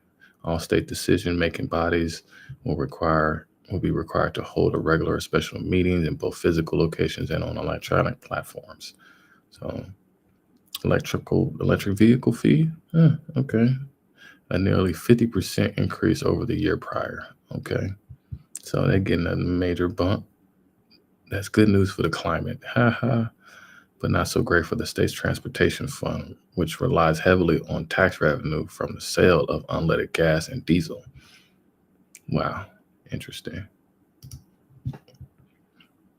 Municipal code of ethics. People tend to trust their local government more than the state legislators of Congress. Starting January 1st, all selected boards, planning commissions, and other local public bodies will be subject to a municipal code of ethics. The code lays out a number of prohibited activities, engaging in a conflict of interest or the appearance thereof. Wow.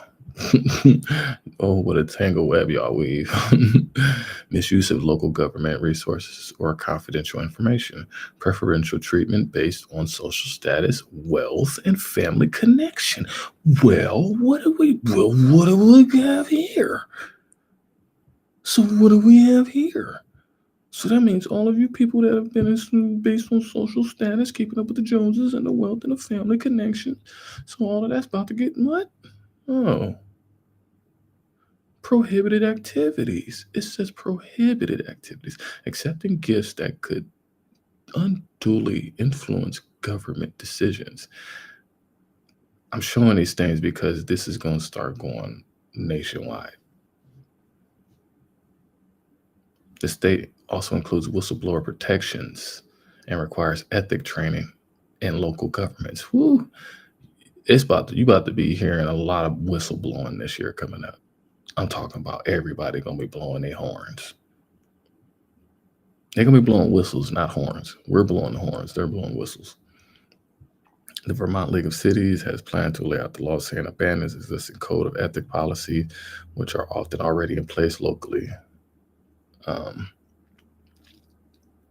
In favor of the state knows best approach that demonstrates a fundamental distrust of municipal government and burdens municipal officials with onerous training in reporting and investigations, reporting without a single new dollar to help them comply.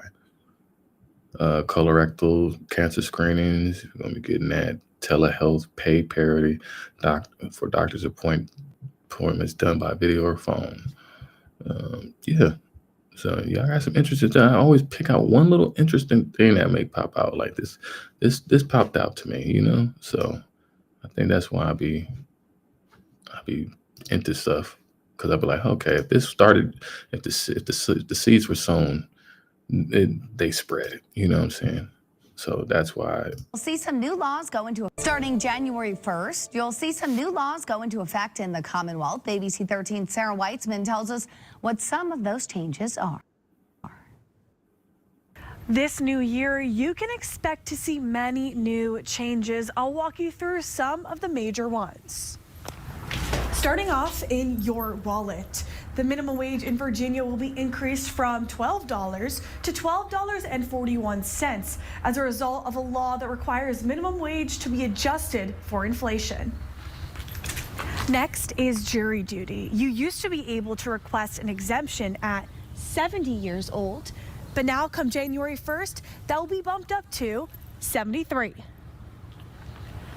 Next is in the school system. Universities will now not be allowed to give special treatment to those with legacy status or if they know somebody who donates to the school.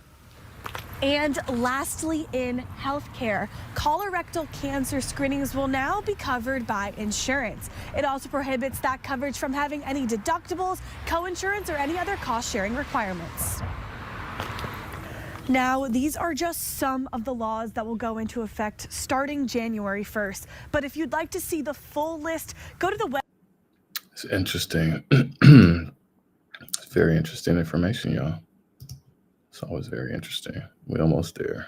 We're in Virginia. We're in Virginia. I think we did Virginia. Minimum wage. Yep, we just did that. This retired path.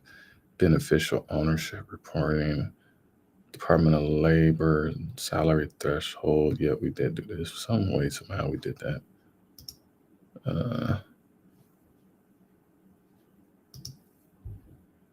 So we got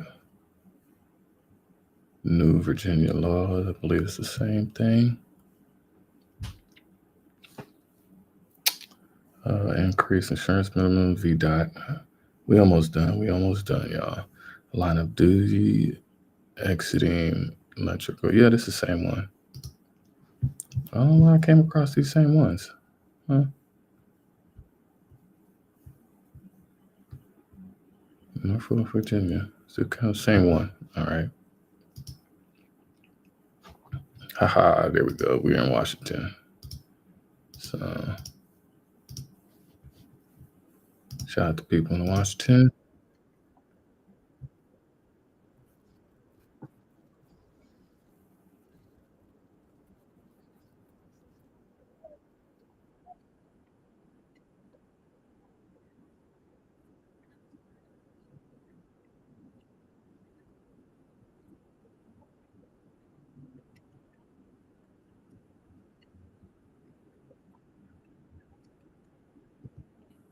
Ooh, did you get that number? $16.66. 666.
Interesting.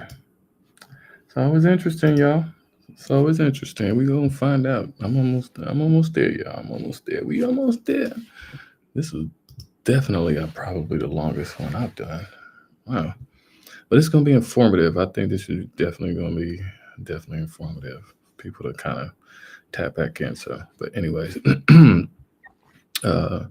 these are the new laws in West Virginia that I looked up. It says raise in state policy pay, reduces the personal income tax rate by up to 5%. Oh, I skipped one. Lowers the minimum age for state police officers to 18 years old. So they definitely trying to get them in there. Add new license types for growlers, curbside, and delivery. Allows the Hope Scholarship Board to estimate the number of eligible students for a scholarship. Other bills include relates to medical examiner requirements for post-mortem inquiries, newborn screening systems, distribution of funds from the Emergency Medical Services Salary Enhancement Fund, West Virginia clearance for access registry and employment screening. So you got some things moving. Let's see where we at. We got, this is Wisconsin. So laws taking effect in Wisconsin. Let's go through that.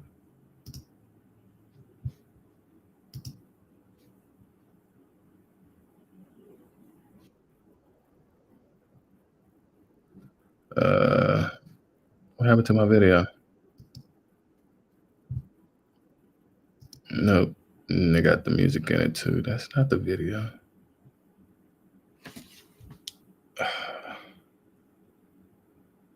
What?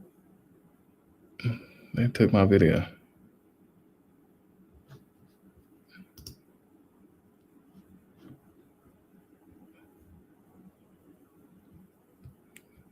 Was that it? No.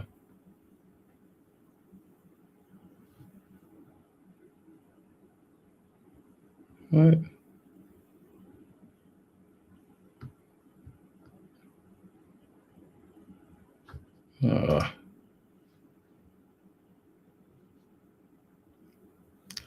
You messed with my video.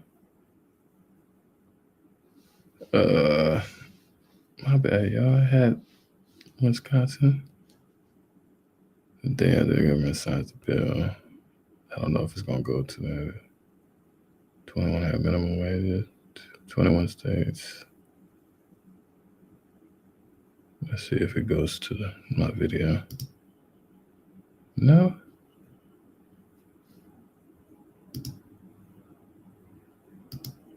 No, that is not it. I don't know what happened in my video. Anyways, minimum wage going up. What else? Ain't good. Okay, so I gotta get.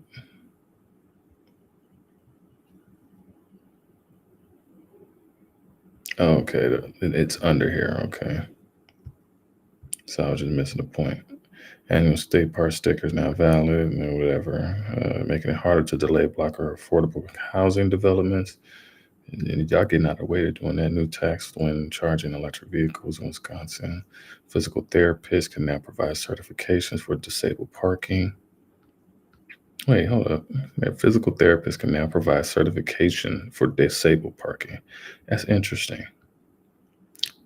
Because these become national, you know what I'm saying? And federal, you know, when you see it just working its way out, and it seems like it's it's working over here. You know, things get implemented. You know, create an ABLE program in Wisconsin for people with disabilities. There's a lot of disabled people out there. Provisional licenses for internationally trained physicians to ease shortage. Interesting. So they're very friendly to internet. They're very friendly to outside sources for our professions that we need our own people for. So to be able to highlight that is that you guys welcoming these people that are not from these lands to be here to ease the shortage instead of actually hiring, a bunch of the students and giving them opportunity. You rather bring people from across to another place that ain't. You gotta do this to yourself. Do this to yourself. And you wonder why people don't want to mess with you, rock with you, or doing it. You know what I'm saying?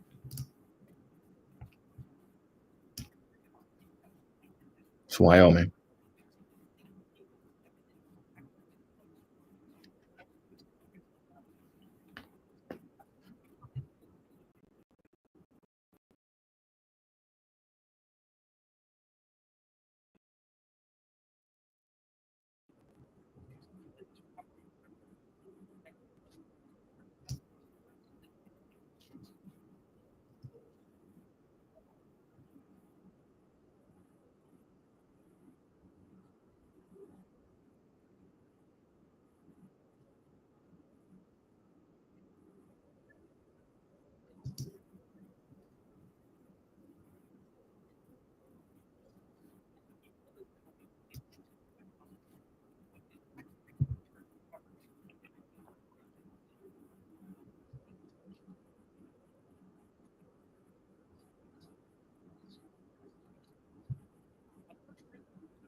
Why he look like a chubby Michael J. Foxworthy? Not Michael J. Foxworthy. The other guy played the Back to the Future.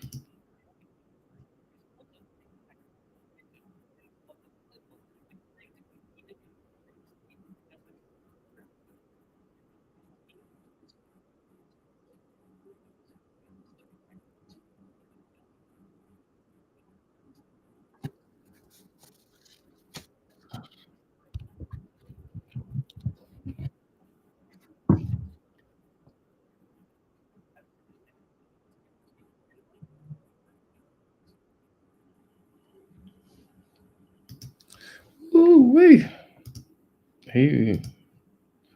Yeah. We almost there. We in Wyoming, y'all. And then we got DC. So let's see what they got.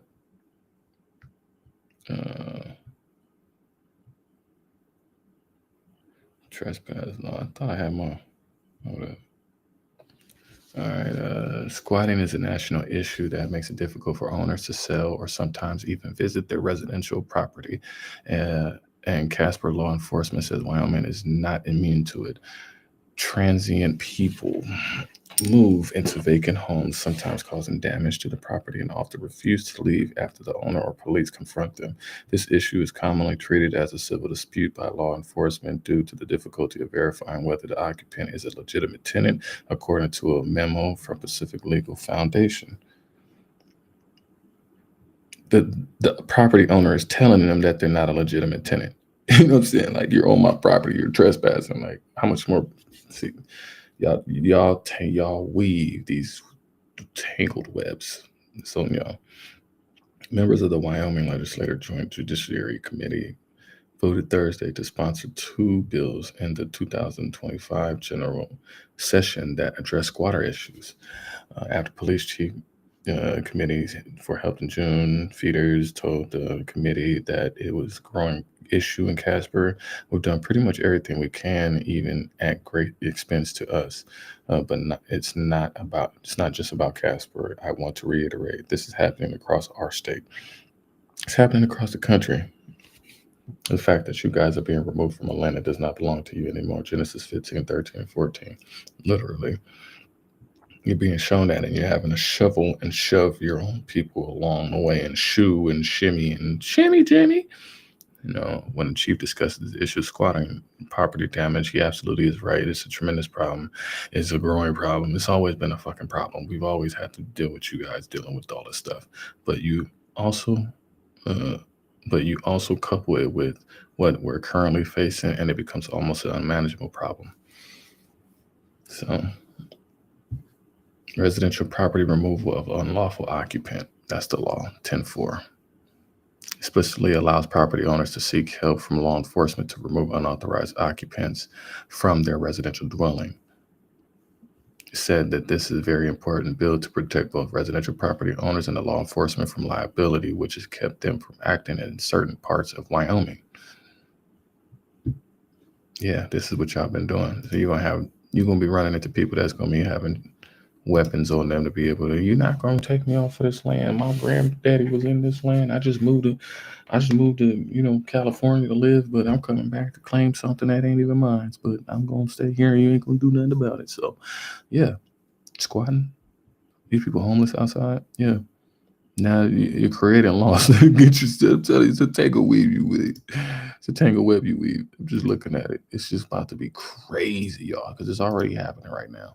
And it's cold outside. And when it's cold outside, it's cold outside, boy. It's cold outside. So now we're finishing up with the new year with DC. So cashless business ban. This law is requiring all businesses to accept cash, has faced delays and exemptions, and is finally set to be enforced January 1st, passed. But there is some exemptions allowed. It applies to businesses engaged in direct-to-consumer transactions such as bars, restaurants, retail stores, and grocery stores. But an emergency measure passed in December will exempt businesses with alcohol licenses and those open late at night for the first 90 days due to safety concerns. Other exemptions include sales made over the phone, internet, or mail order, parking facilities that didn't already accept cash as of December 2020. So no right turns on red, Migratory Local Wildlife Protection Act, Home Visiting Services reimbursement. So hold up. Families receiving health care through Medicaid, DC Healthcare Alliance, or immigrant children will have home visiting services covered or reimbursed starting in the new year. The new amendment mandates that eligible home visiting services provided by approved programs must be covered and reimbursed. So DC earned income tax credit will increase by 80 to 85% of the federal credit. This is a significant increase from the current rate, which is 70% for tax years. Damn. Whew. They are about to tax y'all like crazy. Man, this will provide eligible DC residents with a larger tax credit, potential resulting in higher tax refunds and reduced tax liabilities. First-time home buyer recreation tax reduction. in the new year, the maximum purchase price for a residential property eligible for the Reduced Act for first-time home buyers will be set at $753,000. Damn, that's crazy. Buyers, that's hot, man. That's crazy. Whew, man, that's $750,000. Whew, man. Anyways, buyers must apply for this reduced rate at the time of the deed recordation. The reduction cannot be applied retroactively. So yeah, we're running into that. So this should be the last one, I think. DC goes to effect. I just want to make sure I cover everything. Ban on red lights, that migratory wildlife, recreation, taxes. Yeah, so we got it covered. We got it covered, y'all. We did it. We did it. We got through it. We got through it. We got through it, y'all. That was definitely a heave in the hole. I didn't think that was going to be as much as it was. I'm not mad at that. That was dope. It's kind of like shaking the cobwebs off of me, you know. It's kind of shaking the cobwebs off. But no, that felt good. Everybody coming in, the whole family, like I loved it. I appreciate everybody. You know, I'm here to inform everybody and you know, be up here all day, every day. And so it's just amazing that the times we living in right now, that we are alive and we are thriving and surviving and making ways for ourselves, and we are locked and loaded and we focused and just not even distracted by anything. We're informed, but we're not distracted, you know. And it's just amazing, just in the time we're living in, to be going into this new year, watching how much of all of the entanglements are going to trip up a lot of these people who have been creating this stuff. You're looking at all these people that was in these offices, and they know young generation, they know it's all old heads, it's all people that shouldn't be in, it's all people that should not be in office like that. Okay, so the people that are, I got people all over the place. So the people that are, okay, I got the people that are on YouTube. So no, not YouTube, not YouTube, my Instagram. So you can subscribe to my YouTube channel at Front Black. You'll be able to see it there. So that's to the people that are on Instagram. If you want to recap this, to the people that are on TikTok, y'all can go back and recap that. I got it up on there. I'm gonna start having all this stuff set up. It's interesting because I went through all this whole gauntlet like this, and you know, I see where I got a lot of mess ups and hiccups and things that I need to fix in the chink of my armor, you know. So I'm just very grateful and blessed that I've been able to enjoy this time with you guys, and you guys enjoy this time with me. It's been, man, it's the 27th, y'all. It's Friday. And this year's been very, very interesting. And, you know, I want to do a whole recap. You know, I want to recap it up tomorrow. Tomorrow is going to be a nice one, too. You know, this one was just definitely going through all of the laws. You know, and that's just definitely barely touching the surface, but it's okay, you know, but it's enough to kind of pass on to the family that, you know, just be informed, pass it on. So let somebody else get that, you know, somebody else need that information. They need that in their system. They need that in their life, you know, so it's not nothing you just, you know, can just take for light, you know, because a lot of this stuff is going to be affecting the worlds that are around us. And it's very important that, you know, you just observe and report now. You're going to be observing. So a lot of these things, you see what I'm showcasing you things that I may have seen and be like, let me watch this as it go. And then when I watch it and I get acquired enough information, it just helps out that way. You're able to have a general conversation, concession of, information to kind of pinpoint on to create a solution for a problem. And so I'm just showcasing things that are out there. Can't get mad at me. This stuff is out there. This stuff is out there. It's not our fault that you guys are doing this to yourselves. It's not our fault that you guys are committing these crimes now and trying to find so many different ways to get around the system and manipulate it. That's why I wanted to show this, because I wanted to show on how much these people are going to be trying to manipulate and trick the system and freak it out to try to keep all of these benefits going, to keep all of these privileges going, to where they can try to avoid getting out and actually working. And they're complaining about the work that they're doing. The work is no different from all the rest of us doing the work. But why are you fucking complaining? I thought you were superior. You out here melting in the sun like spoiled milk. You over here freezing in the cold like a lump of coal. So where is all this coming from now? To where you guys are doing so much to kind of cover up the embarrassments that you guys are facing.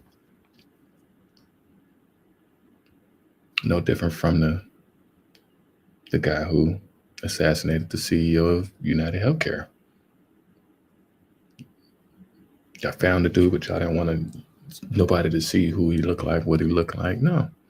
Y'all was praying and hoping that it looked like people that look like us. Y'all keep doing this. And the fact that is not the narrative, even if the brother has brought up, the active shooter and somebody looked like that, y'all so ready to just jump on something being so hard, y'all. They've been doing this for a long time. And that's why I'm trying to showcase this back, so we can kind of re-engineer and recondition a lot of this stuff that's going on, because I watched these things going on. So to try to break it down in a whole different capacity where we're like, oh, okay, I get it. I see it. All right, I'm going to be able to pay attention to this now. And these are things that, like, I didn't even go down to every single city not every city, but every state that I've gone down to, things that will be the trajectory like that. That'll be a whole nother show. Not a show, but podcast, I guess, or whatever. But thank y'all for really enjoying this with me. It's informative, and we've been on here for 5 hours, y'all. 5 hours is crazy. But this is beautiful. I love it. Thank y'all for sharing the video, liking the video, subscribing, all the super chats and, Snap, Cash Apps, and all the donations people been sending. I appreciate it. People wanted to purchase a hat and a t-shirt. They got the hats and the t-shirts, y'all. So, it ain't everybody want to cop one, let me know. And so, we'll end this off, and we just gonna do our thing, do our thug thizzle, and just go on about life. But I'm gonna be back though, y'all. I'll be back. I don't know when, but I'll be back. So this definitely was a lot. I need to, fill up the gas tank again and go back to it. So it's definitely beautiful times that we're living in right now. And just like the brother said, there ain't no more Jacob's trouble right now. That's why I showcase these things, because it's like, and that's just, and this wasn't even showcasing the stuff that's going on. Like, my phone been blowing up right now, y'all. Like, I got to prepare and set up for more for y'all to be able to, y'all got to share this stuff out. Let the rest of the nation notice. Any of those Facebook groups, any of these Twitter feeds and all this stuff, y'all are the ones to be able to push this stuff. So, yeah. So anyway, I'm out, y'all. Shalom, family.